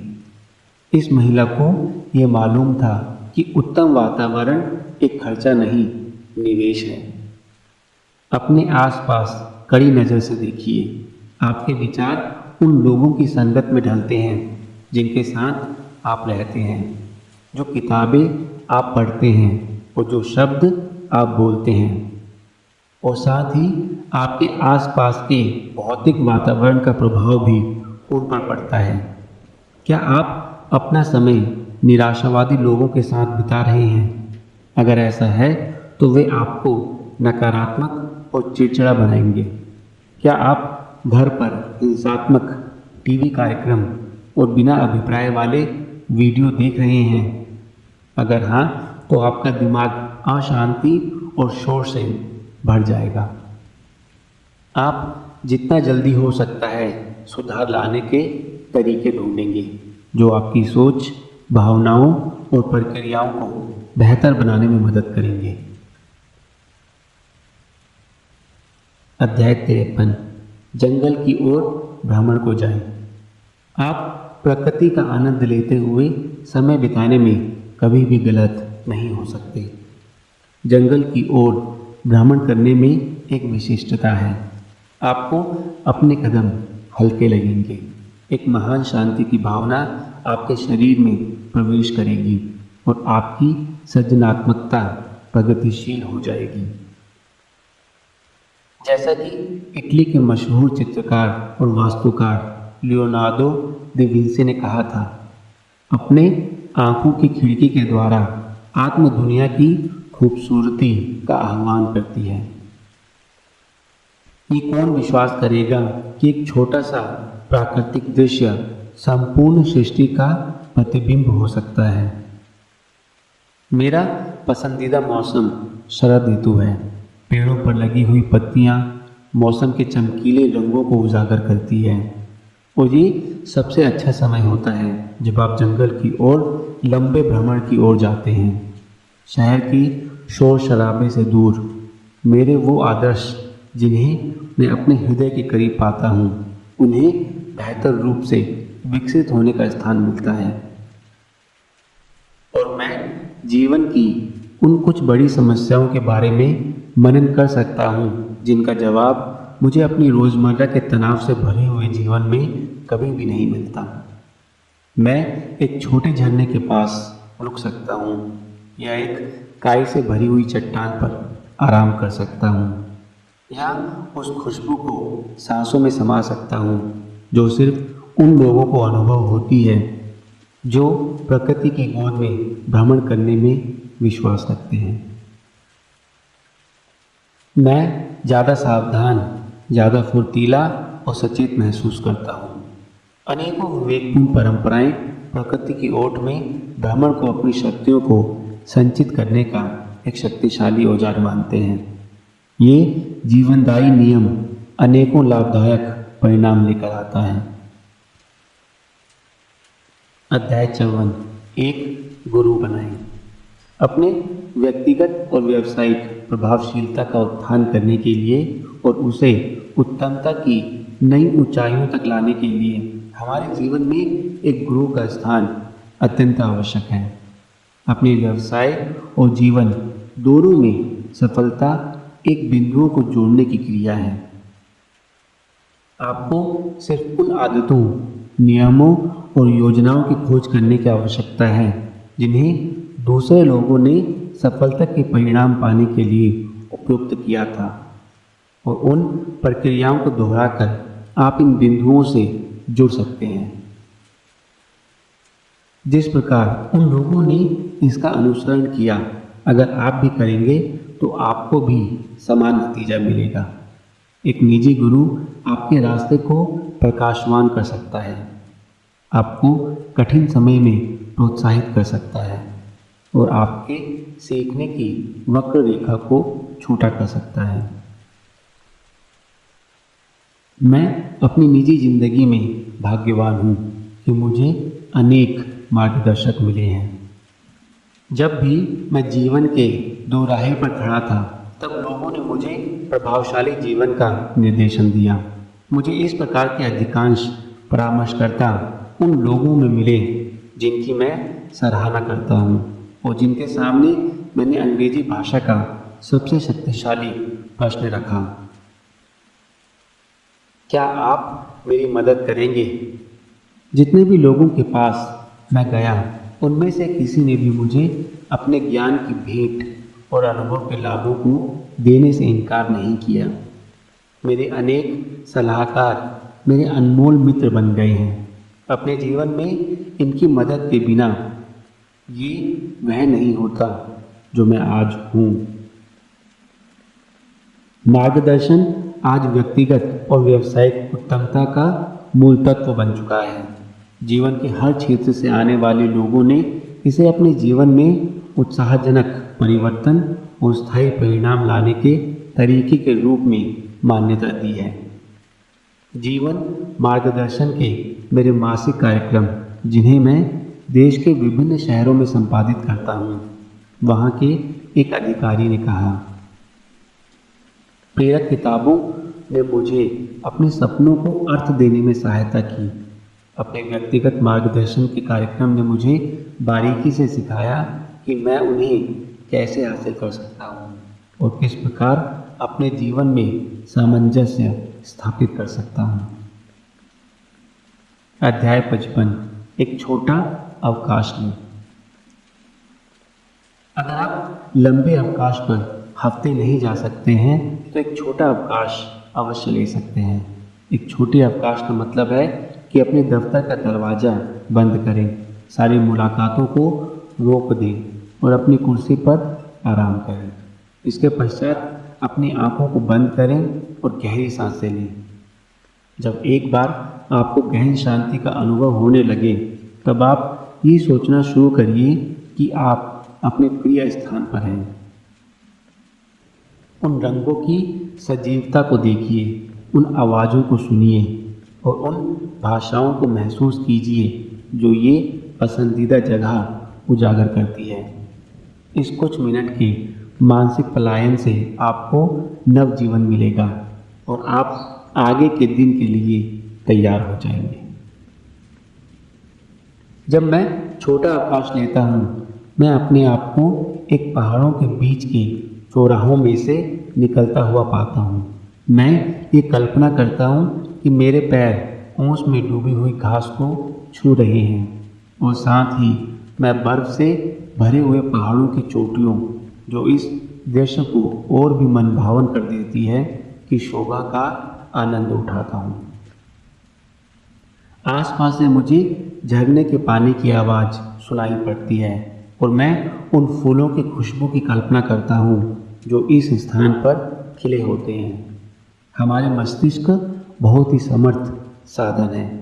हमारा अर्धचेतन मन हमारी कल्पना और वास्तविकता में भेद नहीं बता सकता, अतः छोटी सी पद्धति इसको धोखा देती है कि हम अपनी दिनचर्या से ये छोटा अवकाश ले रहे हैं जो हमारे जीवन में वही आश्चर्यजनक लाभ लेकर आता है जो असली अवकाश में मिलता है। अध्याय 56, एक स्वयंसेवी बनिए। मुझे इस पुरानी फारसी लेजेंड में एक महान बुद्धिमत्ता नजर आती है। मैं इस बात पर तब तक रोया कि मेरे पास जूते नहीं हैं जब तक मैंने ऐसे इंसान को नहीं देखा जिसके पैर नहीं थे। अपनी परेशानियों को बढ़ाकर देखना और उन अच्छी चीज़ों को नज़रअंदाज करना जो हमें भाग्य से मिली हैं बहुत आसान है। अगर हम अपने समय को एक भेंट की तरह समझें और स्वयं सेवक बनकर उन लोगों की सहायता करें जो हमारे जितने भाग्यवान नहीं हैं, तो वह एक उत्तम तरीका होगा हमारे जीवन की प्रचुरता और उत्तमता की याद दिलाने का। मेरे एक अत्यंत महत्वपूर्ण भाषण जो नेतृत्व के ऊपर था और एक बड़ी बीमा कंपनी को दिया था, जब समाप्त हुआ तो एक आदमी मेरे पास आया। वो बोला कि वो उस कंपनी का एक उच्च दर्जे का उत्पादक है। उसकी सफलता के अनेक पक्षों में से एक पक्ष ये भी है कि वो हर हफ्ते में कुछ घंटे उन लोगों की मदद में लगाता था जो उससे कम भाग्यवान थे। दूसरों के पास क्या नहीं है, ये देखकर मेरे पास जो है मैं उसके महत्व को समझ पाता हूँ। ये मुझे जीवन में हर चीज़ को असावधानी से लेने से बचाता है और इससे भी ज़्यादा ज़रूरी है कि मेरी सहायता करता है कि मैं उन लोगों की मदद करूं जिनके जीवन को सही में मेरी आवश्यकता है। फ्रांस के चिकित्सक एल्बर्ट श्वाइट्ज़र ने लिखा है, मुझे पता नहीं कि आपकी किस्मत में क्या है, पर एक चीज़ मुझे ज़रूर पता है, आप लोगों में से सिर्फ वे लोग जीवन में खुश रहने वाले हैं जिन्होंने ये खोज निकाला है कि दूसरों की सेवा कैसे की जाती है। एन मोरो लिंडबर्ग ने लिखा है, आप सिर्फ कृतज्ञ होकर ऋण नहीं चुका सकते हैं, इसे सिर्फ किसी ठोस रूप में चुकाया जा सकता है। स्वयं सेवा के द्वारा आपको दूसरों की मदद करने का और उन लोगों का कर्जा चुकाने का मौका मिलता है, जो लोग कभी हमारे जीवन में काम आए थे। अध्याय 57, पृथकता के 6 कदमों को चुनिए। जॉन ग्वायरस के नाटक 6 डिग्रीज ऑफ सेपरेशन के पात्र आयशा का वार्तालाप अपनी बेटी टेस के साथ है, जिसमें वो उसे निम्नलिखित अंतर्दृष्टि प्रदान करती है। मैंने कहीं पढ़ा है कि इस ग्रह पर हर व्यक्ति सिर्फ 6 लोगों से पृथक है। इस चीज़ जो मैंने अपने जीवन में की है वो ये है कि मैंने एक सूची बनाई है जिसे मैं हीरो सूची बुलाता हूँ। इस सूची में 100 पुरुष और स्त्रियाँ जिनको मैं अपनी मौत से पहले मिलना चाहूँगा के नाम लिखे हैं, क्योंकि आकर्षण का नियम ये बताता है कि हम अपने जीवन में वो आकर्षित करते हैं जिस पर हम ध्यान केंद्रित करते हैं, और ये सूची एक जरिया है मुझे उन लोगों से जोड़ने का जिनकी मैं सबसे ज़्यादा प्रशंसा करता हूँ। एक से ज़्यादा अवसरों पर 6 कदमों की भिन्नता के सिद्धांत ने मेरी सहायता की है, जिससे मैं सही व्यक्तियों को पा सकूं, जिन्होंने मुझे उन लोगों से मिलवाया जिनसे मैं हमेशा मिलना चाहता था। और मैं लगातार आश्चर्यचकित हूँ कि मेरी सूची के कितने लोग जो प्रसिद्ध उद्योगपति और कुछ व्यावसायिक वक्ता हैं, अनेकों बार हवाई अड्डे पर मेरे सामने से निकलते हैं या उसी कॉन्फ्रेंस में बोलते हैं जिसमें मुझे बोलना होता है, या वे वही खाना खा रहे होते हैं जहां मैं खा रहा होता हूं। अपने नायकों की सूची बनाने का ये तरीका एक उच्च जागरूकता की भावना का सृजन करता है, जो मेरी मदद करता है कि मैं उनको जगह जगह पर अपने बहुत पास पाता हूँ। अध्याय 58, प्रतिदिन संगीत सुनिए। जेरी मैकगायर, जो कि एक उत्कृष्ट फिल्म है, उसके एक यादगार दृश्य में जो कि टॉम क्रूज ने अभिनीत किया है और एक कठिन चालन के खेल के अभिकर्ता के रूप में उसने बस अभी अभी एक कॉन्ट्रैक्ट लिया है। जैसे ही वो उस खिलाड़ी के घर एक अत्यंत खुशी की भावना के साथ निकलता है और वो संयमित होकर रेडियो पर एक स्टेशन से दूसरे स्टेशन को उस तरह का गाना ढूंढने की कोशिश करता है जिसे वो अपनी पूरी खुली आवाज़ में गा सके। क्या आपको कोई ऐसा समय याद है जब आपने सही वक्त पर सही गाना सुना हो? जेरी मैकगायर की तरह क्या आपने भी जोर से गाया या बेफिक्र होकर नाचे? क्या आपने उन क्षणों को अपनी पूरी शक्ति और खुशी के साथ जिया? और ये सब सिर्फ कुछ तारों और शब्दों के सही समन्वय के कारण हुआ। परंतु संगीत आपके साथ ऐसा कर सकता है। संगीत आपकी मनोस्थिति को प्रोत्साहित कर सकता है, आपके चेहरे पर मुस्कुराहट वापस ला सकता है और आपके जीवन को अपरिमित रूप से गुणात्मक बना सकता है। अध्याय 59, धरोहर के रूप में वाक्य लिखिए। किसी ने मुझसे कहा था कि जीवन के शुरू के 50 साल में वैधता साबित करने में समर्पित करने पड़ते हैं और बाद के 50 साल अपनी धरोहर बनाने में। ये कितना सही है। हम में से अनेक लोग अपने जीवन का पहला भाग कुछ हासिल करने के संघर्ष में या आदर पाने के लिए परिश्रम करने में बिता देते हैं। जब हमारी वैधता कायम हो जाती है तो ये चाहे प्रतिष्ठा के रूप में आए या भौतिक संपत्ति के रूप में, जल्द ही हमें ये समझ में आ जाता है कि कुछ कमी है और हम अपने जीवन के बचे हुए दिन वो करने में बिताते हैं जिसे शुरुआत से ही करना चाहिए था, और वो है एक धरोहर बनाना। एक दिन मेरे पिताजी ने हमारे फ्रिज के दरवाजे पर एक कविता चिपका दी। ये संस्कृत से अनुवादित थी और सादगी के साथ कहती थी, वसंत ऋतु गई, ग्रीष्म ऋतु गई, अब शरद ऋतु आ चुकी है। जो गाना मैं गाना चाहता हूँ वो अभी तक नहीं गा पाया। मैंने अपने जीवन के दिन सिर्फ अपनी वीणा के तारों को कोसने में बिताए।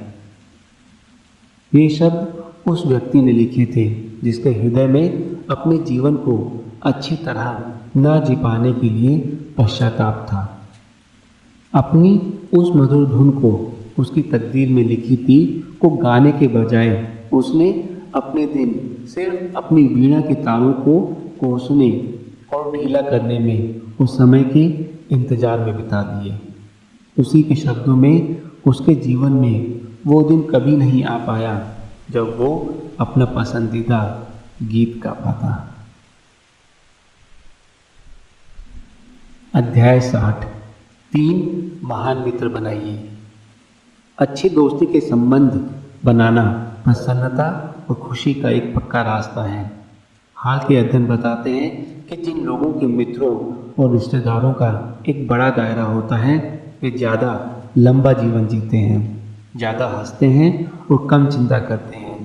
परंतु मित्रता बाकी अच्छी चीज़ों की तरह समय, शक्ति और कर्तव्य निष्ठा मांगती है।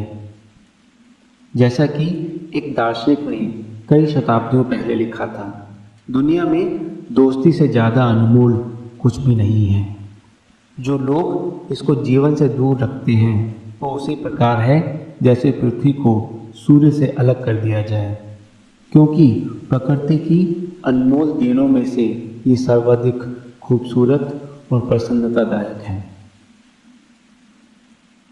मैं जैसे जैसे बड़ा हुआ मेरे पिता अक्सर मुझसे कहा करते थे कि कोई भी व्यक्ति जिसके 3 दोस्त हैं वो वास्तव में एक धनी इंसान है। मैं कभी भी इस परामर्श को नहीं भूला और आपको भी इसे दिल में महसूस करने के लिए प्रोत्साहन दूंगा। गहन मित्रता स्थापित करने के लिए आपको अपने सुविधाजनक दायरे से निकलकर उन लोगों से बात करने की निष्कपट गर्मजोशी के साथ पहल करनी पड़ेगी जिन्हें शायद आप अच्छी तरह जानते भी ना हों। और अगर आप मित्रता के बीज बोएंगे तो आपको अवश्य ही उत्तम दोस्ती की फसल का लाभ प्राप्त होगा। कुछ समय पहले मेरी माँ की कार का टायर पंचर हो गया जब वे किसी दैनिक कार्य के लिए रास्ते में जा रही थी। उन्होंने एक अजनबी महिला जो अपने घर के सामने बगीचे में पानी दे रही थी से पूछा कि अगर वे अपनी कार को उनकी गैरेज में खड़ा कर सके और फिर पास के गैस स्टेशन से मदद मांग सके। उस महिला ने कहा कि उसे कोई आपत्ति नहीं थी। अपनी कार का टायर ठीक करवाने के बाद मेरी माँ वापस उस महिला के घर तक गई और उनके दयालु स्वभाव के लिए गर्मजोशी के साथ उन्हें धन्यवाद दिया। उस महिला ने मेरी माँ को चाय पीने का बुलावा दिया। 1 घंटे के अंदर उन्होंने पाया कि वे दोनों एक ही शहर में पली बढ़ी थी, एक ही विद्यालय में पढ़ी थी और एक दूसरे को जानने वाले अनेक लोगों को जानती थी।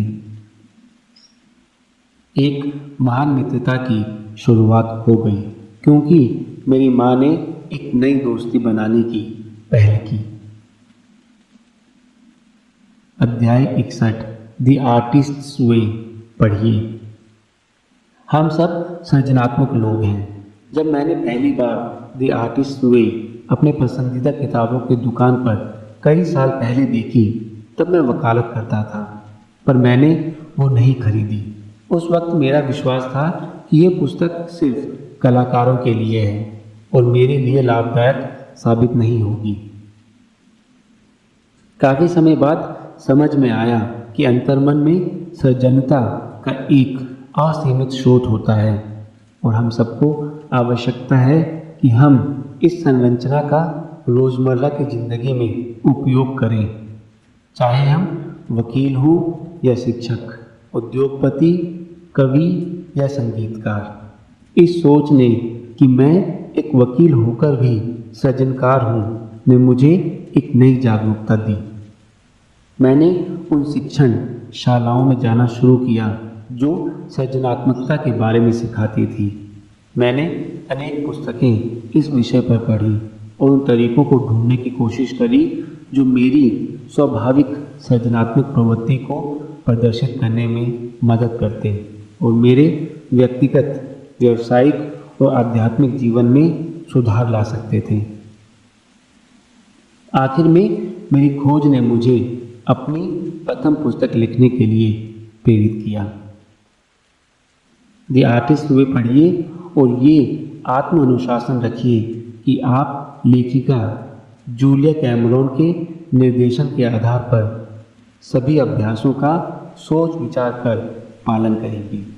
अपनी सृजन शक्ति को बंद स्थान से निकालकर आप अपनी आत्म खोज की राह की ऊंचाइयों को छूने के लिए निकल पड़ेंगे और अपना हर दिन संपूर्णता के साथ भर देंगे।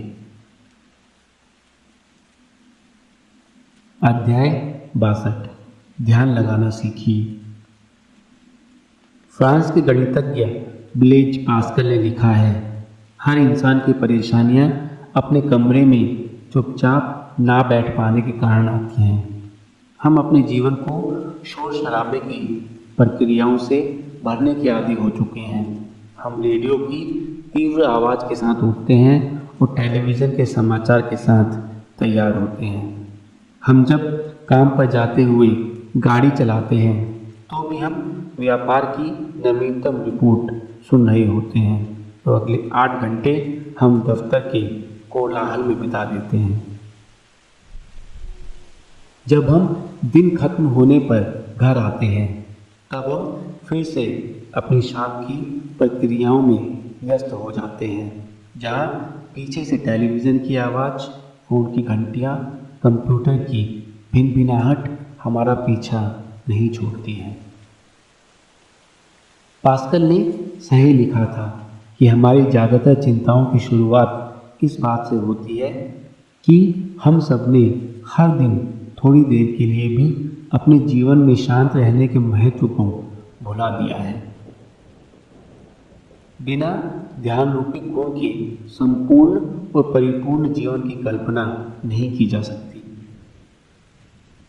अगर आप एक क्रिया पर लगातार अपना ध्यान केंद्रित नहीं कर पाते हैं तो आप कभी भी अपने लक्ष्य को नहीं पा सकेंगे और ना ही अपने स्वप्न बना पाएंगे और ना ही रोज़मर्रा के जीवन का आनंद ले पाएंगे। बिना मानसिक अनुशासन के तुच्छ विचार और चिंताएं आपका पीछा करेंगी और आप में कभी भी अपने आप को अधिक अर्थपूर्ण प्रक्रियाओं में शामिल होने का मौका नहीं मिल पाएगा। बिना गहन मनोयोग के आपका दिमाग आपका मालिक बनकर आपको गुलाम बना देगा। अध्याय 63 जीवित रहते अंतिम संस्कार कीजिए। जब मैं the monk who sold his Ferrari के लिए शोध कर रहा था, मुझे एक भारतीय महाराजा की कहानी के बारे में पता चला जो एक अजीब तरह की विधि का अभ्यास करता था। हर दिन उठने के तुरंत बाद वो अपना खुद का अंतिम संस्कार पूरे फूलों और संगीत के साथ करता था। पूरे समय वो ये जाप करता था, मैंने संपूर्ण रूप से जीवन जी लिया, मैंने संपूर्ण रूप से जीवन जी लिया, मैंने संपूर्ण रूप से जीवन जी लिया। जब मैंने इसके बारे में पढ़ा तो इस इंसान के इस विधि विधान का अर्थ समझ में नहीं आया। अतः मैंने अपने पिताजी से इसका अर्थ पूछा। उनका उत्तर था, बेटा, ये महाराजा ऐसा प्रतिदिन करके प्रतिदिन अपना संबंध जीवन की नश्वरता के साथ जोड़ता है और अपना हर दिन इस प्रकार जीता है जैसे वो उसका आखिरी दिन हो। उसका ये धार्मिक कृत्य बहुत ही समझदारी दिखाता है और उसे इस सत्य की याद दिलाता है कि समय हमारे हाथों से रेत की तरह फिसल जाता है और जीवन को स्पष्ट रूप से सिर्फ आज वर्तमान में जिया जा सकता है, ना कि आने वाले कल में। इंसान में अपनी नश्वरता की चेतना अपने आप में एक बड़ी बुद्धिमत्ता का स्रोत है। प्लेटो की मृत्युशैया पर उनके एक मित्र ने उनसे उनके जीवन के महानतम कार्य द डायलॉग्स को संक्षिप्त रूप में बताने के लिए कहा। काफ़ी मनन के बाद उन्होंने सिर्फ 2 शब्दों का जवाब दिया, मरने का अभ्यास करिए। प्राचीन विचारकों का कहना है कि प्लेटो के इस विचार को एक दूसरे प्रकार से भी लिया जा सकता है। मौत युवा लोगों की आंखों में भी उतनी रहनी चाहिए जितनी वृद्ध लोगों की आंखों में होती है। हर दिन हमें व्यवस्थित करना चाहिए और उसे पाल पोस कर अपने जीवन को संपूर्ण करने के लिए प्रयोग करना चाहिए। अपनी जीवित अवस्था में दाह संस्कार की प्रक्रिया आपको इस सच्चाई से जोड़ेगी कि समय एक अनमोल धरोहर है। वो सर्वश्रेष्ठ तरीके से समृद्ध बुद्धिमत्ता और ज़्यादा परिपूर्ण जीवन की शुरुआत सिर्फ वर्तमान में होती है। अध्याय 64। शिकायत छोड़कर जीना शुरू करिए। ये शिकायत करना छोड़ दीजिए कि आपके पास समय की कमी है और 1 घंटा जल्दी उठना शुरू करिए। आपके पास विकल्प है तो क्यों ना उसका उपयोग करें। इस बात की असंतुष्टता प्रकट करना छोड़िए कि आपको अपनी व्यस्तता के कारण व्यायाम का समय नहीं मिलता। अगर हर रोज आप 7 घंटे की नींद लेते हैं और 8 घंटे काम करते हैं, उसके बाद भी 63 घंटे का खाली समय हर हफ्ते होता है जिसमें आप जो भी चाहें वो कर सकते हैं। इसका मतलब 252 घंटे हर महीने और 3024 घंटे प्रति वर्ष हमें मिलते हैं, जिसे हम अपने जीवन के बाकी कार्यों के लिए प्रयुक्त कर सकते हैं। आपको ये समझना चाहिए कि दुनिया के इतिहास में इससे ज़्यादा बेहतर समय कभी नहीं हुआ है, जो इन अपरिमित संभावनाओं को हर दिन हमारे सामने अवसर के रूप में लाता है। जैसा आप अपने आप को रखना चाहते हैं, पर वैसे खुश, समृद्ध और शांत नहीं हैं, तो इसके लिए अपने माता पिता, अर्थव्यवस्था या अपने बॉस को जिम्मेदार ठहराना छोड़कर अपनी परिस्थितियों का पूरा दायित्व अपने ऊपर लीजिए। ये पहला कदम होगा जिसके अनुसार आप अपने जीवन को एक नवीन रूप में देखना शुरू करेंगे और वो आपके बेहतर जीवन की शुरुआत का बिंदु होगा। जैसा कि जॉर्ज बर्नार्ड शॉ ने कहा है, इस दुनिया में वही लोग आगे जाते हैं जो समय के साथ चलते हैं और आगे बढ़ते हैं। उन परिस्थितियों को ढूंढते हैं जिनकी उन्हें तलाश है, और अगर वे उन्हें नहीं खोज पाते हैं तो उनका सृजन करने की कोशिश करते हैं। आप अपने मन में प्रवेश करने वाले विचारों, अपनी अभिव्यक्तियों, अपने दिनचर्या और अपने समय के बारे में सावधानी से चुनाव करिए कि आप उसे कैसे बिताने वाले हैं। शिकायतें करना छोड़कर जीना शुरू करिए। कवि रुडयार्ड किपलिंग के शब्दों में, अगर आप अपनी शिकायत का 1 मिनट 60 सेकंड में दौड़कर तय की हुई दूरी से भर सकें, ये दुनिया और इसकी हर चीज़ आपकी हो जाएगी। अध्याय 65। अपना महत्व बढ़ाइए।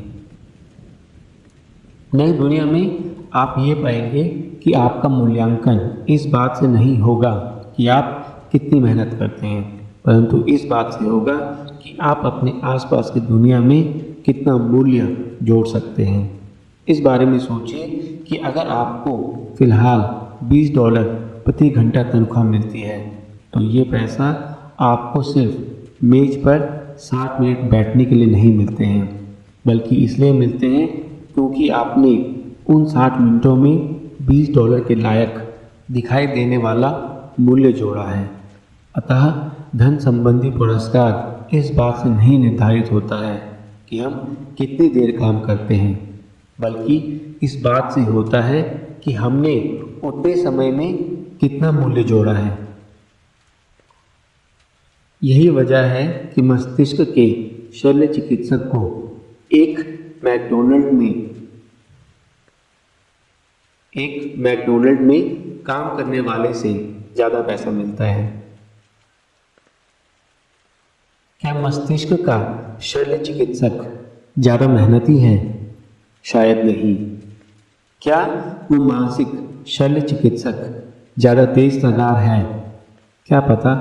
परंतु एक बात निश्चित है कि मानसिक शल्य चिकित्सक ने मैकडोनाल्ड के कर्मचारी की अपेक्षा अपने ज्ञान और पेशे के क्षेत्र में ज़्यादा प्रवीणता हासिल की है। ऐसे बहुत कम लोग होंगे जो वो कर सकते हैं जो एक मस्तिष्क का शल्य चिकित्सक कर सकता है। इसीलिए एक मस्तिष्क शल्य चिकित्सक को व्यावसायिक क्षेत्र में दूसरों की तुलना में ज़्यादा काबिल माना जाता है। यही कारण है कि एक मस्तिष्क शल्य चिकित्सक को एक बर्गर सेकने वाले से कम 10 गुना ज़्यादा तनख्वाह मिलती है। पैसे सिर्फ एक सांकेतिक चिन्ह है ये मूल्यांकन करने का कि हर व्यक्ति ने इस दुनिया में अपनी विशिष्टता से क्या योगदान दिया है। और सबसे बढ़िया तरीका जिससे हम दुनिया में मूल्य जोड़ सकें के लिए ज़रूरी है कि हम अपनी काबिलियत बढ़ाएं, ऐसे गुणों को बढ़ाएं जो किसी के पास ना हो, ऐसे किताबें पढ़ें जो कोई ना पढ़ता हो, ऐसे विचारों पर मनन करें जो कोई ना सोचे। और इसको दूसरी तरह से कह सकते हैं कि आप जो चाहते हैं वह नहीं मिलेगा अगर आप वही व्यक्ति बने रहेंगे जो आप हैं। जीवन से ज़्यादा हासिल करने के लिए हमें जीवन में ज़्यादा सक्रिय होना पड़ता है। अध्याय 66। एक अच्छे अभिभावक बने। जिस तरह से आप अपने बच्चों को पालते हैं वही निर्णायक होता है कि आप किस प्रकार अपने आने वाली पीढ़ी को संवारते हैं। क्योंकि शायद ही ऐसे लोग होंगे जिन्होंने बच्चों को पालने की औपचारिक शिक्षा ली हो, और इसी कारणवश हम में से अधिकांश लोग अपने बच्चों के साथ वैसा ही व्यवहार करते हैं जैसा हमारे माता पिता ने हमारे साथ किया होता है। हमें कोई और तरीका आता ही नहीं है। यद्यपि अभिभावक होना आप में एक महान खुशी का स्रोत है, परंतु एक ऐसा विशेषाधिकार है जिसमें अत्यधिक जिम्मेदारी शामिल है। मैं अपने बच्चों के लिए कुछ भी कर सकता हूँ, परंतु सिर्फ तत्परता ही काफ़ी नहीं है, बल्कि हमें अपने आप में सर्वोत्तम अभिभावक होने के गुणों का विकास करना चाहिए। हम ये आशा नहीं कर सकते हैं कि जिस प्रकार हम अपने बच्चों का पालन पोषण कर रहे हैं वही सही तरीका है, और हमें प्रार्थना करनी चाहिए कि हमारी किस्मत अच्छी हो, कि हमारे बच्चे समझदार, फिक्रमंद और बुद्धिमान वयस्क बने। हमें अपनी तरफ से अपनी बाल विकास और लालन पोषण की कला को संवारने के लिए शिक्षण क्लासेस में जाना चाहिए, किताबें पढ़नी चाहिए और बड़े बड़े विचारकों के कैसेट्स सुनने चाहिए जो उन्होंने इस विषय पर लिखे हैं। इसके अलावा हमें हिम्मत होनी चाहिए कि हम जीवन की प्रयोगशाला में हुए अपने अनुभवों को और अपने माता पिता होने के वजूद को सर्वोत्तम तरीके से अपने परिवारों के लिए प्रयुक्त करें। एक पिता ने टोरंटो में जो मेरे एक सेमिनार में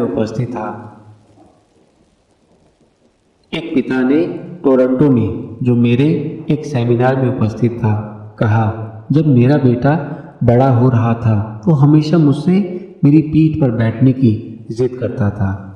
हालांकि मुझे पता था कि उसे इसमें कितना मज़ा आता है, पर मैं हमेशा इतना व्यस्त था कि मेरे पास उसके साथ खेलने का समय ही नहीं था। या किसी मीटिंग में जाना होता था या फ़ोन पर बात करनी होती थी। अब जब वो बड़ा हो चुका है और हमारा घर छोड़कर जा चुका है, मैंने एक चीज़ महसूस की कि मैं उस छोटे बच्चे को पीठ पर बैठाकर घुमाने के लिए कोई भी मूल्य चुकाने को तैयार हूँ।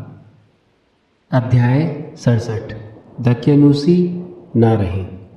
रूसो ने लिखा था, आप अपनी विचारधारा को रिवाजों के विरुद्ध ले जाइए और आप जीवन में ज़रूर अच्छा करेंगे।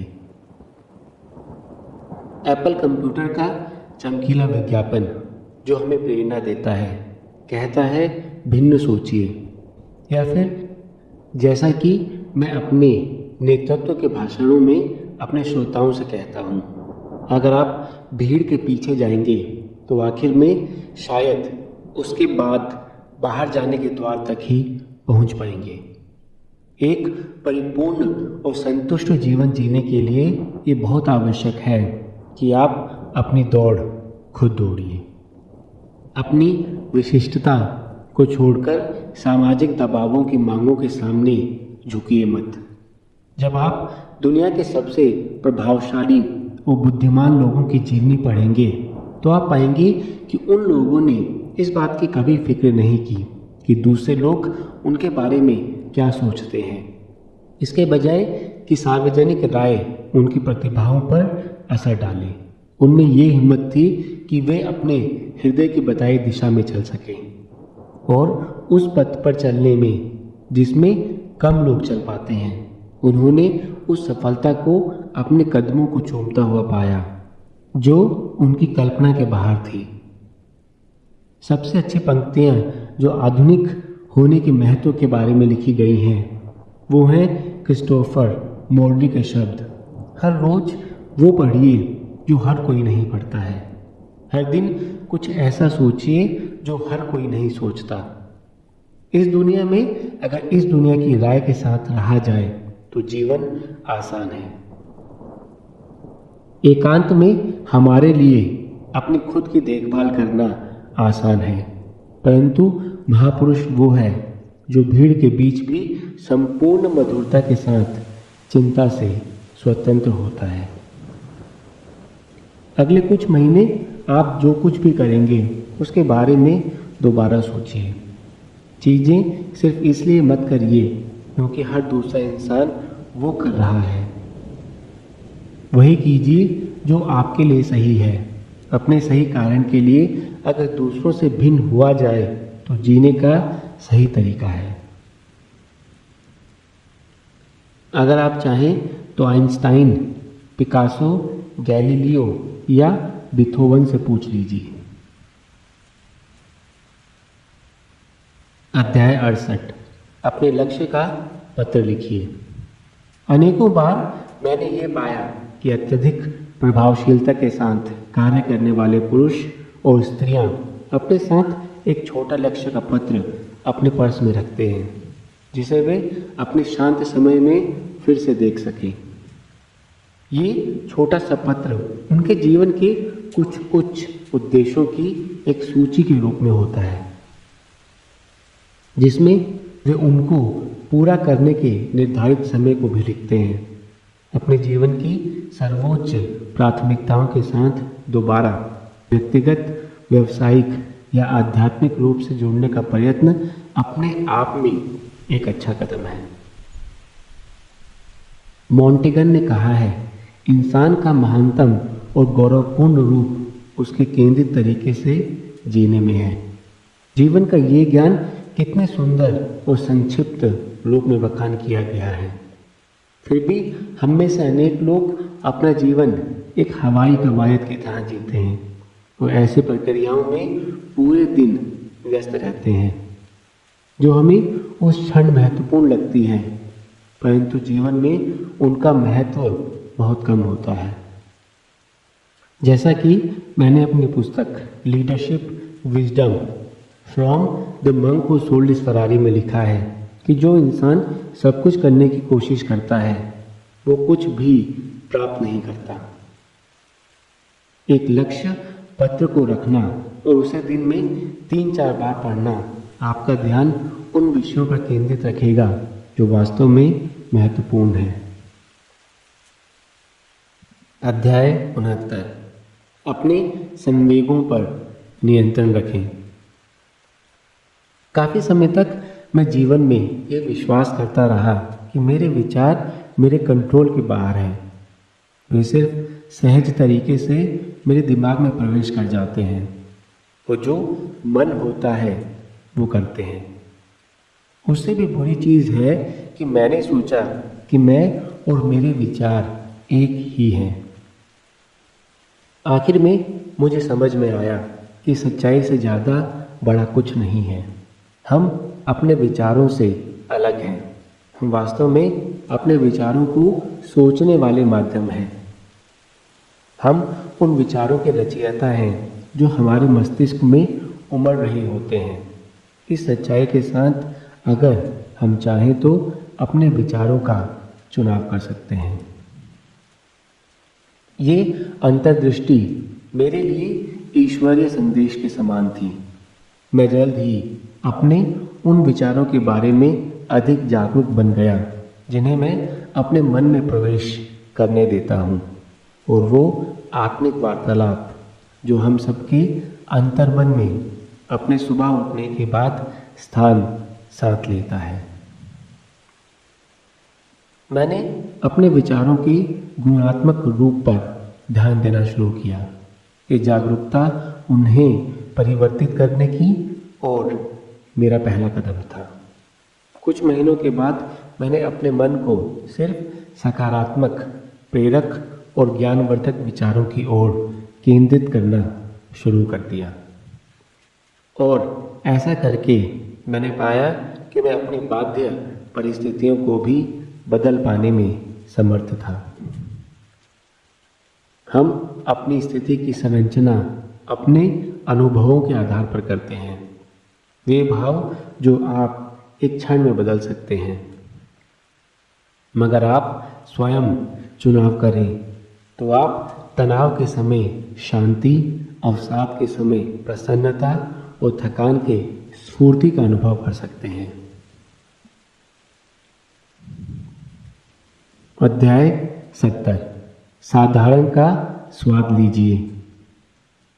कोई भी इंसान अपनी मृत्यु के बाद अपनी संपत्ति अपने साथ नहीं ले जाता है। मैंने आज तक किसी गाड़ी को दाह संस्कार के लिए अर्थी के पीछे जाते नहीं देखा है। अपने जीवन के आखिरी पलों में हम अपने साथ सिर्फ उन यादों को ले जा सकते हैं जो हमारे अनुभव थे और जिन्होंने हमारे जीवन को और अर्थपूर्ण बना दिया था। इसके अनुसार मैं अपने दिन ऐसे कार्य करने में बिताना चाहूँगा जो मुझे प्रसन्नता की यादें देगा, ना कि भौतिक संपत्ति की। मैंने ये पाया है कि मेरे सबसे यादगार क्षण जीवन की साधारण बातों ने दिए हैं। जिस दिन मेरी बेटी बियांका ने चलना सीखा, मेरे बेटे कॉल्बी का पहला क्रिसमस गायन, जहां उसने अपना ज़्यादा समय गाने में ना देकर अपने गर्व से भरे हुए पिता की ओर हाथ हिलाने में लगाया। जिस दिन हमारे परिवार ने बारिश में खेला और वो पूर्णमासी की शाम जब हमने हॉट डॉग को सेक कर खाया। डेल कार्नेगी ने लिखा है, जीवन की सबसे बड़ी विडंबना है कि हम लोग अपने जीवन को तरीके से नहीं जीते हैं।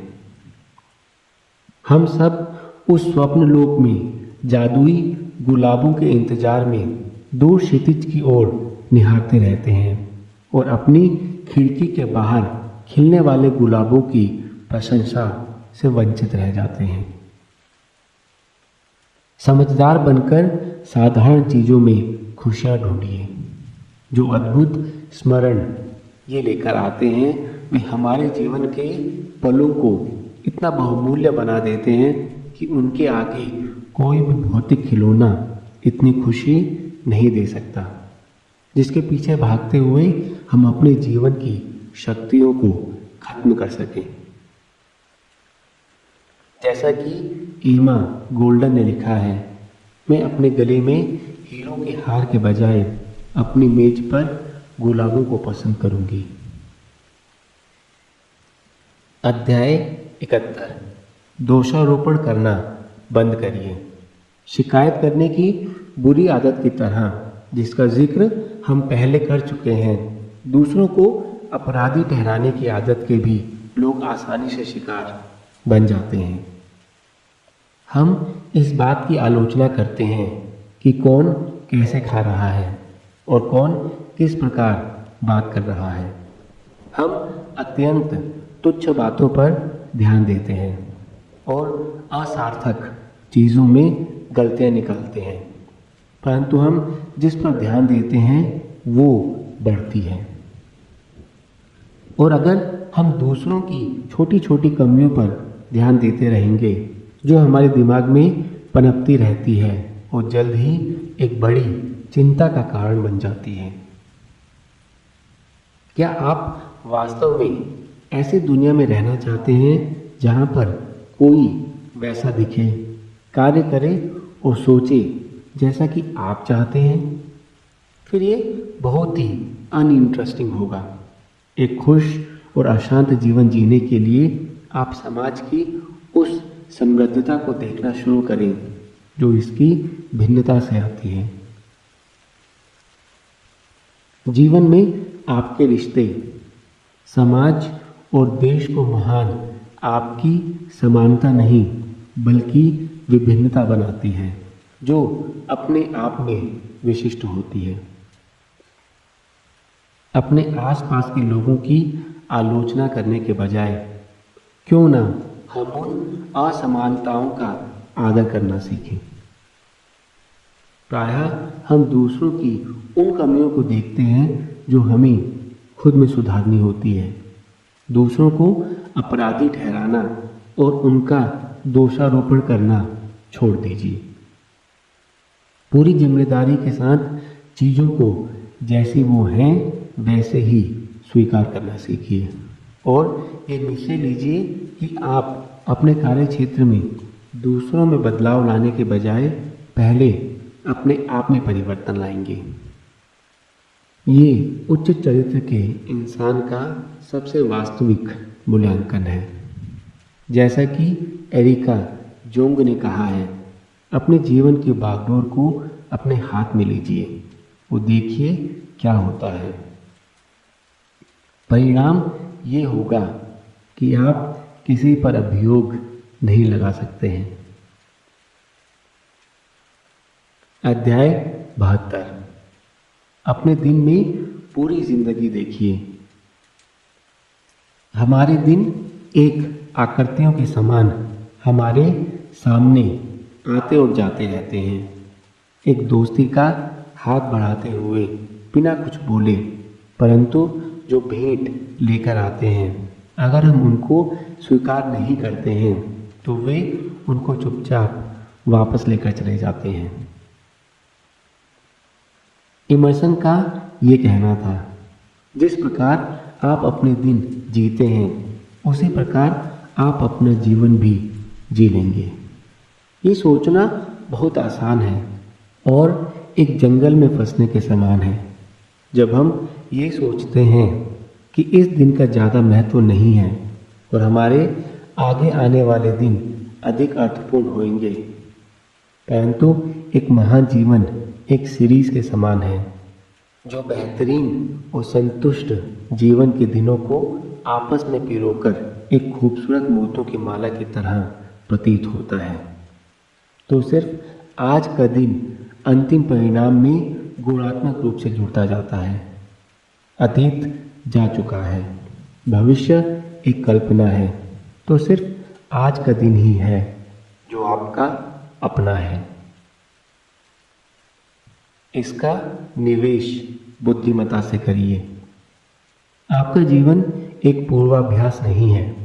हाथ से निकले हुए अवसर मुश्किल से वापस आते हैं। आज आप अपने जीने की चाह को बढ़ाइए और अपने कर्तव्यों को आगे आने वाले दिनों के लिए 2 गुना करने का फैसला कीजिए। अनेक लोग सोचते हैं कि अपने जीवन में परिवर्तन लाने के लिए महीनों और साल लग जाते हैं। ऐसी धारणा वाले लोगों से मैं असहमत हूँ। आप अपने जीवन को उसी समय बदल देते हैं जिस पल आप अपने दिल की गहराइयों से बेहतर और कर्तव्यनिष्ठ इंसान बनने का निर्णय लेते हैं। महीने और साल सिर्फ उन कोशिशों में लग जाते हैं जो आपको अपने निर्णय को बनाए रखने के लिए करनी पड़ती हैं।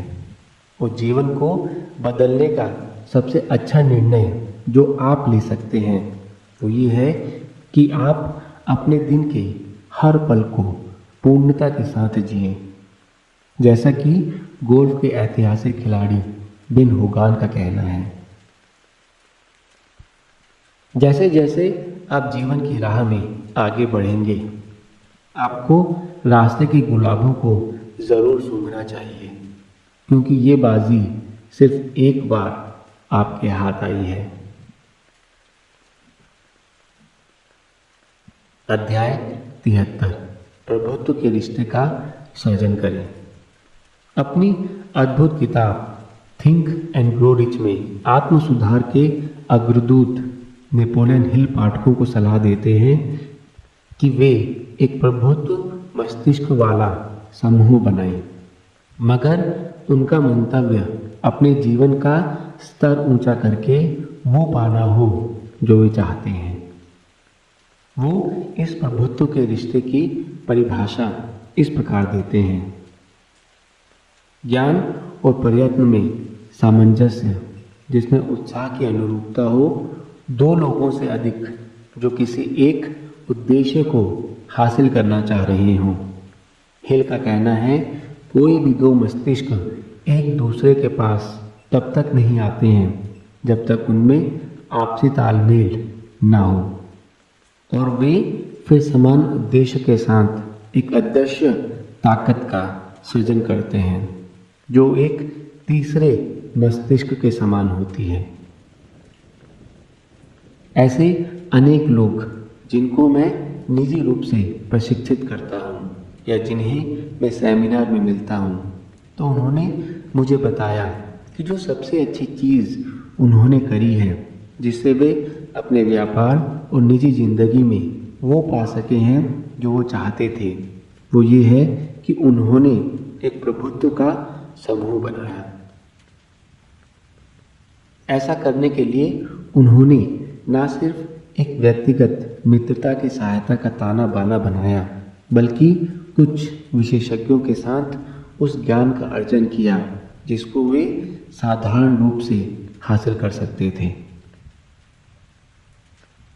अपने प्रभुत्व के समूह को बनाने के लिए आपको 3 या 4 लोगों को ढूंढने की आवश्यकता है जिनको आप समझते हैं कि आप उनसे सीख सकते हैं और जो समूह में दूसरों के साथ भी तालमेल रख सके। ये रिश्ता एक आपसी लाभ का रिश्ता है जिसमें आप उतना ही देते हैं जितना आपको मिलता है। अपने भावी सदस्यों तक पहुंचने की कोशिश करिए और ये व्यवस्था करिए कि हफ्ते में एक बार मिल सकें। हमेशा प्रातःकाल की सभाएं अच्छी रहती हैं क्योंकि वे हर सदस्य को इस बात के लिए बाध्य करती हैं कि वो अपनी कर्तव्य निष्ठा का प्रदर्शन कर सके। तकनीकी प्रगति के साथ ये आवश्यक नहीं है कि आप एक दूसरे से आमने सामने मिलें, हालांकि इसकी ज़रूरत अक्सर पड़ती रहेगी। टेलीफोन कॉन्फ्रेंस पर बात करना, इलेक्ट्रॉनिक संप्रेषण और फैक्स भी ये काम कर सकते हैं। निर्धारित समय पर अपनी चुनौतियों पर बातचीत करिए जिनका सामना आप कर रहे हैं और अपने समूह की उन सिद्धांतों और जीवन की उन सीखों के बारे में वाद विवाद करिए जिससे उनकी प्रभावशीलता बारंबार साबित हुई है।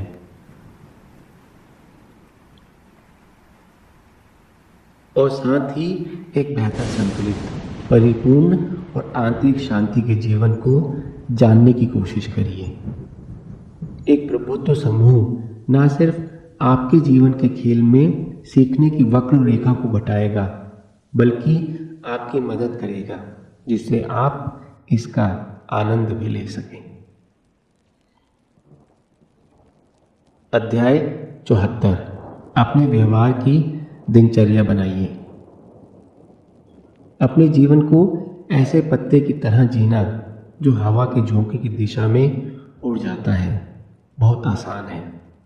अपने जीवन को उत्तम तरीके से जीने के लिए आवश्यक है कि हम अपना जीवन अधिक सोच विचार करके अभिप्राय और चाहत के साथ जिएं, जिससे हम उसे दूसरों की नहीं बल्कि अपनी शर्तों पर जी सकें।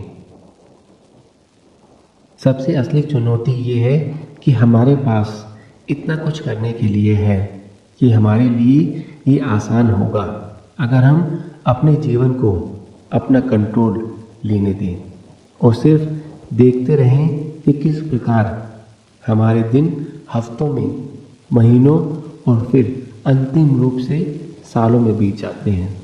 परंतु मेरे पास एक हल है। अपने स्वयं के जीवन में मैंने एक आचरण की दिनचर्या बनाई है। इसमें सिर्फ साधारण 3 गद्यांश हैं जो उन सिद्धांतों, सामर्थ्य और संकल्पों को व्यक्त करते हैं। मैंने काफ़ी सोच विचार के बाद निर्णय लिया कि अपने जीवन में परिपूर्णता लाने के लिए ये मेरे लिए आवश्यक है। उदाहरण के लिए पहले अनुच्छेद के एक भाग में लिखा है, मैं अगले 24 घंटों को सराहने का वादा करता हूँ क्योंकि वास्तविकता में मेरे पास सिर्फ यही है और इसका हर पल मैं पूर्णता और विवेक के साथ बिताना चाहता हूँ। अपने जीवन की कार्यसूची को आगे बढ़ाने के लिए बहुत कुछ किया जा सकता है और मैं अपनी धरोहर को पूरा कर सकता हूँ। मैं पूरे दिन ये याद रखूँगा कि मेरा ये दिन मेरे जीवन का आखिरी दिन हो सकता है।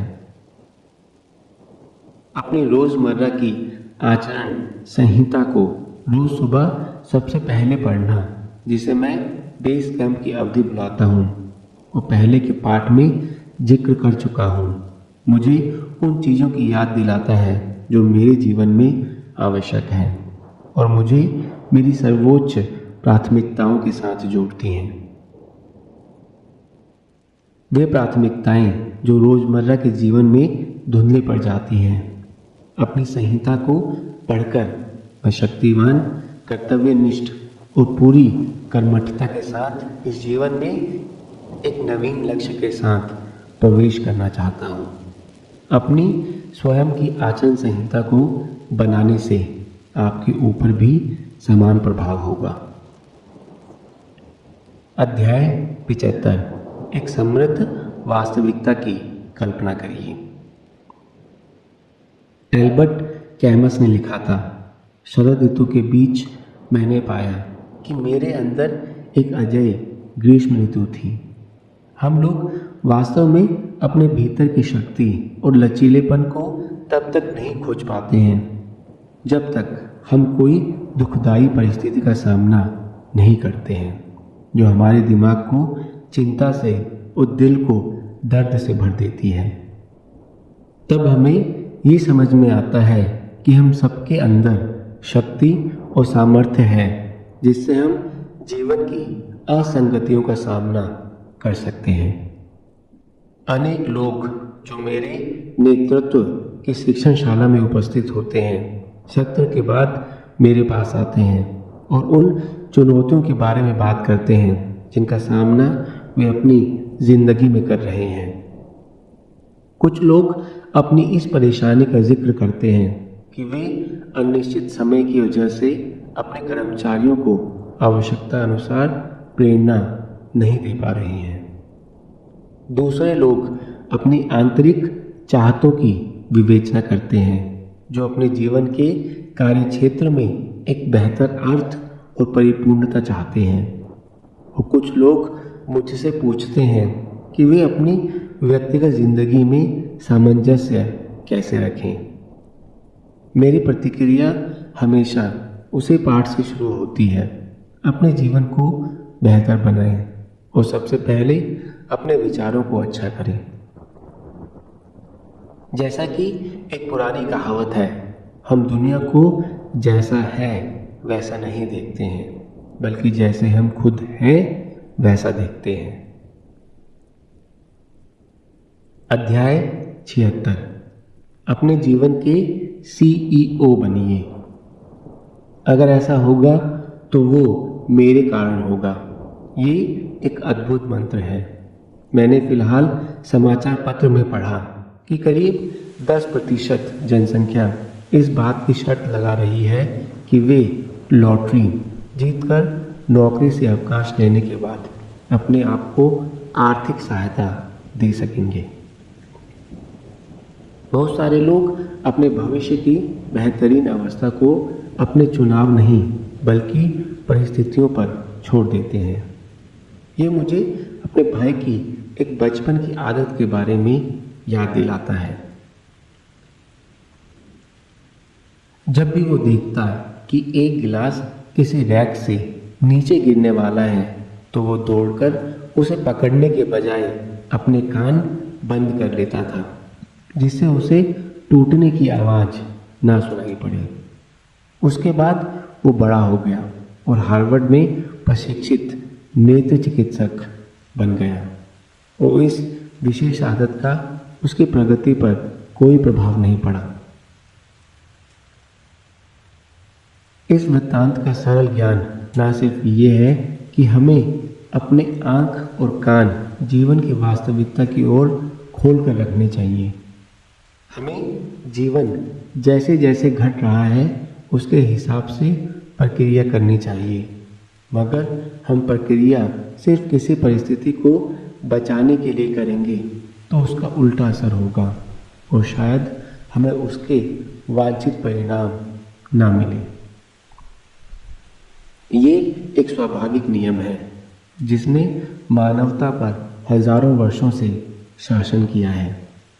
आगे के हफ्तों में अधिक प्रगतिशील होने के लिए आप खुद को अपने भाग्य के चीफ एग्जीक्यूटिव ऑफिसर के रूप में देखना शुरू कर दीजिए। अपने जीवन का CEO बनिए। सारे प्रभावशाली CEO ये समझते हैं कि जो भी होगा तो उनके ऊपर निर्भर होगा। अपने सपनों को पाने के लिए एक निर्णायक की तरह व्यवहार कीजिए। अतः अगर आप कुछ करना चाहते हैं तो भाग्य के भरोसे बैठे रहने के बजाय तुरंत उस पल पर अमल करना शुरू कर दें।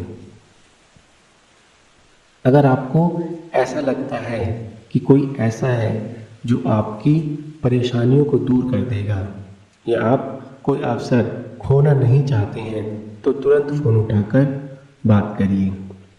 याद रखिए, आप या तो बहाना बना सकते हैं और या प्रगति कर सकते हैं, परंतु एक ही वक्त में आप दोनों नहीं कर सकते। अध्याय 77। विनम्र बनिए। एक गुण जिसका मैं किसी भी इंसान में सबसे ज़्यादा आदर करता हूँ वो है विनम्रता। वो वृक्ष जमीन तक झुका होता है जिस पर सबसे ज़्यादा फल होते हैं। मेरे पिताजी ने मुझे सिखाया था जब मैं बड़ा हो रहा था। मैंने अपने खुद के अनुभव से ये सीखा है कि जो लोग सबसे ज़्यादा ज्ञानी होते हैं या जिनके जीवन में सबसे ज़्यादा उपलब्धियाँ होती हैं और जिन्होंने जीवन पूरी पूर्णता के साथ जिया है, ऐसे लोग हमेशा धरातल पर रहते हैं और एक शब्द में विनम्र होते हैं। ऐसा व्यक्ति जो विनम्र है उसकी उपस्थिति काफ़ी विशिष्ट होती है। विनय भाव का अभ्यास करने वाले लोग ये दर्शाते हैं कि वे दूसरों का आदर करते हैं और हमें याद दिलाते हैं कि अभी भी कितना कुछ सीखने के लिए बाकी है। ये गुण आपके आसपास के लोगों को संदेश देता है कि आप उनके ज्ञान के भंडार को स्वीकार करने और उनकी बातें सुनने के लिए तैयार हैं। मेरे अपने जीवन में मुझे अनेक प्रसिद्ध लोगों से मिलने का मौका मिला। मेरी सबसे ज़्यादा रोमांचक भेंट थी संसार के महारथी बॉक्सर मोहम्मद अली के साथ। पत्रकारिता की दुनिया में उसका जो घमंडी और असभ्य होने का चित्रण किया गया था, उसके विपरीत वो एक सच्चाई, सभ्यता की मूर्ति निकली।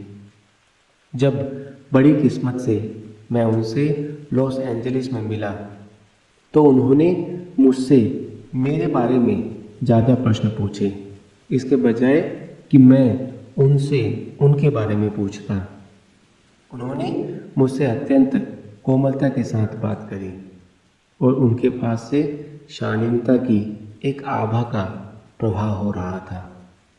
मोहम्मद अली ने मुझे सिखाया कि आप एक इंसान के रूप में जितना संपूर्ण होते हैं, आपको अपने आप को साबित करने की उतनी ही कम आवश्यकता होती है।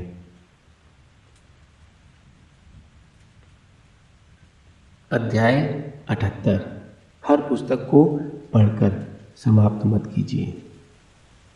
जिस भी पुस्तक को हम पढ़ना शुरू करते हैं, उसे खत्म करने के लिए हम विवश हो जाते हैं। एक अपराध भावना से मन भर उठता है अगर हम उस पुस्तक को समाप्त ना करें जिसको खरीदने में हमने अपनी मेहनत की कमाई खर्च की है। परंतु हर पुस्तक इसलिए नहीं होती है कि उसे संपूर्ण रूप से पढ़कर खत्म कर दिया जाए। जैसा कि फ्रांसिस बेकन का कहना है, कुछ पुस्तकें स्वाद लेने के लिए होती हैं, कुछ निगलने के लिए और कुछ चबाने और पचाने के लिए। जिसका अर्थ है कि कुछ पुस्तकों के कुछ भाग पढ़े जाते हैं, कुछ और पुस्तकें पूरी पढ़ी जाती हैं पर उत्सुकता के साथ नहीं, और कुछ पुस्तकें पूरे ध्यान और रुचि से पढ़ी जाती हैं। मैं भी जिस पुस्तक को पढ़ना शुरू करूं और अगर उसे समाप्त ना कर पाऊं तो अपराध भावना से ग्रस्त होने पर विवश था। मैंने जल्दी ही पाया कि अपनी पुस्तकों का गट्ठर संभालना मेरे लिए मुश्किल हो गया और मेरे खाली समय में पुस्तकें पढ़ने के आनंद में कमी आ गई। जब मैंने एक बार निर्णय लिया कि मैं सिर्फ उन पुस्तकों का चुनाव करूंगा जो मुझे पूरी पढ़नी है, तो मैंने पाया कि ना सिर्फ मैं ज़्यादा पढ़ पाया बल्कि मैंने हर पुस्तक से ज़्यादा सीखा भी। अगर आपको लगता है कि पहले 3 चैप्टर्स पढ़कर भी ना तो आपको कोई उपयोगी सूचना मिली है, न ही आप कुछ हासिल कर पाए और न ही आप उस पर अपना ध्यान केंद्रित कर पा रहे हैं, तो अपने आप पर एक एहसान कीजिए और ऐसी किताब को किनारे रखकर अपने समय का बेहतर उपयोग करने की कोशिश करिए। जैसे अपने संग्रह से अगली पुस्तक उठाकर पढ़ना शुरू करना। अध्याय 79। अपने साथ कठोरता का व्यवहार ना करें। अपने अतीत की गलतियों की रेड पीट कर समय बिताना बहुत आसान है।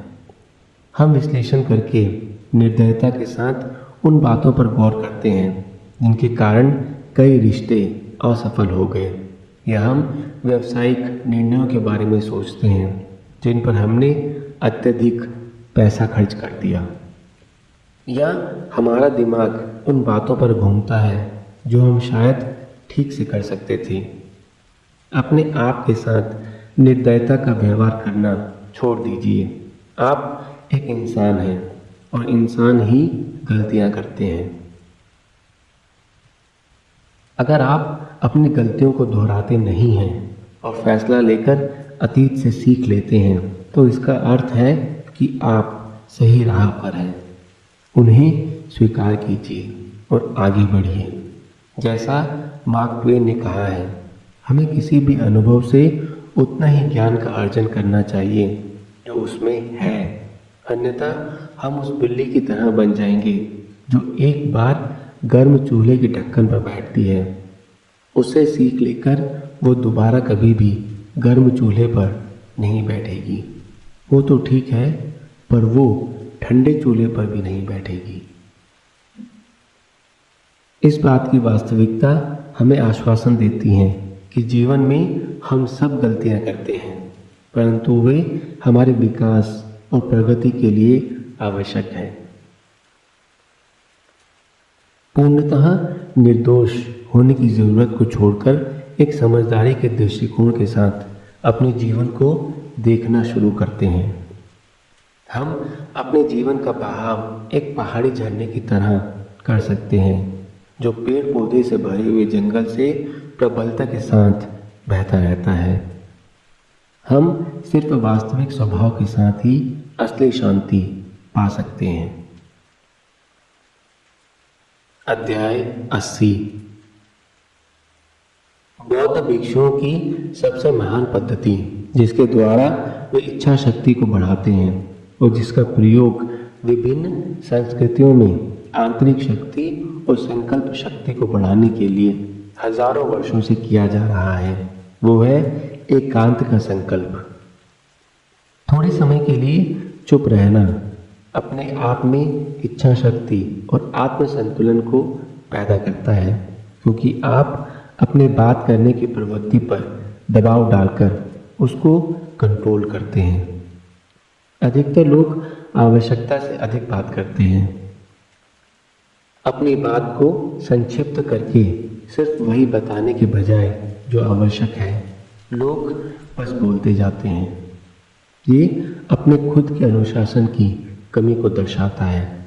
अनुशासन वो है जो ये बताता है कि सिर्फ ज़रूरत की बात करें और अपनी बहुमूल्य शक्ति को आवश्यकता से अधिक बात ना करके बचा कर रखें। नाप तोलकर कही गई संक्षिप्त बातचीत शुद्ध विचार और शांत दिमाग का प्रतीक है। एक तरीका जो आप अपने निजी अनुशासन को सुधारने के लिए अपना सकते हैं, वो है संकल्प लेना कि आप अगले 7 दिनों तक रोज 1 घंटे का मौन रखेंगे। उस मौन के समय में बिल्कुल बात मत करिए। अगर आपका बात करना जरूरी है तो सिर्फ प्रत्यक्ष, स्पष्ट और सटीक उत्तर दीजिए, ना कि पिछली रात के टीवी कार्यक्रम की पूरी कहानी से लेकर आपकी अगली गर्मी की छुट्टी की योजना की बकवास सुनने तक। मौन को विनम्रता और गर्मजोशी के साथ ग्रहण किया जा सकता है। इसका उद्देश्य आपको बलवान बनाने और अपनी इच्छा शक्ति को बढ़ाने के लिए है, ना कि आपके रिश्ते में बाधा डालने के लिए। कुछ ही दिनों में आप एक गुरुत्व की भावना को महसूस करेंगे और अपनी ताकत को बढ़ता हुआ पाएंगे। इसका निर्णय आप इसके परिणामों से ले सकते हैं।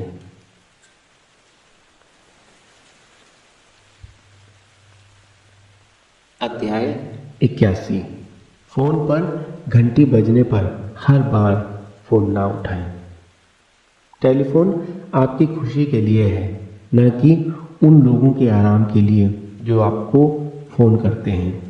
फिर भी जैसे ही हम फ़ोन की घंटी सुनते हैं, हम ऐसा बर्ताव करते हैं जैसे हम फायर डिपार्टमेंट के कर्मचारी हों और आग के खतरे की आवाज़ पर दौड़ रहे हों। हम इस प्रकार दौड़कर फ़ोन को उठाते हैं जैसे हमारा जीवन सिर्फ इसी पर निर्भर है।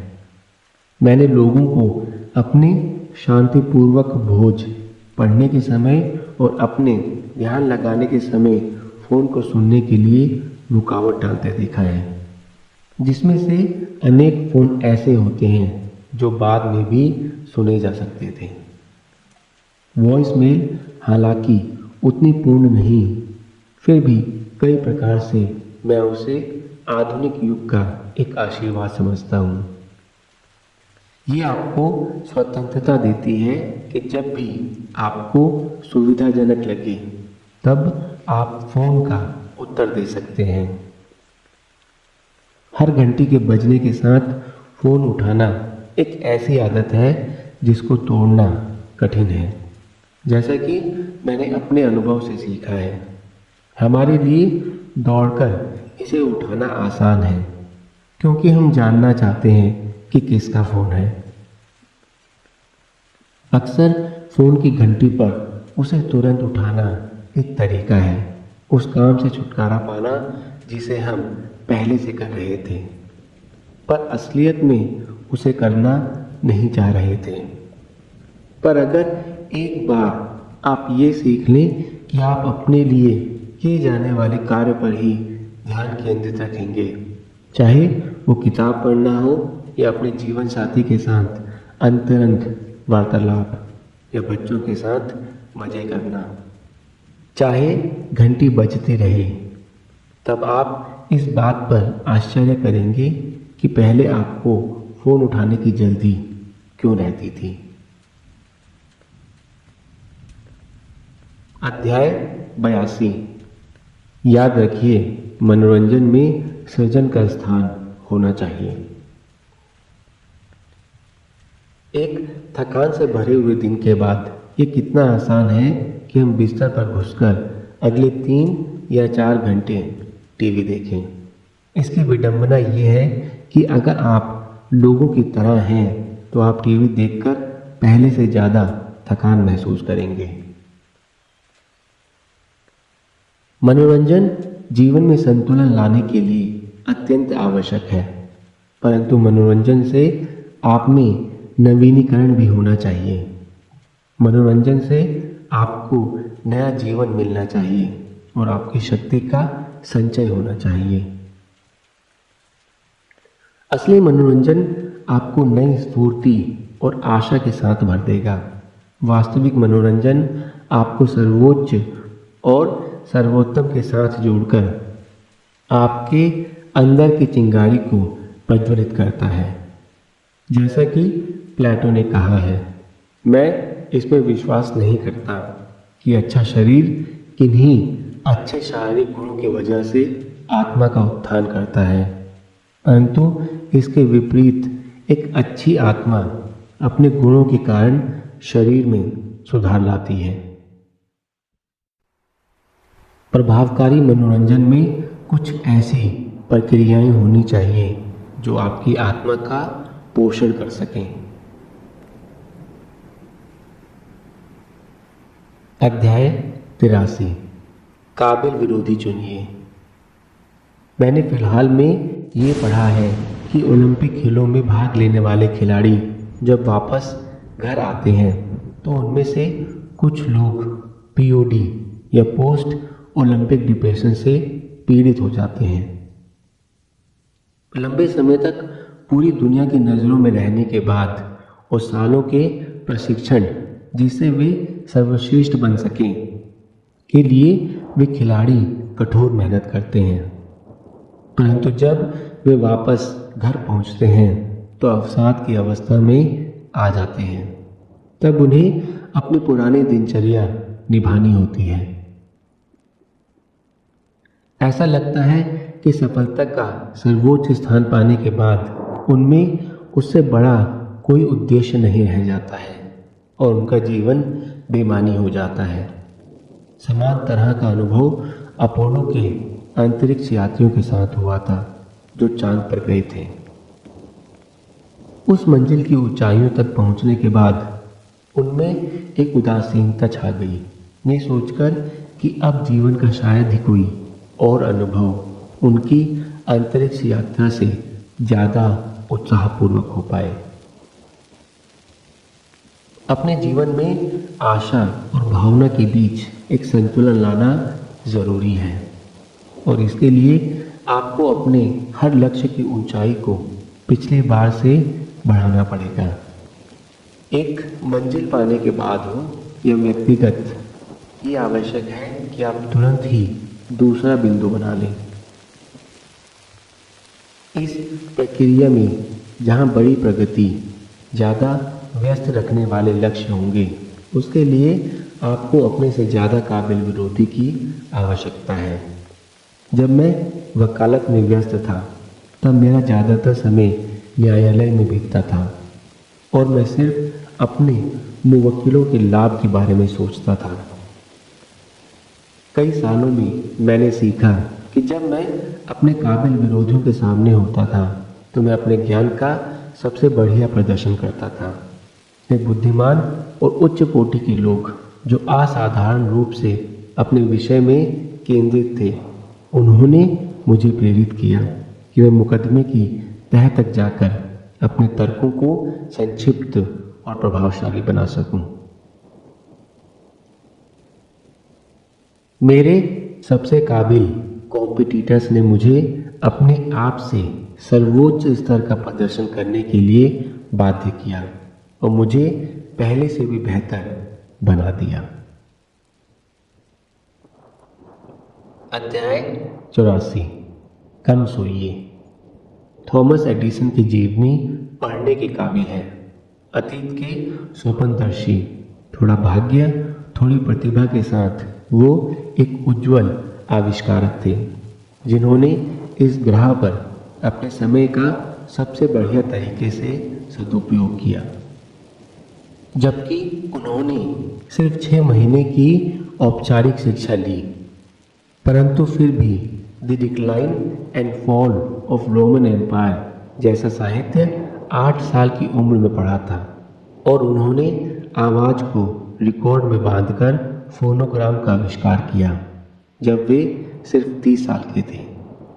वे आशावाद के गुरु थे और अपने आखिरी दिनों में जब वे करीब करीब अपने सुनने की शक्ति खो चुके थे, तो किसी ने उनसे पूछा कि उन्होंने कान की मशीन का आविष्कार क्यों नहीं किया। तो उनका जवाब था, आपने अपने 24 घंटों में ऐसा क्या सुना जिसके बिना आप काम नहीं चला सकते हैं। उन्होंने मुस्कुरा कर कहा, एक इंसान जिसे चिल्लाना पड़े वो कभी झूठ नहीं बोलता।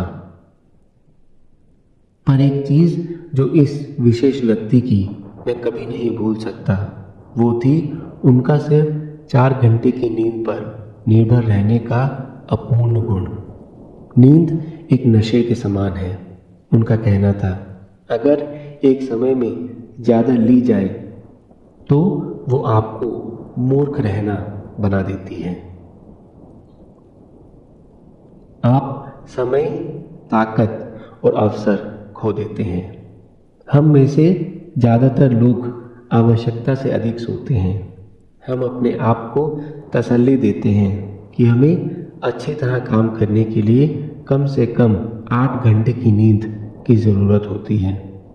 हम इससे कम नींद के बिना आगे नहीं बढ़ सकते हैं और इसके ख्याल को भी झटक देते हैं। फिर भी जैसा मैंने अपने पिछले पाठ में लिखा है कि वो नींद की अवधि नहीं जो आवश्यक है। जो असली में महत्वपूर्ण है वो है नींद की प्रचुरता और अपूर्वता। सिर्फ वो वक्त याद करिए जब आपके जीवन में सब कुछ ठीक चल रहा था। आप अपने दफ्तर में पनप रहे थे, अपने परिपूर्ण रिश्तों से प्रसन्न थे और अपने आंतरिक जीवन में विकसित हो रहे थे। आपको उत्तेजना देने के लिए आपके जीवन में शक्ति और भावना की प्रचुरता हर पल थी। अगर आप अधिकतर लोगों की तरह हैं तो आपको याद आएगा कि उन दिनों आप कम नींद में भी गुजारा कर लेते थे। असलियत में उन दिनों आपके जीवन में इतना कुछ आपको उत्तेजना देने के लिए था कि आप सोकर अपना समय नष्ट नहीं करना चाहते थे। अब जीवन की उन बातों पर विचार कीजिए जब परिस्थितियां ठीक नहीं थी। आपकी नौकरी थकान वाली थी। आपके जीवन में लोग आपको पागल कर रहे थे और आपके पास अपने लिए कोई समय नहीं था। उन दिनों शायद आपके सोने की अवधि बढ़ गई थी। शायद आप शनिवार और रविवार को 2 बजे दोपहर तक सोते थे। परंतु आपको आखिर में उठकर कैसा लगा? अस्थिर, निरुत्साहित, थकान से भरा हुआ। अतः केंद्र बिंदु ये है कि नींद के घंटे नहीं, परंतु हमारे शरीर को नींद की सिर्फ उतनी मात्रा की आवश्यकता है जो हमारे शरीर को नया जीवन दे सके। बिस्तर पर कम समय रहिए, पर कोशिश कीजिए कि एक और गहरी नींद आ सके। ये समझिए कि थकान एक मानसिक संरचना है जो उस बात से पैदा होती है जो करना हमें पसंद नहीं है। और हेनरी वर्ड्सवर्थ के वे विवेकपूर्ण शब्द याद रखिए, वो ऊंचाइयां जो महान व्यक्तियों ने पाई वे उनके पास उड़कर नहीं आई। जब उनके संगी आराम से सोते थे तब वे लगन से काम कर रहे होते थे। अध्याय 85। परिवार के खाने का समय रखिए। जब मैं बड़ा हो रहा था तब मेरी आदरणीय माँ के द्वारा जो कोई पारिवारिक रिवाज बनाए गए थे उनमें से ये एक था कि घर के सब सदस्य खाना एक साथ खाएंगे। चाहे हम लोग किसी भी तरह के कामों में व्यस्त हों, पर हमारे पिता, मेरे भाई और मैं खुद इस फर्ज से बंधे हुए थे कि हमें रात का खाना साथ में खाना होता था, जहां हम सब आपस में अपने पूरे दिन की कहानी एक दूसरे को सुनाकर अपने दिनचर्या की बातें शेयर करते थे।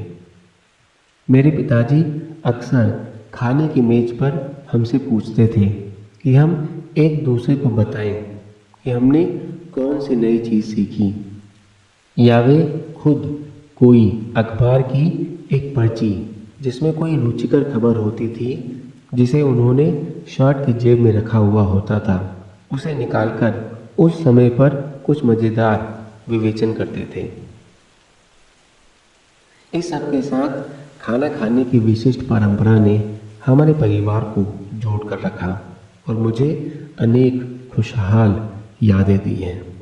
ये वो परंपरा है जिसका मैं अपने परिवार के साथ भी पालन कर रहा हूँ और आशा करता हूँ कि मेरे बच्चे भी इसको जारी रखेंगे। आपका पारिवारिक भोजन ज़रूरी नहीं कि रात का खाना ही हो। हम व्यस्तता का जीवन जी रहे हैं, हमारे अनगिनत निजी कर्तव्य हैं। हमारे बच्चे सॉकर के अभ्यास के लिए जाते हैं, पियानो और बैले सीखने क्लासेस में जाते हैं, जो शायद शाम को शांति के साथ भोजन करना मुश्किल बनाती है। आपका पारिवारिक भोज आपका सुबह का नाश्ता या दोपहर का खाना भी हो सकता है, जो भी आपकी दिनचर्या करने की अनुमति दे। ये दिन के अंत में एक साथ कुकीज़ के साथ दूध पीना भी हो सकता है।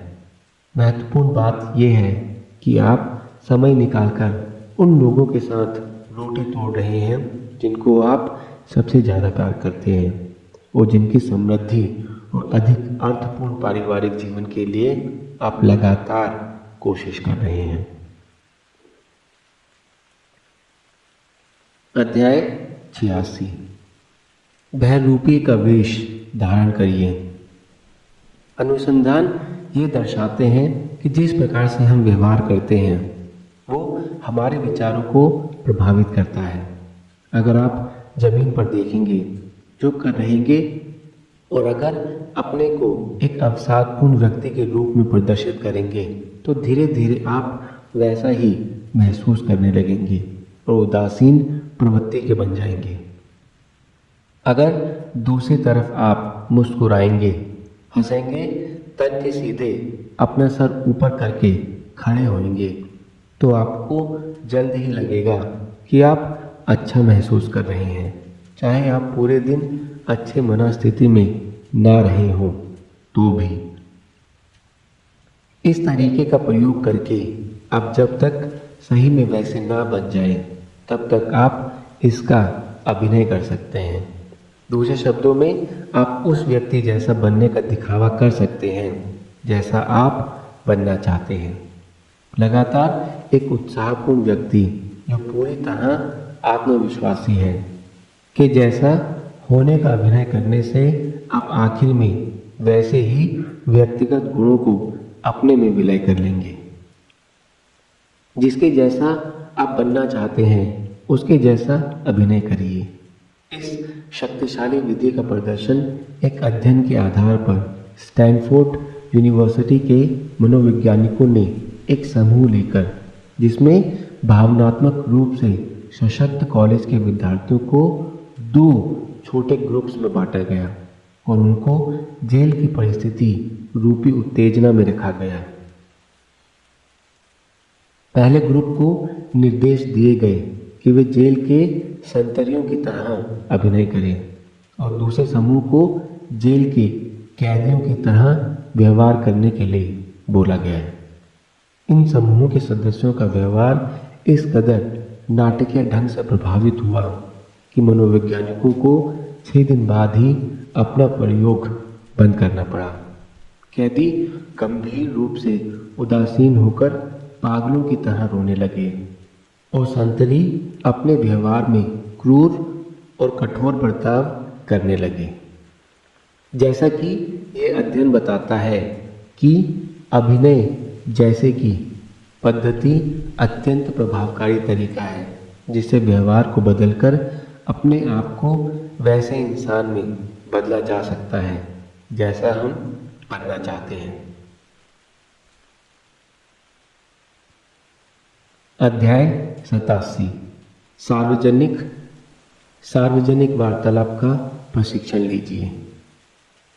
एक व्यावसायिक वक्ता होने और नेतृत्व, व्यक्तिगत प्रभावशीलता और जीवन में सुधार लाने के विशेषज्ञ होने के नाते मुझे ऐसे अनेक अवसर मिलते हैं उन कार्यक्रमों में आने के जो दुनिया के कुछ सर्वोच्च रूप से दक्ष लोगों को दर्शाते हैं, जैसे ब्रायन ट्रेसी, मशहूर प्रेरणादायक वक्ता प्रोफेसर जॉन कार्टर, एक आदरणीय आर्थिक विशेषज्ञ, मशहूर अभिनेता क्रिस्टोफर रीव और महान संगीतज्ञ ज़्यूल। मैं एक साल में करीब 75 बड़ी सभाओं में मुख्य संबोधन देता हूँ और बड़ी संख्या में श्रोताओं को उत्तर अमेरिका, कैरिबियन और एशिया में भाषण देता हूँ। फिर भी बहुत कम लोगों को ये मालूम है कि मेरे जीवन का सबसे बड़ा डर सार्वजनिक संबोधन था।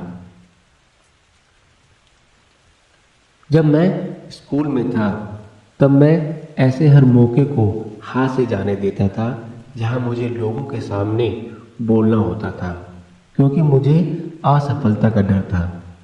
अगर कोई शिक्षक मुझे मौखिक रूप से कुछ कक्षा के समक्ष बोलने के लिए कहते तो मैं हमेशा इसे ना करने का कोई न कोई बहाना ढूंढ लेता था।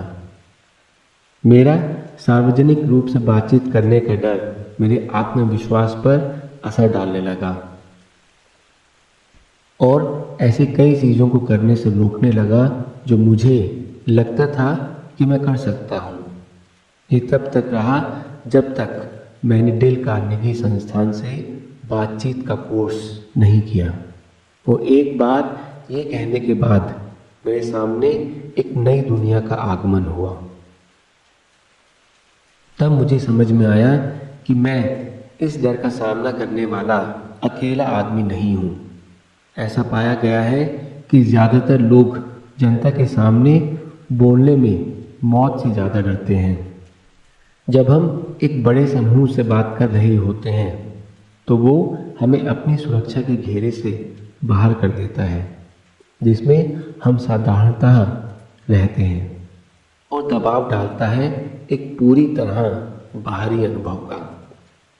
पर 2 बातें आपके इस डर को कम कर सकती हैं: तैयारी और अभ्यास।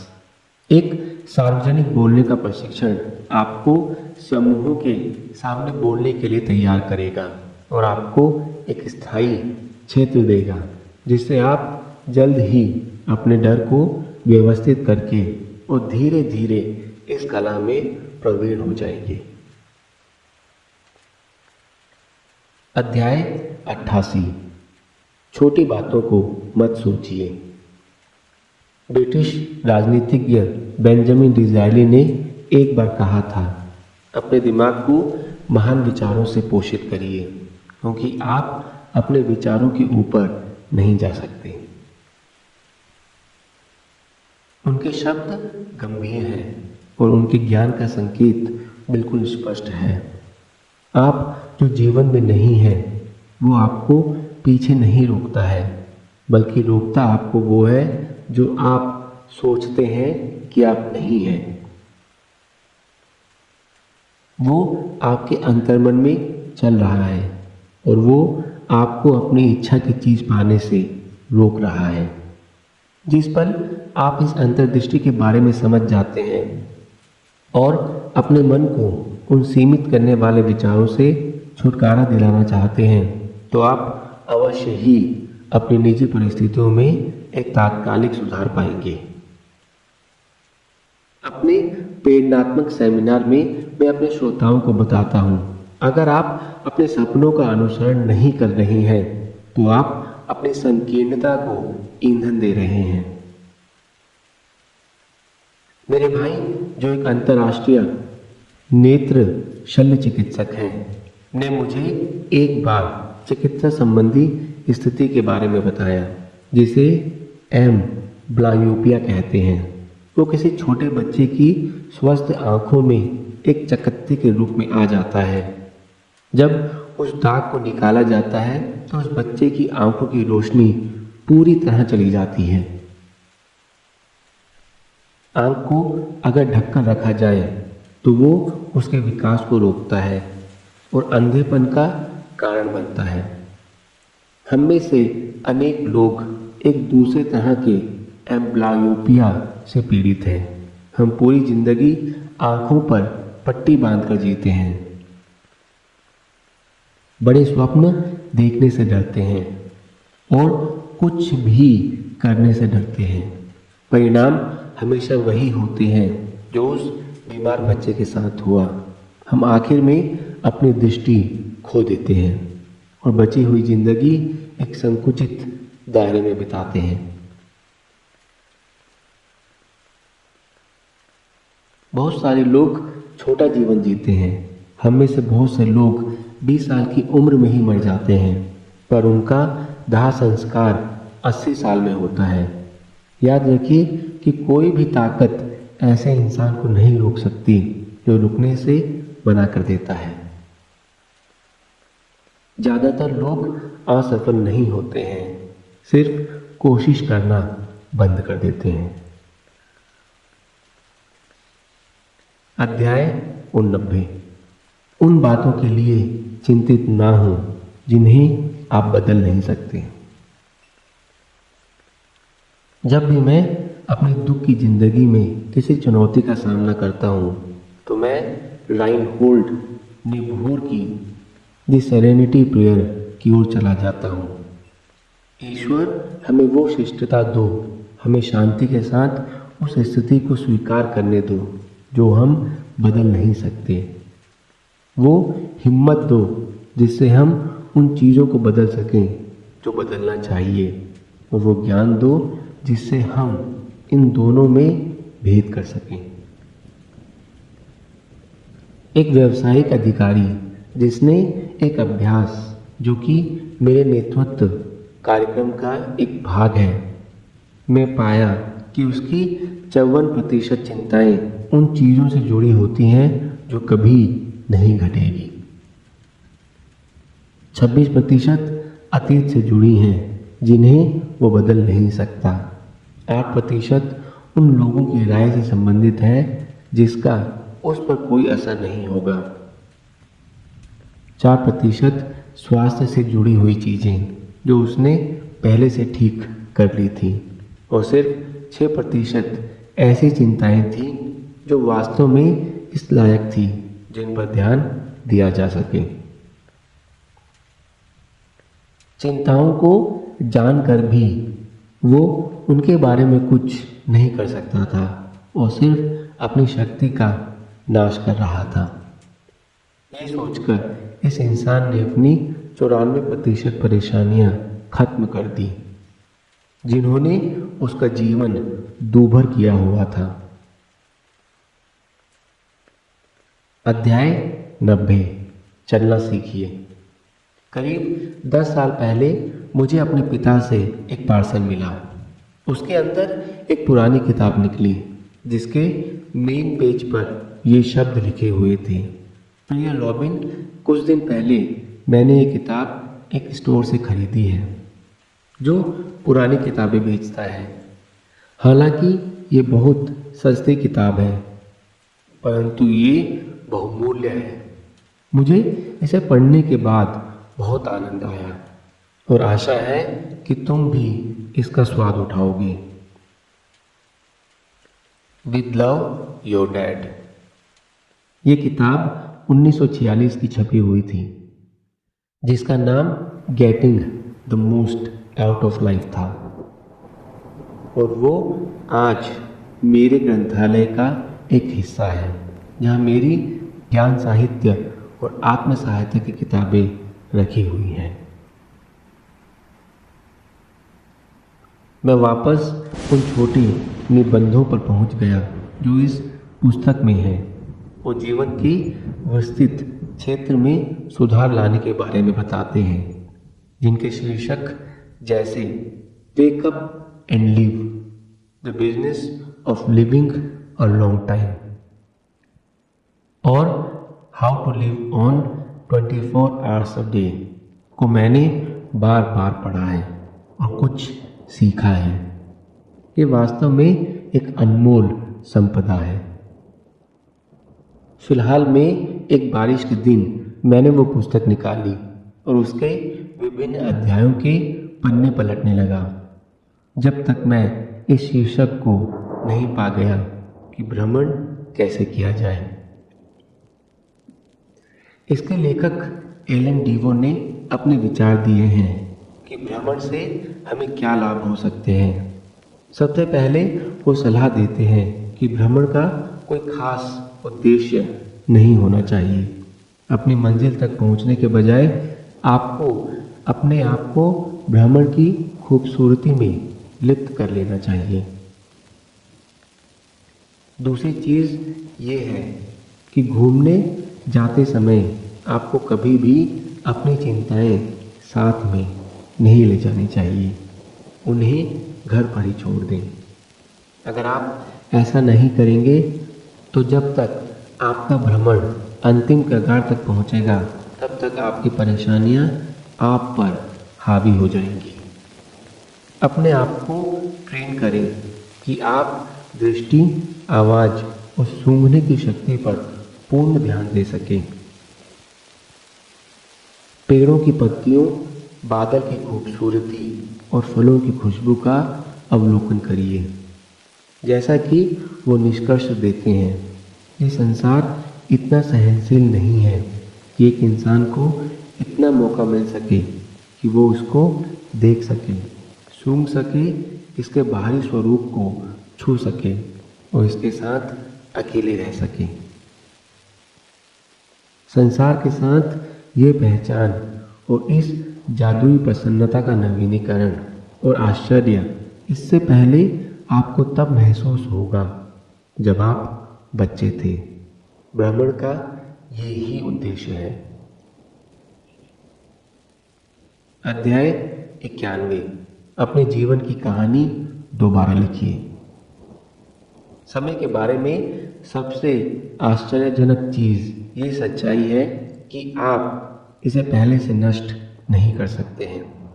चाहे आपने कितना भी समय अतीत में व्यय किया हो, परंतु आगे का वक्त जो आपके सामने आने वाला है वो आपके लिए सर्वोत्तम होगा और इस बात के लिए तैयार होगा कि आप इसे सबसे अच्छा बना सकें। अतीत में आपके साथ चाहे जो भी हुआ हो, परंतु आपका भविष्य बेदाग होगा। ये समझने की कोशिश कीजिए कि हर सुबह अपने साथ एक नया अवसर लेकर आती है, जिससे आप नए जीवन की शुरुआत कर सकें। अगर आप ऐसा करते हैं तो आने वाला कल वो दिन हो सकता है जब आप जल्दी उठने लगें, ज़्यादा पढ़ने लगें, अच्छी तरह खाने लगें और कम चिंतित रहने लगें। अनेकों पल ऐसे होते हैं जब मैं जैसा चाहूँगा वैसा इंसान बन सकूं, परंतु मैं कौन सा क्षण इसके लिए चुनूं।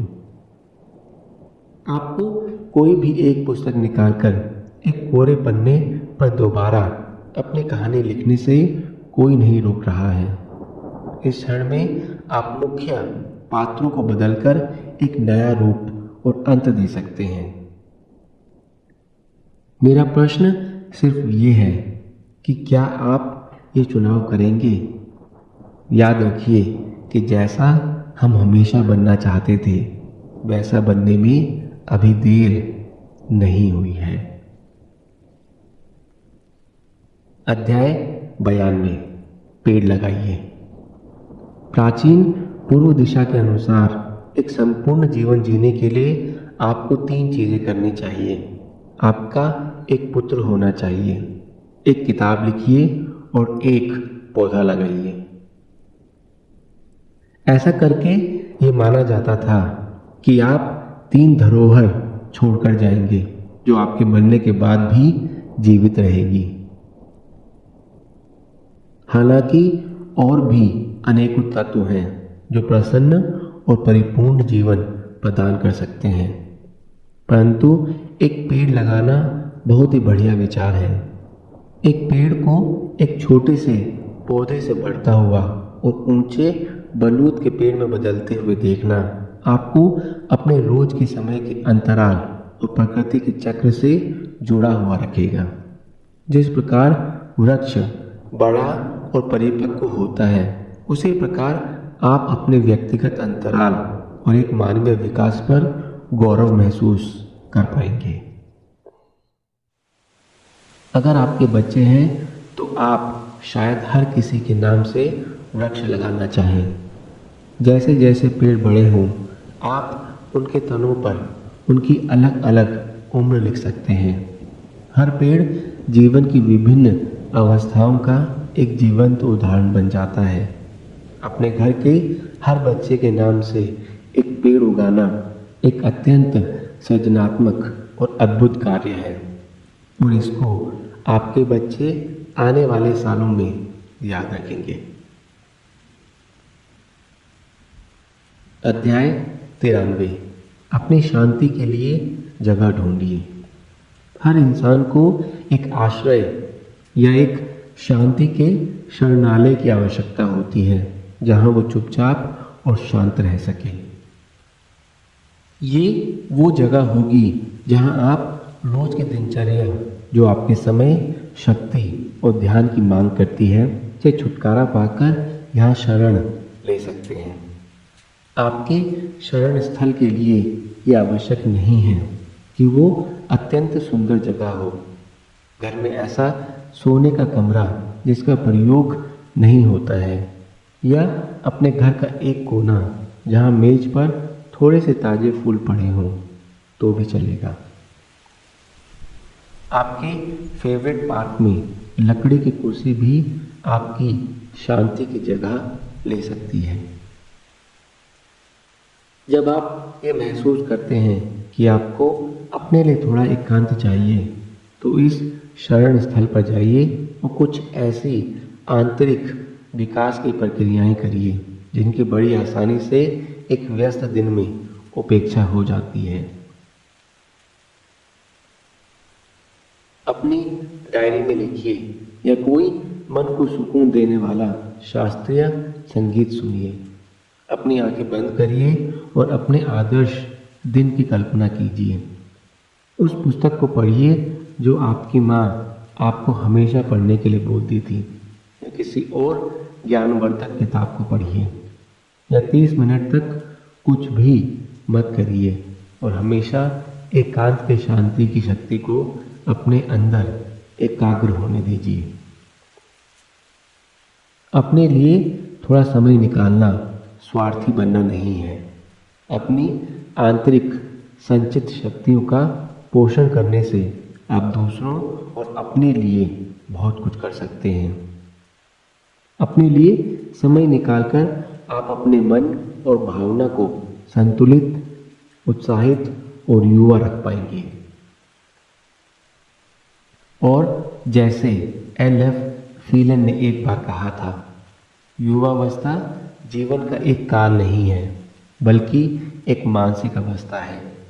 वही लोग बूढ़े होते हैं जो अपने आदर्शों को छोड़ देते हैं और ये सोचते हैं कि वे युवावस्था को पार कर चुके हैं। साल त्वचा पर झुर्रियाँ ले आते हैं, परंतु उत्साह को छोड़ देना आत्मा में झुर्रियाँ डाल देता है। आप अपनी शंका, अपने भय और अपनी निराशा जितने ही बूढ़े होते हैं, अपने आप को युवा रखने के लिए आपको अपना विश्वास भी युवा रखना होगा। अपने आत्मविश्वास को युवा रखिए और अपनी आशा को भी युवा रखिए। अध्याय 94। ज़्यादा तस्वीरें लीजिए। हर जीवन जीने लायक होता है। ये मानी हुई बात है कि हर जीवन अभिलेखित करने के काबिल होता है।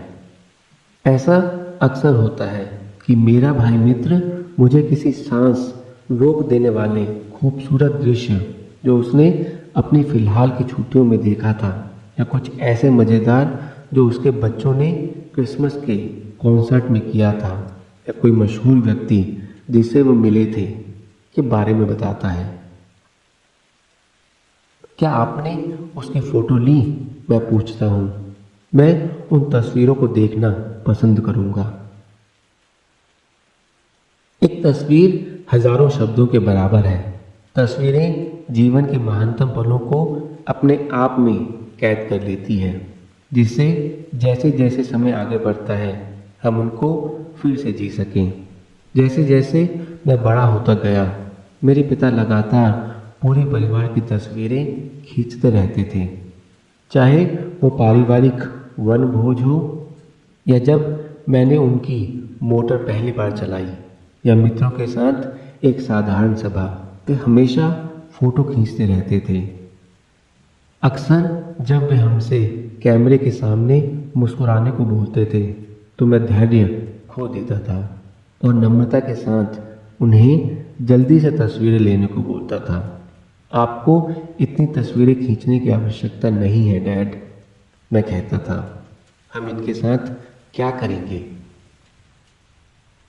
अब जब इतना समय निकल गया है, मैं जानता हूँ कि मुझे इन तस्वीरों के साथ क्या करना है। वे उन एल्बमों का भाग बन गई हैं जो मेरे जीवन के सफ़र का बखान करती हैं। वे मेरे बच्चों के अनगिनत घंटों के मनोरंजन का साधन बन जाती हैं और पूरे परिवार को एक अद्भुत रास्ता दिखाती है कि वे उन साधारण बातों पर ध्यान दे सकें जो हमारे लिए महान अर्थ रखती हैं। ज़्यादा तस्वीरें खींचिए। अपने सर्वोत्तम समय को बांध लीजिए। उन तस्वीरों को इकट्ठा कीजिए जिन्होंने आपको हंसाया या रुलाया है, या इस दुनिया की नियामत को धन्यवाद दिलाया है। जब भी आप किसी यात्रा पर जाएं, हमेशा 1 या 2 कैमरे अपनी कार में ज़रूर रखें। आपको आश्चर्य होगा कि जब आप बहुत सालों बाद इन तस्वीरों को देखते हैं तो आपको कितना अच्छा लगता है। अध्याय 95। साहसी बने। शिक्षक पहाड़ चढ़ रहे हैं, उद्योगी हॉट एयर बलून उड़ा रहे हैं, दादियाँ और नानियाँ मैराथन दौड़ रही हैं और घर में रहने वाली महिलाएं कराटे सीख रही हैं। जितना ही हमारी जिंदगी सिर्फ दिनचर्या रह जाती है, उतनी ही आवश्यकता है कि हम इसे सनसनीखेज बनाएं। जितनी ज़्यादा जिम्मेदारियां हमारा ध्यान खींचती हैं, हमारे लिए उतना ही ज़रूरी हो जाता है कि हम अपने आत्मसंतोष के ध्यान को तोड़ दें और अपने दिलों को किसी एक साहसिक अभियान के लिए तैयार करें। इंसान को अपनी घड़ी और कैलेंडर को बिल्कुल भी इस बात की अनुमति नहीं देनी चाहिए कि वो इस बात पर पर्दा डाल दे कि जीवन का हर एक पल एक चमत्कार और रहस्य है।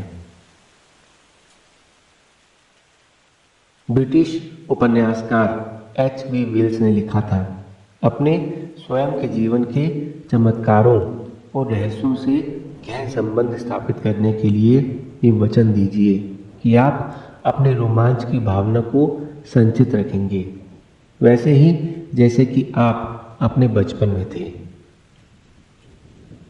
आप 12 ऐसी बातों की सूची बनाइए जो आप जानते हैं कि वे आपकी साधारण दिनचर्या में उच्च श्रेणी की भावना और स्फूर्ति लाएगी, और अगले साल तक हर महीने आप एक क्रिया को कर सकते हैं। ऐसा करने से आप अत्यंत प्रभावकारी तरीके से अपने जीने के तरीके को फिर से खोजते हैं। अध्याय 96। तनाव से छुटकारा पाकर घर आइए। दफ्तर के तनाव और चिंता के बाद हम में से ज़्यादातर लोग चिड़चिड़ाते हुए, थकान के साथ और निरुत्साहित अवस्था में घर पहुंचते हैं।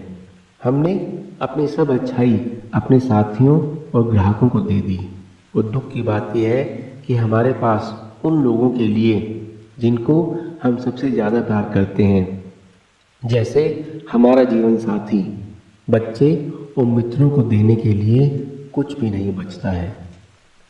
ऐसे योद्धा की तरह जो शायद अभी अभी अपने जीवन की लड़ाई जीतकर आ रहा हो, हम थकी हालत में अपनी पसंद की आराम की कुर्सी की ओर देखकर कदम बढ़ाते हैं और अपने परिवार के सदस्यों को हमें अकेला छोड़ देने के लिए बोलते हैं, जब तक हम दोबारा अपनी मानसिक स्थिरता की स्थिति में वापस ना पहुंच जाए। सिर्फ 10 मिनट देकर आप अपनी सब चिंताओं को झटक दीजिए, इससे पहले कि आप अपने घर के द्वार में प्रवेश करें। इस प्रक्रिया से आप अपने आप को इस दृश्य की दिनचर्या से बचा लेंगे। अपना कार्य छोड़कर कार चलाकर घर आना और जल्दबाजी में घर में घुसने के बजाय मैं आपको सलाह दूंगा कि आप कुछ मिनट अपनी कार में बैठे रहिए, जबकि आप उसे पार्किंग में खड़ा करते हैं।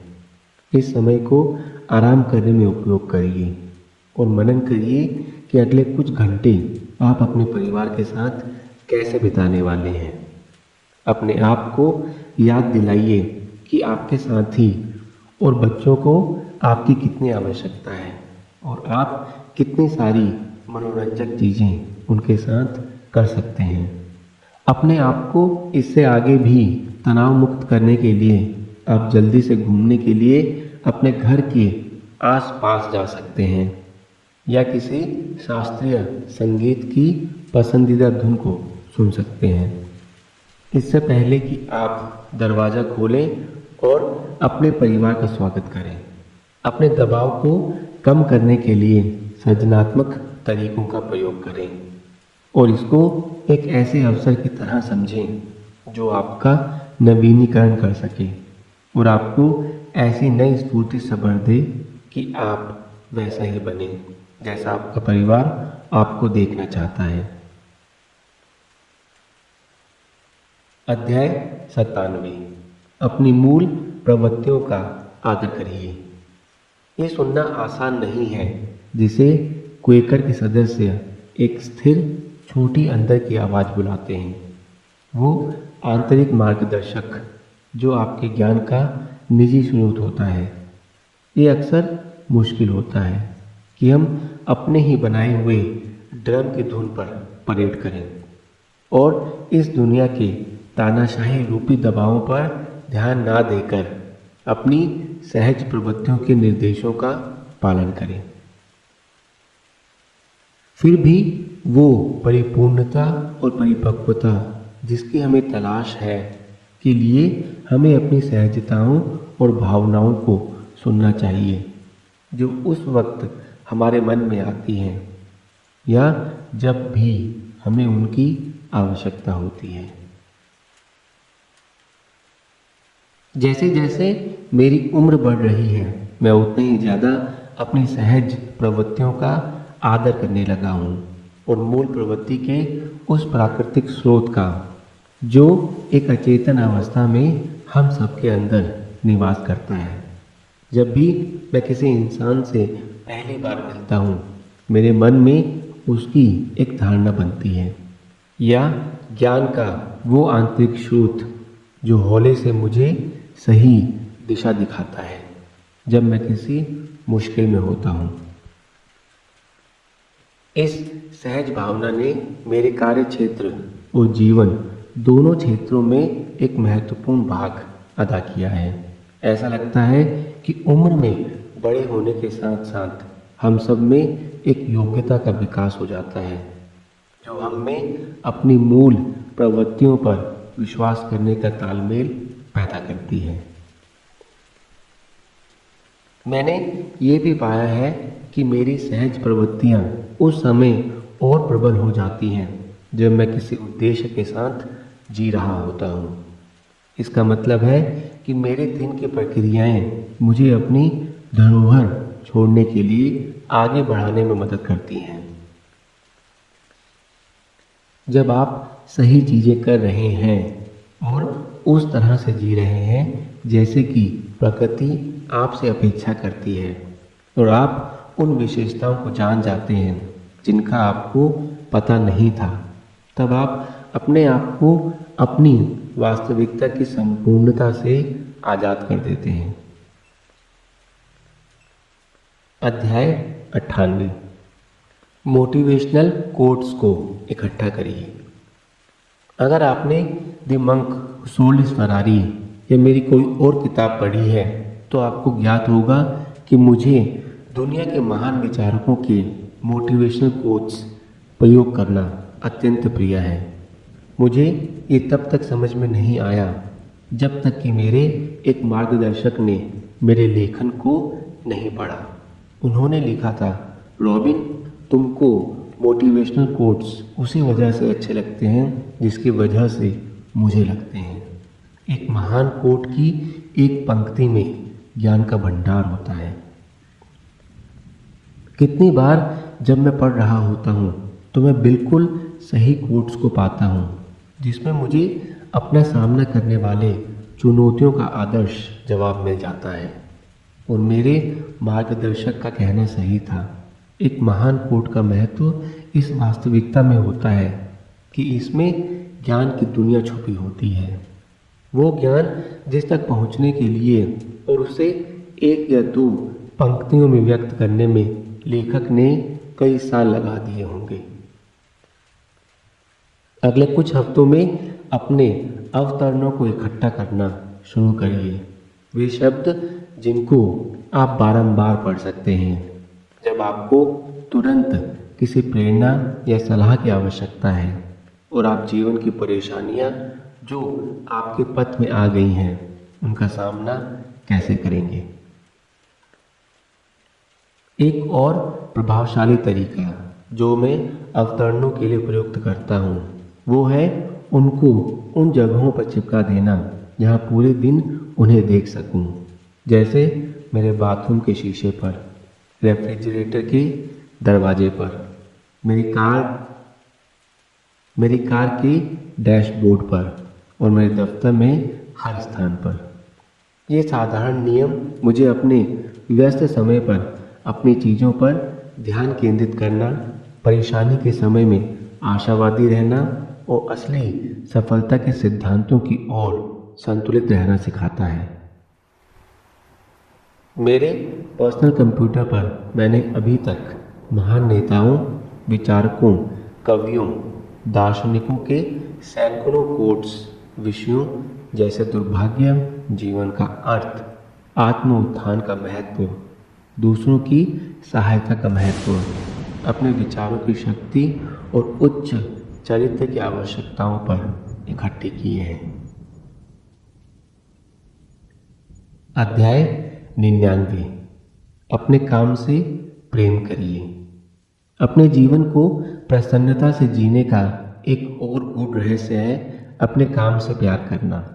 एक सुनहरा सत्य जो हमें इतिहास के पन्ने पलटने से मिलता है वो ये है कि सबसे ज़्यादा संतुष्ट लोग वे थे जो अपनी जीविका के लिए अपनी पसंद का काम करते थे।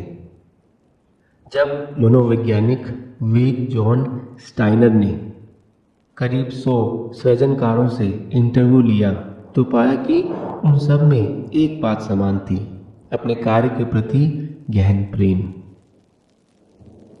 अपना समय ऐसे कार्य में बिताना जो आपको लाभकारी, बौद्धिक एवं मनोरंजक रूप से चुनौतीपूर्ण लगते हैं।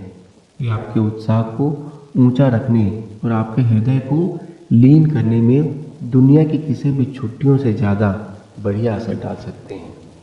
थॉमस एडिसन वो इंसान जिसके 1093 आविष्कारों का अभिलेख है।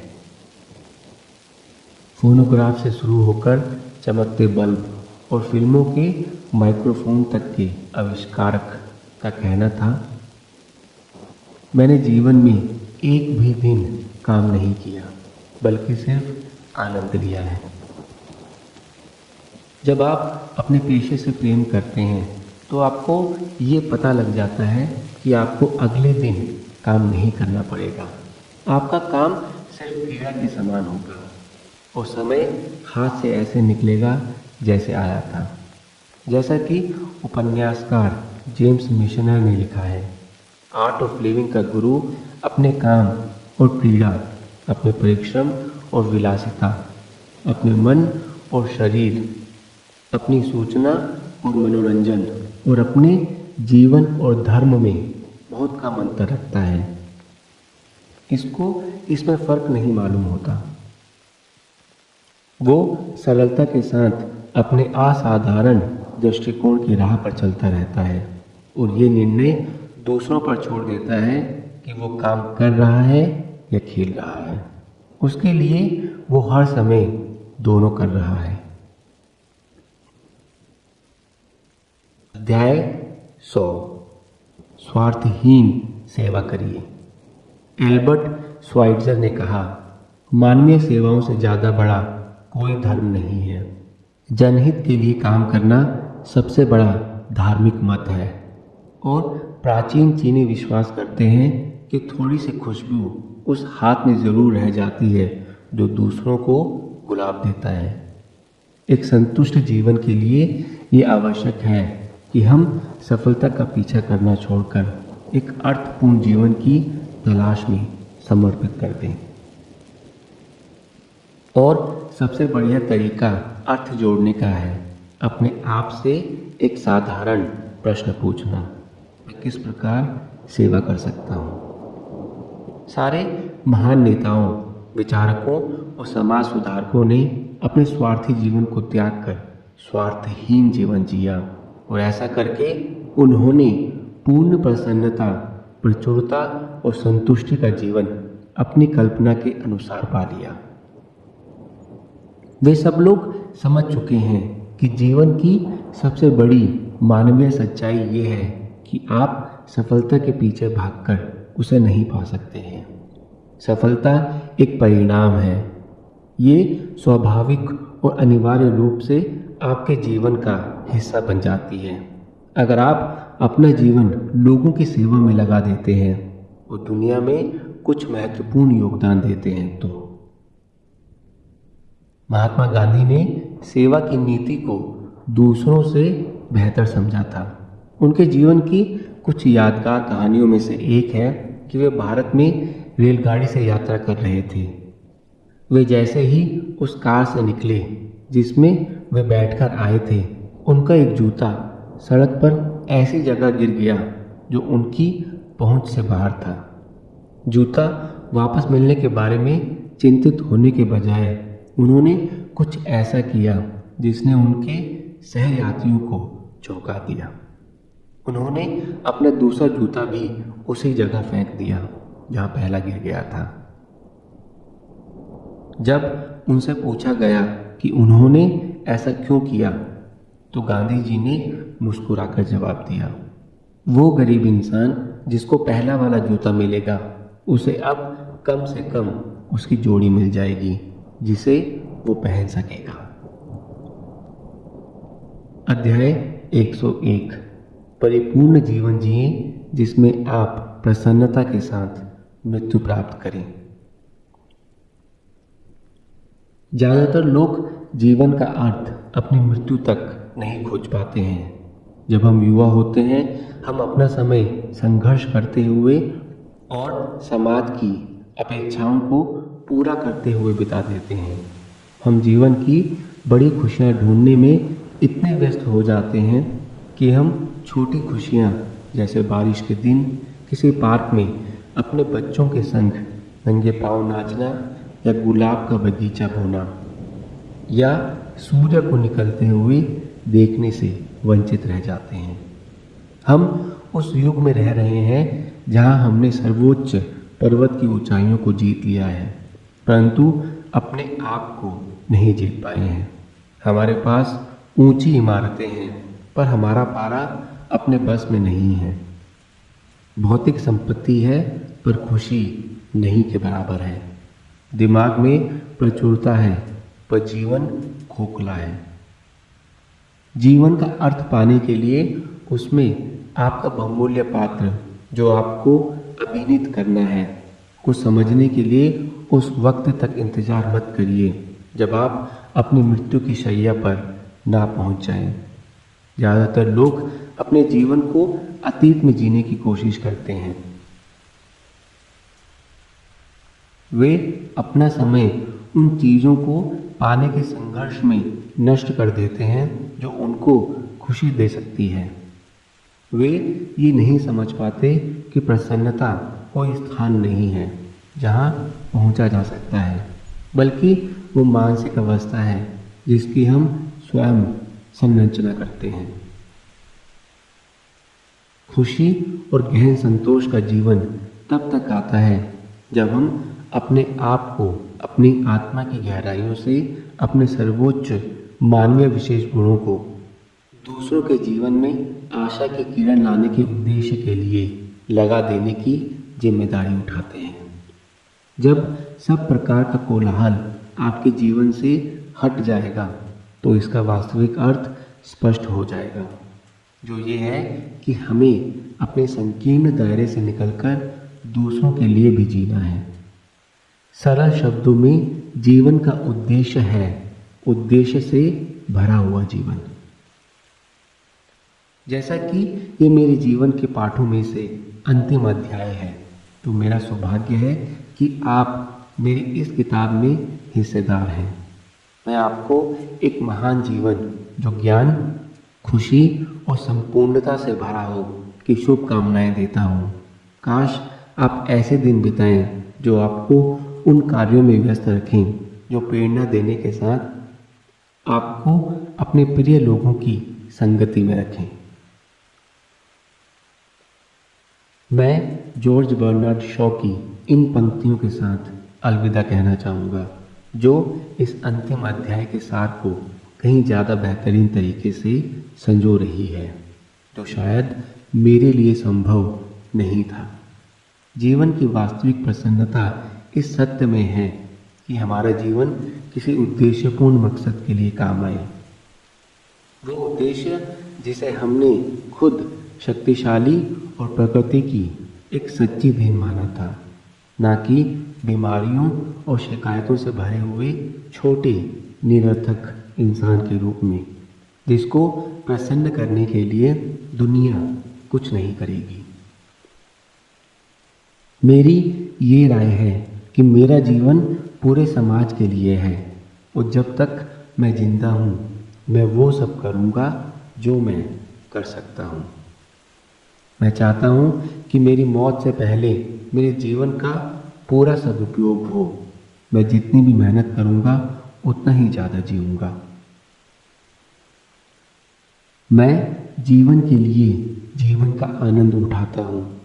ये एक तरह से शानदार मशाल है जिसे मैंने इस पल पकड़ा है और मैं इसे अगली पीढ़ी के हाथों में देने से पहले संपूर्ण रूप से प्रज्वलित रखना चाहता हूँ।